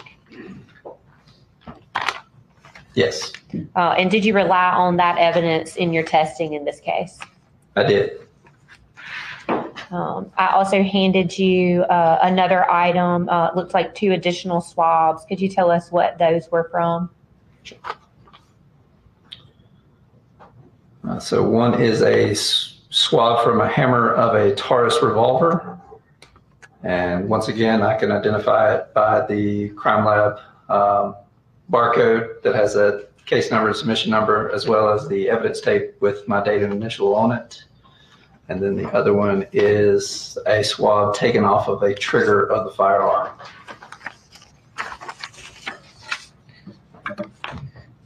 In performing DNA testing, do you actually have to, well, can you describe for us, like you take an extract from something? Yes. So the DNA process starts with extraction. And what I'm doing during the extraction is I'm actually removing the cells off of whatever substrate they're on, whether it's a swab or a cutting. And I'm lysing open that cell and getting rid of all the other cellular components except for the DNA. So the only thing that I'm left with is that isolated DNA. Did you do that in this particular case? Yes, I did. Permission to approach with. Yes, ma'am.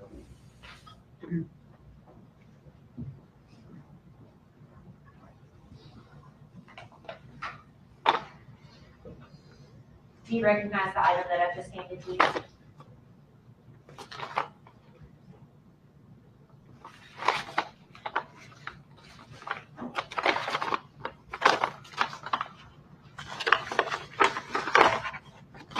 A simple no would suffice, but some ASMR will work. Yes. Oh, yes. And what are those? So these would be the DNA extracts from my extractions on the items of evidence.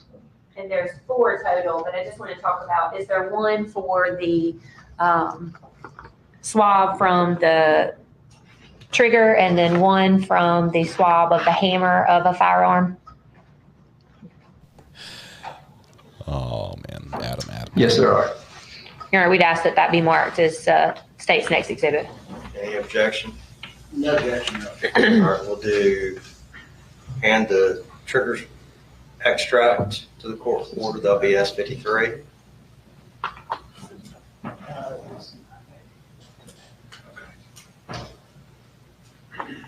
Are both extracts in the same envelope? Yes, sir. Okay, then just mark the one envelope S53. Is there a second envelope? I can take the other one back, Your Honor. Okay. Everyone's taking envelopes.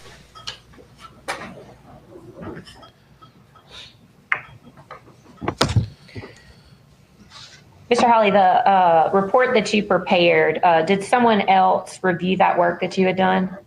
Yes, I did. And did they agree with your findings? Yes, I did. And if you could tell us about the two items, I think I misspoke earlier in this case when I said that there was a DNA match on the hammer. Could you tell us what your findings were with regards to the hammer, the swab from the hammer on the Taurus gun? Due to an insufficient amount of genetic information, no comparable results were obtained for the swab from hammer. What about for the trigger of the Taurus firearm? The DNA test results for the swab from trigger produced a partial profile, which is consistent with the reference sample of the suspect. Therefore, Carly Gregg is not excluded as a possible DNA donor to this sample. Ashley Smiley is excluded as a possible DNA donor to this sample.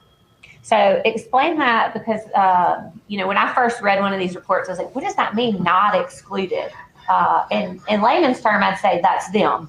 But in scientific terms, you have to say that they can't be ruled out, right? Right. So in this case, the DNA that is there, it does match to Carly Gregg's DNA. Is there a quantification? Do you put a certain number, like 1 in so many people, that DNA belongs to? So anytime there is a match made, we do give a status statement. And I can read that one and then explain it to you. For the 8 markers compared, the genetic profile for the DNA donor of the swab from trigger occurs with a frequency of approximately 1 in greater than 10 billion random unrelated persons of the Caucasian, African American, and the Hispanic population. And so that stat is supposed to give weight to how common or how rare you would expect that profile. And in this case, it would be a rare profile. 1 in 10 And as I billion. understand it, the 1 in 10 billion, 10 billion is actually just the forensic laboratory's cutoff. You got to stop it at a certain point. That's right. Once the numbers get so big, it's hard to understand. We usually cap it at above the world population, which is, last time I checked, around 8 billion. So we cap it at 10 billion. No quadrillions And to be here? clear, your report excludes Ashley Smiley as a DNA donor on the trigger of the gun. That's correct. Court's indulgence. No further questions, Ryan. Cross-examination. Wow. No questions. May this witness be finally released by the state. That was quick. By the defense. I thought we were going to go through everything they You're swabbed. free to go. Please leave your exhibits up there. State may call its next witness. The state calls Felicia McIntyre. Felicia McIntyre, next witness. While she's coming to the stand, I want to show you this. When they first, let's see, where's my video? Hang on, it's not playing correctly. Hang on 1 second.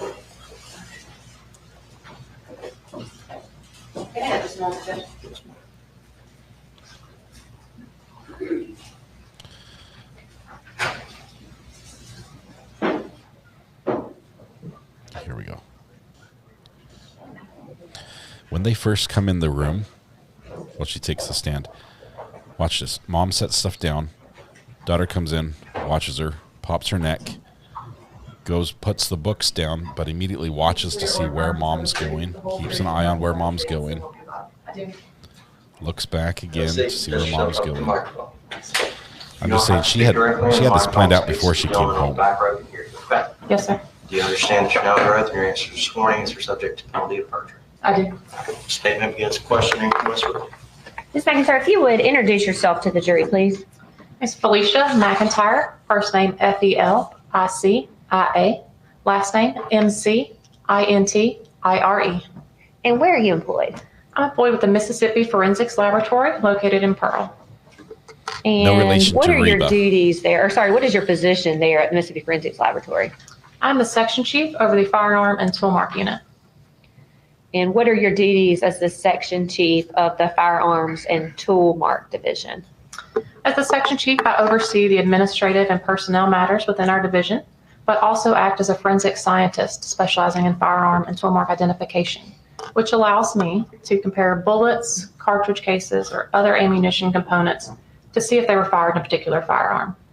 And how long have you been employed with the Mississippi Forensics Laboratory? Since November of 2008. Do you have any previous experience as a forensic scientist specializing in firearms and tool mark examination? I was trained with the Indiana State Police beginning in 2005. Would you give the jury your educational background? Yes. I earned a Bachelor of Science in Forensic Science from Eastern Kentucky University. And have you completed any specialized training in forensic science and firearms and tool marks? Yes. When employed with the Indiana State Police, I completed a 2-year apprenticeship-style training program, which included lots of literature references, touring of various firearm and ammunition manufacturing facilities, supervised casework, mock and written exams. And then I continue to travel annually to different seminars and to maintain certification. And have you previously been accepted as an expert witness as a forensic scientist in firearms and tool marks? I have. How many times would you estimate that? Near 100 at this point. Ooh. Your Honor, at this time we've moved to have this witness tendered as an expert in forensic science and firearms and tool marks. No objection. Without objection, shall be admitted as an expert in the area of firearms and tool marks. Firearms and tool marks and tool mark identification. We'll proceed. Ms. McIntyre, if you could kind of talk to us about what ballistics are.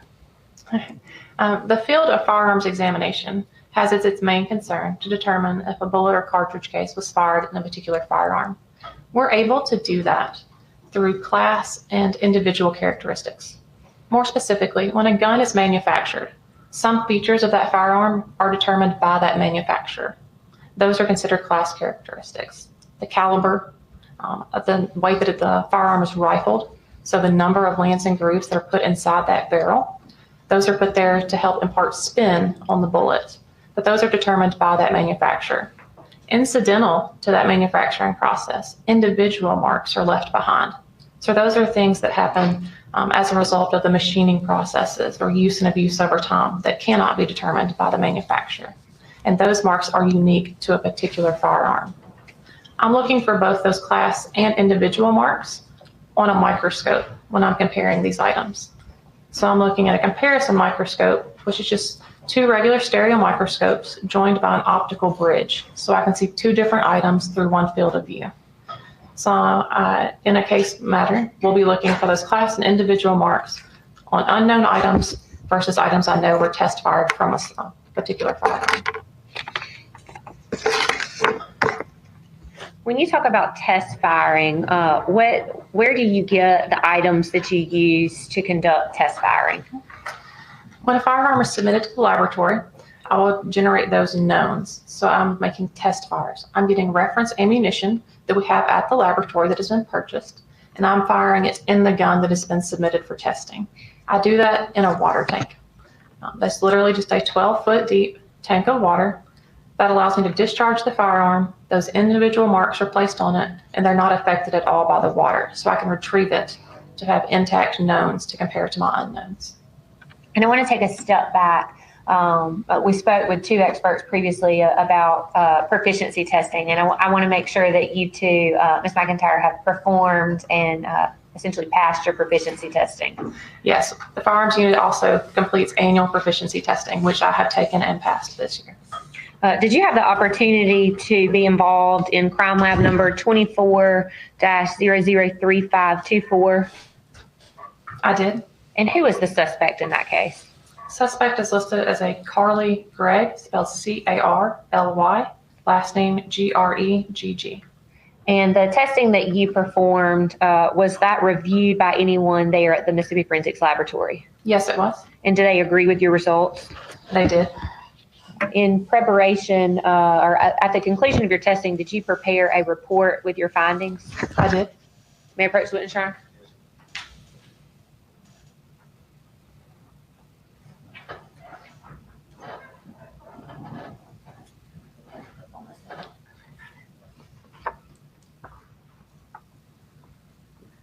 Ms. McIntyre, what I've handed you, does that appear to be a true and accurate copy of the report that you prepared in this particular case? Yes, it does. You mentioned that you use test firing ammo. May I approach the witness, Your Honor? I'm sorry, may I have that moved as state's next exhibit before I move on? State's 52? Yeah, objection. Objection. The report will be admitted as S-53 without objection. 53. Okay.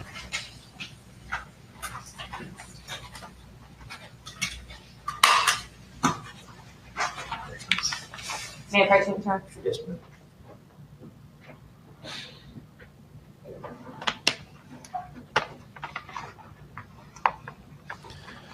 I could never wear those earrings because they'd stab Or me in has the not been marked. shoulders. Could you tell me what that is, please? Yes, for the record, I've been handed a test fire envelope that bears crime laboratory number 24-003524. I recognize this envelope as it bears the crime laboratory barcode with the case number and submission number. My initials are placed upon it when I created it, as well as a tape seal of my date and initials when I completed my examination of these items. And does that appear to be in a unaltered form since you sealed that envelope? Yes, the seals are still intact. Your Honor, we'd ask that be marked as the state's next exhibit. Any objection? No objection, Your Honor. That's 54. 55. This is 54. This is 55. That's 55. May I approach the witness, Your Honor? Yes, ma'am.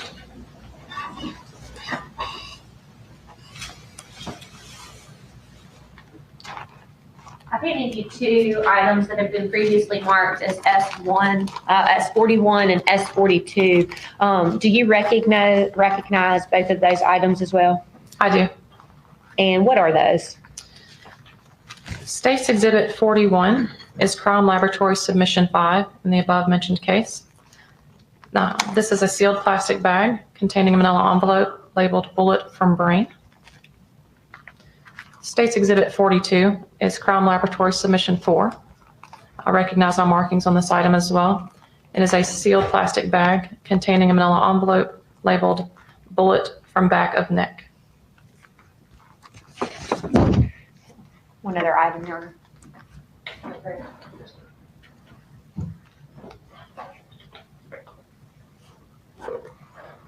I'm also handing you what's previously been marked as S40. You would take a look at that and tell me if you can identify that.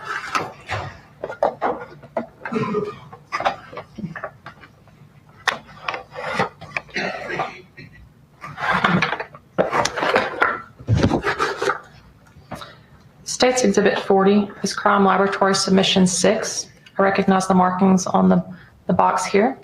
This particular box contains one Taurus revolver. I also recognize my inscription and the serial number that are on this revolver within the box. Ms. McIntyre, we've talked about the bullet removed from Ashley Smiley's neck. The projectile, the one removed from her brain, the .357 Taurus, and then the test fires that you used. Was there any other evidence that you relied upon in rendering your opinions in this particular case? No, ma'am. And were you able to, can you walk us through what testing specifically was done on these items? Yes, ma'am. When I received the firearm, I worked up a general worksheet documenting those class characteristics that we spoke about. I then used the reference ammunition we discussed, test fired this particular firearm into the water tank, thus generating the test fires here in State's Exhibit 55. I then took the test fires in State's Exhibit 55 and compared those on a comparison microscope to both the projectile in State's Exhibit 41 and the projectile in State's Exhibit 42 to arrive at my conclusions about whether or not they originated from State's Exhibit 40. And what was your conclusion? The projectiles in State's Exhibit 41 and 42 were fired in the gun in State's Exhibit 40. And based on your training and experience, do you consider the results that you did in this particular case to be reliable? Yes, ma'am. No further questions, Your Honor. Cross-examination. No questions. May the witness be excused by the state? Yes, sir. The bullets and the victim match the gun. Thanks. We knew that already. Any further witnesses? Yes, Your Honor. All right. Mr. Camp, can you approach? Y'all approach real quick. Y'all approach. Y'all step up to my bench. We got to figure out what's on the menu for tomorrow. Pork chops were today, and they were fabulous.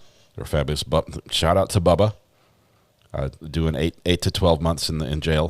Hopefully, he doesn't get out on good behavior anytime soon, because we like him to keep cooking those pork chops on Tuesdays. Having arrested its case in chief, it's about 4:50 in the afternoon.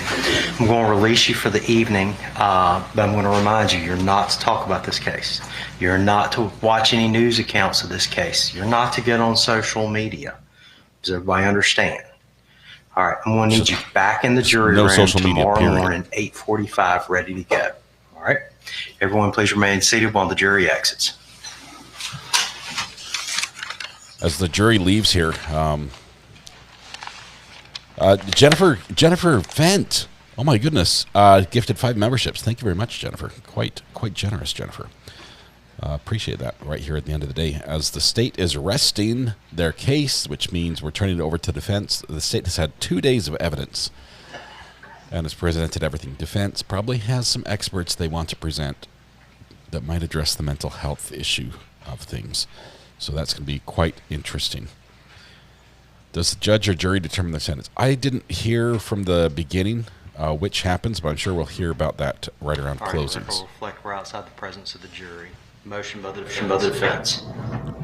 Your Honor, at this time, we don't believe the state has made a prima facie case. We've asked all the charges be dismissed. Response. Ask that all the Your charges Honor, be dismissed. State believes that we've certainly met our burden beyond reasonable doubt that Carla Gregg is in fact the person who murdered Ashley Smiley, attempted to murder Keith Smiley, and the one that tampered with physical evidence by removing the security surveillance footage and hiding it in the refrigerator. We'd ask that motion be denied. Any further reply by the defense? No, Your Honor. All right. Motion for directed verdict must be viewed in the light most favorable to the non-moving party, which is the state of Mississippi. The court would state that based on the evidence that's been produced, the state of Mississippi has made a prima facie case, and this case will go to the jury. All right. Anything further from the state for the evening? That was quick. Your Honor, we will likely have a motion in limine regarding the defendant's expert that I think we'd like to take up before he takes the stand tomorrow, just based off our rulings from the court and things that he may or may not have considered. Wow. That's pretty late. All right. Mid-trial. Why did we do this last Friday? Yes. Motion in limine mid-trial. Judge now puts the state in the hot seat. Your Honor, I think that the court's ruling was that the witnesses were limited to testifying about the things that they had produced previously in discovery. Upon further review of his report, he mentions things that are outside of that. And so we're not necessarily requesting a Daubert hearing as to his ability to render testimony as a forensic psychiatrist, but in fact, to limit the information that he may or may not be able to talk about. All right, can we go on ahead and can we take a 5-minute recess and then at least let the court hear this so I can think about it overnight? I don't like to make snap decisions if necessary. Yes, sir. All right, any objection to that by the defense? I mean, now you're going to go, this is the first we're hearing about this, so we have no idea what you're talking about. Okay, well, that's why we should go on ahead and hear it now. Yes, sir. Let's do this. Let's take a 5-minute recess. Everybody can go to the restroom, then we'll meet right back here. I'd like to go on ahead and at least flesh this out as much as possible. All right. We'll be 5 minutes. Okay, so we're going to be off the record here. Well, off the 5-minute break. Everyone goes to the restroom 5 minutes. I'm not sure how many restrooms they have. Apparently, there aren't that many people in court. Y'all go pee and then come back here, says the judge. He's been all about wondering what you're eating for lunch and when you're peeing. That's what the judge. He must be. What did they say? He was a Russian before he went to the restroom, and he was what is it? What's the joke? Now I've killed the punchline. And Finnish when he came out. What was he while he was in there? He was European. Yeah, something like that. I killed the joke, and I apologize. But this little motion by the state rests. Okay, it was a bad joke. It was terrible. I was not able to salvage it. The state rests and then says, "Oh, by the way, Your Honor, just a little heads up. We've got a motion in limine. Motion in limine is typically used prior to trial.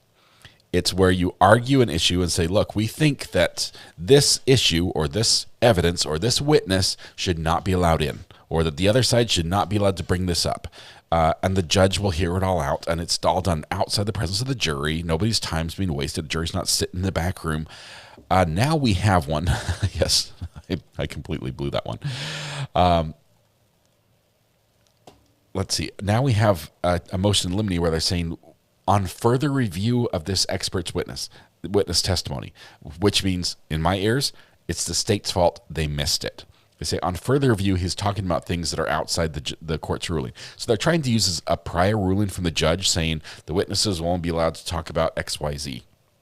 And they're saying, okay, it was all good. We were good with it, but then we reviewed his evidence, and he's actually talking about things that are outside that. So now we're making a motion in limine, sort of relying on that first thing. The judge still, with a straight face, looks at him and said, why didn't you bring this up on Friday? In our the hearing which we watched this part of this morning, when he hashed out all these details, why didn't you talk about this on Friday? They're like, well, about that. And so they were saying they wanted to do it tomorrow morning. The judge says, no, let's do it now. Right now, I want to at least hear it so I have something to think it over tonight, and I'll make a ruling. So they're just revisiting the ruling on the motion. Let's see what happens, because the judge is not happy that the state's late with this motion in limine. If it's already been ruled on, this is unnecessary. Okay, but clearly the state feels that it hasn't been ruled on, because why else would they make a motion in limine now to get a ruling? So it's probably relying on a ruling, but I don't know. Okay, here's Wayne fixes the joke for me. You're an American before you go to the bathroom, and you're an American after the bathroom. What are you? European while in the bathroom. Yes. I've heard it this way. I've always heard it the Russian, European, and Finnish. Motions in lemonade. If you know, you know. Yes, yes, yes. Did someone open the door? No, this is just a preemptive strike on the part of the state to prevent the defense from bringing in evidence they don't want. And this has been sort of interesting, because the state has also objected to body camera footage being brought in. When does the state object to the police body camera footage?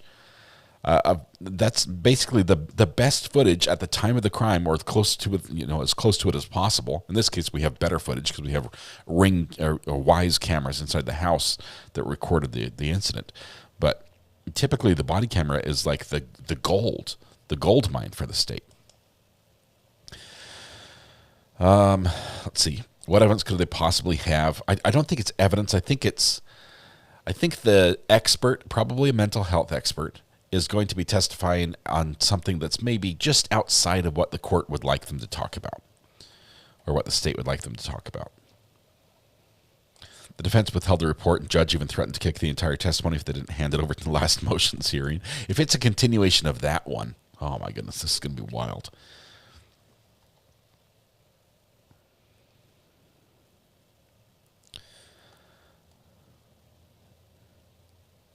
Defense was late with their witness list. Yes, they were. Okay, everyone's rushing around getting this ready. Defense says, we haven't even heard of this. The judge is like, that's fine. That's fine. From the podium, you can make your motion in limine. Motion from the podium.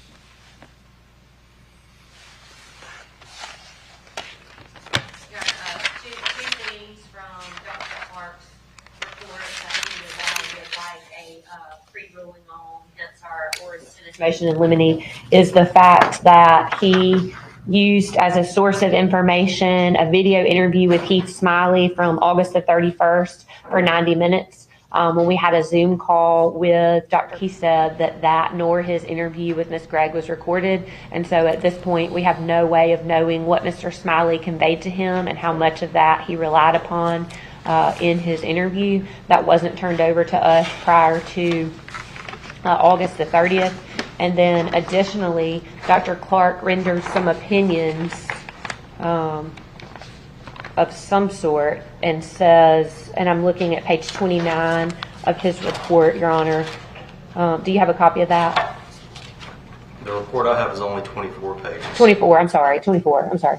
Okay. In that first paragraph on the last page, he says, it's my opinion that the Lexapro that she began taking clearly worsened her pre-existing psychiatric disorders, leaving her in a highly precocious state. But there is inadequate information available to attribute a direct casualty to the medication. And we believe that would certainly, he cannot testify. His opinion is that he cannot say that the medicine caused her to behave in any way And so we do not think it would be proper for him to be able to take the stand and to discuss that when in fact he says himself that he cannot attribute it to the medication. We'd ask that he be limited in that he not be able to talk about the Lexapro and or, since he did not reference it in this part, the Zoloft that Ms. Gregg had allegedly taken at some point, and any cause or connection to her state of mind at the time of the murder, attempted murder, and tampering.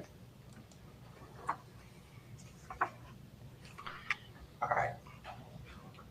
Let me ask this way. As I recall, what the court was faced with was several late discovery disclosures, and maybe the expert had not been retained until a few days after the discovery deadline. However, I believe I gave the state a continuance, or I said I went into the box procedure. All right? Yes, sir. Did you have an opportunity to interview Dr. Clark? We had a Zoom conversation where Mr. Kent was present, where we asked him about the sources that he relied upon, asked him if he had relied upon any interview with Miss Vicki Breland. He said he had an interview with her, but it was not referenced in her report. And so he said he did not, he must not have relied upon her interview. He said that Heath Smiley's Zoom interview was not recorded and that no one else was present. And Your Honor, we asked him somewhat about what his standard was. We cleared up the fact that both he and Mr. Camp had said that they would not be talking about an involuntary intoxication. And so Mr. Camp stated that on the record. Dr. Clark said, well, I talk about the medicine, but I'm not saying that's a legal standard about involuntary intoxication. And so, Judge, I think it's improper when he says he cannot render an opinion. Mr. Camp said he's not going to talk about involuntary intoxication, so it would just serve to confuse the jury rather than offer any probative value at this point.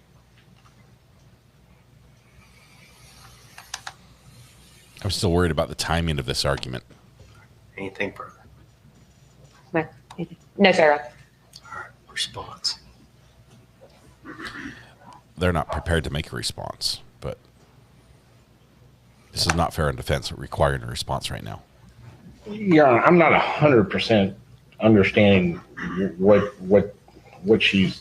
The last paragraph says, in Carly's case, in my opinion, the Lexapro that she began taking clearly worsened her pre-existing psychiatric disorders.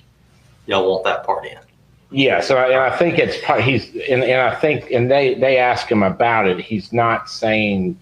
I think it's part of the whole his diagnosis of what he did, but it is not saying that's what it was. If I gather it right, Your Honor. But the next the comma, so to speak, is, but there is inadequate information available to attribute a direct causality to that medication. Yes, and that's what he's going to, that is my understanding, is he's going to say there's not a direct showing that that's what, that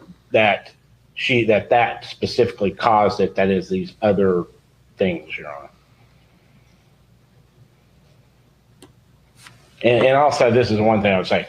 You put down you told us that we had to have this done by last Friday. You gave them an extension to go over this. They talked to our doctor, our expert. They said they're not going to have a Daubert hearing, which is what this is. And then all of a sudden, the afternoon before. Hold on, that's not a Daubert hearing. A Daubert hearing's on his qualifications, and on the side. All right. Any further response? No, Your Honor. Reply.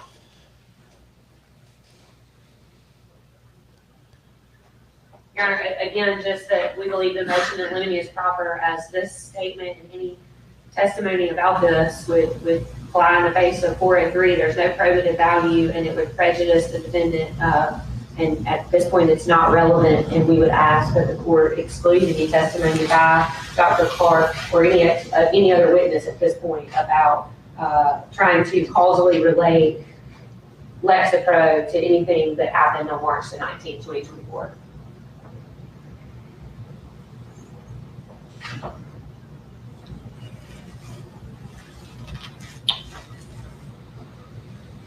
This court is in a predicament. Of course, in a bad position. The court would agree with the state that this statement in and of itself does not rise to the level that an expert is required to testify to in the state. However, whether he's saying it's not causally related or not, whether or not he's saying there's inadequate information available to attribute a direct causality to that medication.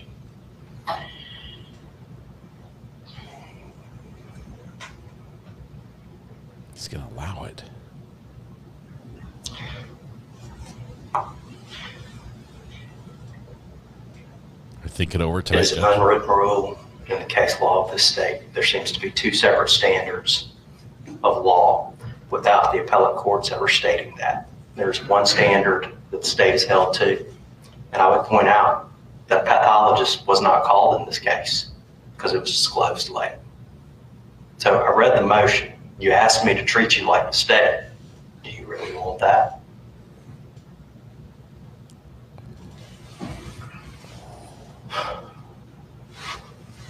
Think on it overnight, Judge. The state is free to cross appeal this court's decision, and it probably should. However, this court has little faith that this court excluding a witness, even though he was disclosed, hired far past the discovery deadline. And even though the vast majority of the opinion appears to be improper, diminished capacity type evidence, and even though it does not rise to the standard, the court's going to overrule the state's objection. Wow. Trial courts in this state are in a bad position. There are too many reversals when we exclude what is deemed to be the defendant's case. And I'm just going to be frank that this is not a case that this court wants to see again. However, the defendant is raising an insanity defense, and that opens the doors wide open to a lot of things. The court is going to overrule the state's objection. I'm going to allow the expert to testify to a late disclosed report. He hates this. Basically talks about diminished capacity and does not meet the standard of care, does not meet the burden of proof required in the state. Wow. However, it's all in the defendant's favor. I hope the state cross appeals. If there's a verdict in this case, I'm inviting you to cross appeal. I'm inviting the Supreme Court to tell me I'm wrong. Give us some case law. It says I should, I'm okay excluding it, but there's too many cases out there that have been on the edges that they will reverse.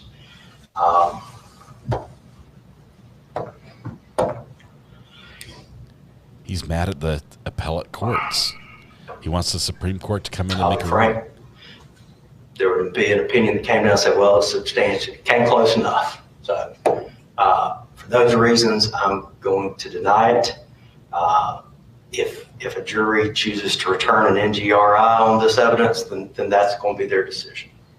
If they choose to acquit her on this evidence, that's their decision. NGRA, not guilty by But reason I'm of going to insanity. allow the expert to testify, and the state can deal with this on cross-examination to the best of its ability. Feel free to cross appeal, regardless of verdict. Regardless of verdict, feel free to cross appeal. Wow. I'm stating I believe I'm wrong, but I'm wrong in the defendant's favor. All right, that's going to be the ruling of the court. Anything further from the state? Sharon, just, and we can address this if necessary, but we might have a similar argument after he testifies as with regards to jury instructions. Just asking for permission to flesh that out if and when this expert testifies. All right. Got witnesses for 8:45 tomorrow, correct? Yes, Your Honor. Yes, sir. All right. Doctor's going to be here tomorrow, correct? Yes, Your Honor. All right. Is there anything further for the court to deal with by the state? No, sir. By the defense? No, Your Honor. No, we approach. Yes, ma'am. No, when may we approach? Okay, this was crazy. This is something I've never seen before, where a judge is so open about his personal feelings on an issue. Specifically, he's got the situation where the state basically broke all the rules about disclosure. They hired the witness in question here after the disclosure deadline, the fourth disclosure deadline. They didn't meet the standard. The judge had to allow the state to have an extension so they could just review the stuff because it came in so late. It came in less than a week ago. Okay, the evidence he's testifying to. We'll be back tomorrow morning. Have the defendant over here dressed out, please, around 8:30. Okay. All right, we're going to ask the attorneys to be here at 8:30, and we will be in recess till tomorrow morning 8:30. See you then. All right, and with that. She's out. Wow. So the judge, after all the rules are broken, the evidence doesn't meet the standard that the state law requires for this evidence. It is evidence in diminished capacity, which is not allowed. And after all that, he basically lists every reason why he should not, or why he should grant this motion in limine that the state has brought up, and says, in spite of that, trial courts in this state are in a bad way because appellate courts keep reversing our decisions when we exclude something that is a key part of the defendant's case. He's basically saying, my hands are tied. I have to do the wrong thing here or else they'll just reverse it. And I don't want to try this again. I don't want this case back. And now he's like, but at the same time, he says to the state, feel free, please appeal this. I don't care which way it goes. Please appeal this issue, because I want the Supreme Court to make a decision on this. Because the way the appellate courts have been ruling, defense wins this fight even though they're wrong. That was epic. I can't wait to hear. I hope we see. I don't know, maybe Rob or Ian or Kurt or I don't know, Danny. I'd love to see somebody with a legal background and a criminal degree analyze that just a little bit, because I don't think the ruling you saw there is one you'll see very often, especially with the frankness with which the judge gave the background and his own personal feelings. That was really, really cool to see. Oh my goodness. All right. Wow. Wow. Somebody tag the lawyers. I don't know, Peter Tragos. I'm not sure if he's going to go that. It's a sketchy area because you're talking about a judge, and lawyers basically don't like talking about judges. Okay.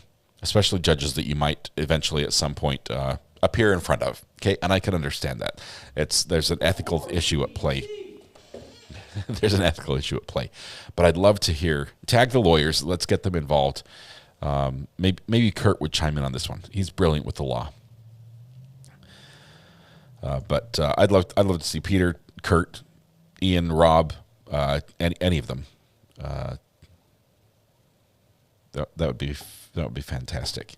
Anyway, this interesting case. I love this. This is a tough case. It's probably one of the tougher cases we've had. I'd put it right up there in the same category with Letitia Stalk for different reasons.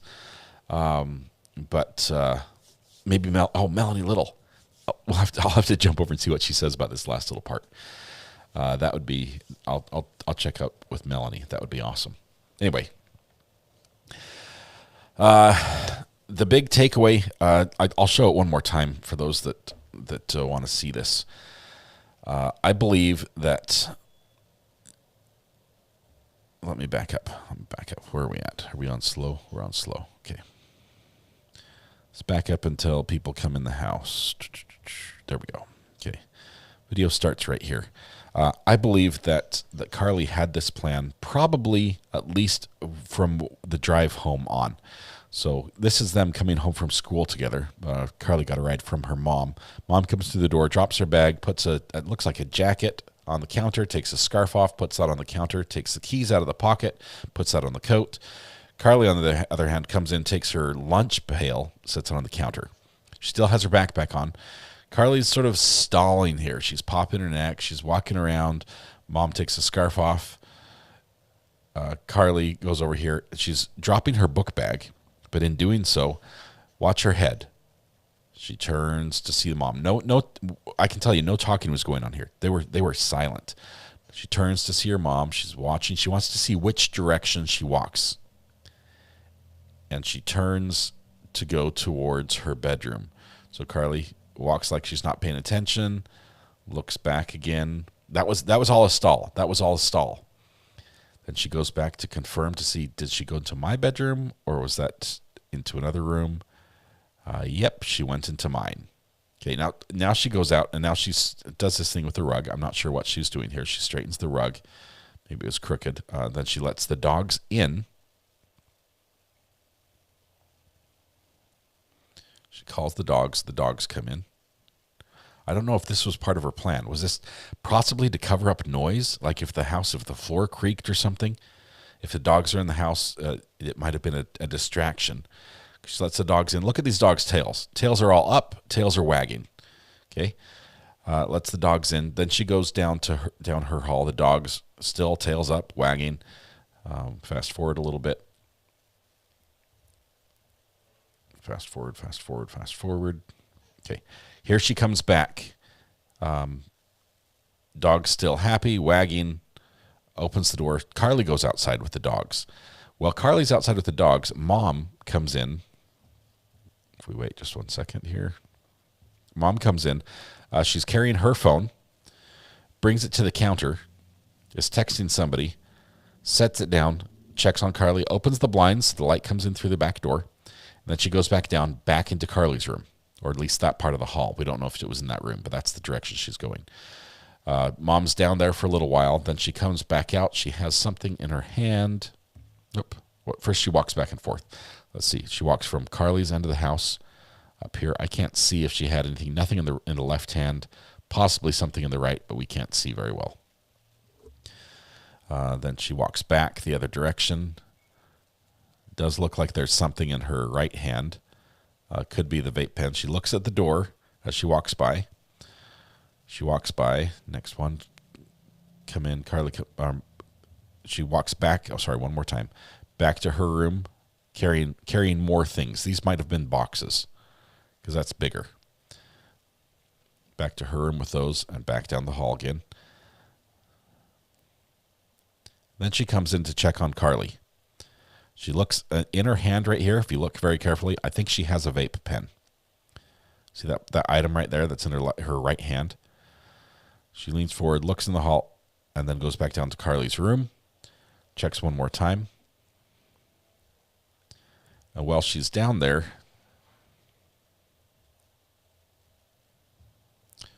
doors open, dogs come in. Check the dogs. Tails wagging like crazy, like golden retrievers do. Carly comes in, peeks to the left, peeks to the right, and listens. What's going on? Leans forward, listening, looks, checks down the hall. The time she spent down the hall, okay, I'm going to play this in real time. Ready? The time she spent down the hall is short. So I don't think she went all the way down to the bedroom. She's just confirming where her mom was. So this is real time. She leans forward, she's listening, step down, turn around, and immediately comes right back up the hallway like that. So I don't think she went. And when she does come back up the hallway, look at these big, huge steps she's taken. Like a mile long. She is moving across that floor and in a hurry. She goes down to her mom's room where she's retrieving the firearm, according to the state. Let's see. So dogs come in here. They hear Carly coming back from mom's mom's room. Dog's tail's wagging like crazy. And Carly comes in, peeks around the corner. Mom's not in the kitchen. Her hands are both behind her back, and she walks sort of sideways, so you can see her shoulders are turned to face the camera so that whatever she has behind her back is concealed. And she walks down the bedroom. I've got the audio off for this, but you're going to see the reaction from the dogs. So as the dogs start to follow her down the hall, and then immediately these dogs turn and run back to the kitchen. And look at this. That dog is in a hurry. Tails are down. Tails are down. Tails are not wagging. Dogs are running around trying to get out of the house. They know something's wrong. There have been 3 shots, and Carly walks back up, hand behind her back, and goes straight for Mom's phone. This was a plan. This was not a oh, I found myself in this situation. What should I do now, or what should I do next? This is the steps of a plan being acted out. And she moves in position all the time, mindful of where the firearm is behind her, okay, and what the camera can see. Picks up the phone, sets the gun down, and the dog smells the gunshot residue on her hands. I wish the dog could testify. We knew it was them all along. Pulls up the phone, starts texting. She's texting who? With her mom's phone? Her dad. Or stepdad. When are you coming home, honey? Comes the text from Carly. And he replies with something. Not sure, it's going to be a little bit. And she gives a little thumbs up emoji. Completely relaxed. The way the hands are moving, there's no shaking here. There's no anxiety exhibited, whatever. She looks right at the camera. She knows the camera's right there. She's looked at it multiple times. She puts the phone down, picks that up behind her, grabs the phone again, decides to grab the phone again, and then moves this way. There might have been a time right here where her arm is coming forward and the firearm could partially be visible, but I can't tell. It's very blurry. Even frame by frame, there's nothing. Look at the dogs. Dogs do not follow her. The friend is not in this video. Dogs' tails are down. They are not wagging. They are not happy. They want out. The dogs go down the hall a little bit, come back in, wait by the back door. Also, tails not wagging. The dogs know something's wrong, and they don't want to go down there. They don't wag their tail anymore, even when Carly comes back in. He's hiding. The dog's hiding under the counter. They're frightened for sure. One dog waiting by the back door.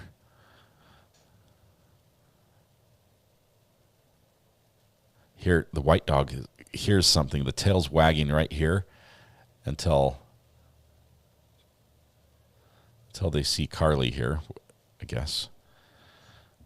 Let's see, she comes up the hall. Still waiting. Okay, Carly comes up the hall. And then I think at this point, she unplugged the camera. So I think it just didn't record very well. Anyway, that was crazy footage. Can move. Sorry, I couldn't move that one. It was too late. I was already recorded in the corner, so it wouldn't help if I moved. That video footage, especially the sound, there was no fight. There was no argument between Mom and Carly that led to that. At least nothing that happened in the house. It might have happened in the car. It might have happened at school on the way home, in the parking lot, outside. But there was nothing in the house that supports that. All this shows is this appears to be premeditated and planned out. And the behavior immediately after she shot her mom, compared to the behavior that she exhibited when she shot and missed her dad, night and day difference. This was not, we don't see Carly wide-eyed, terrified, seeing things that don't exist, not processing. This is very calculated. This is planned out.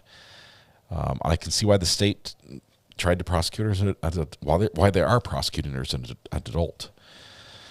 All right.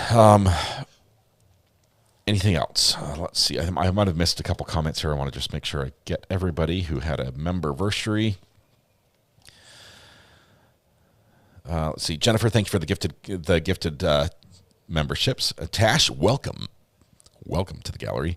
Amy Manti, 17 months. Amy, that is awesome. Thank you so much. Allie B from Tennessee, 16 months. We had Roman ADCC, 10 months.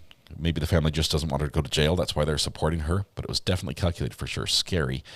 Pantoufle, the kind of case makes me need to binge comedy after. Well, it's about that time. Weezer, thank you very much for the super sticker as well. TYO Toys, we pay cash for your unused travel credits. Thanks for kicking us off with that message. All right, with that said, we're going to wrap things up for tonight and get ready for court tomorrow. I don't know if we have a full day of court tomorrow or not. I think that we might not. I think that the defense does not have nearly as many witnesses as the state does. The people they can call, they could only testify to what the state's already had them testify to. So, thank you all. Thank you all. Have a wonderful, wonderful evening. Deep breaths. Look to your own mental health. Make sure you're in a good place. I think that's about it. Tonight when you go home, please hug the people you love. Smile at someone to make their day just a little bit better. And please stay safe till we go live again tomorrow morning, 8:45 Central Time, which would be 9:45 Eastern Time. We're going to be live a little bit before then. Please join us. We'll have the birthday song as usual. If you have anyone that needs to be sung to, make sure you show up early so they can hear that. That would be great. I wonder if the family had ever seen the video before. I don't know. I bet they didn't. At least not very much. Queen Olive, thank you very much. Thanks to our amazing mods. We need a Kiki video. The cat is back. The kids are so happy. They've been feeding him, I think, rotisserie chicken. So I'm going to try to get rid of this cold. I just kick back, taking it easy. It's not going for some reason. So I've just got some allergies or something that's sort of plugging me up. It makes me sound funny. Anyway, shame on me. Shame on me. All right, we will see you guys tomorrow. Have yourselves a wonderful night. It's Tuesday. Tomorrow's Hump Day. It's Hump Day. You don't want to miss the cheer or the yell. I'll give it my best, even with the cold. I'll give it my best tomorrow. So I think that's all. You guys have a good one. I forgot I need to change my picture back. I saw a chicken fight. A chicken fight. All right, you guys have a good one. We'll see you tomorrow. Bye-bye.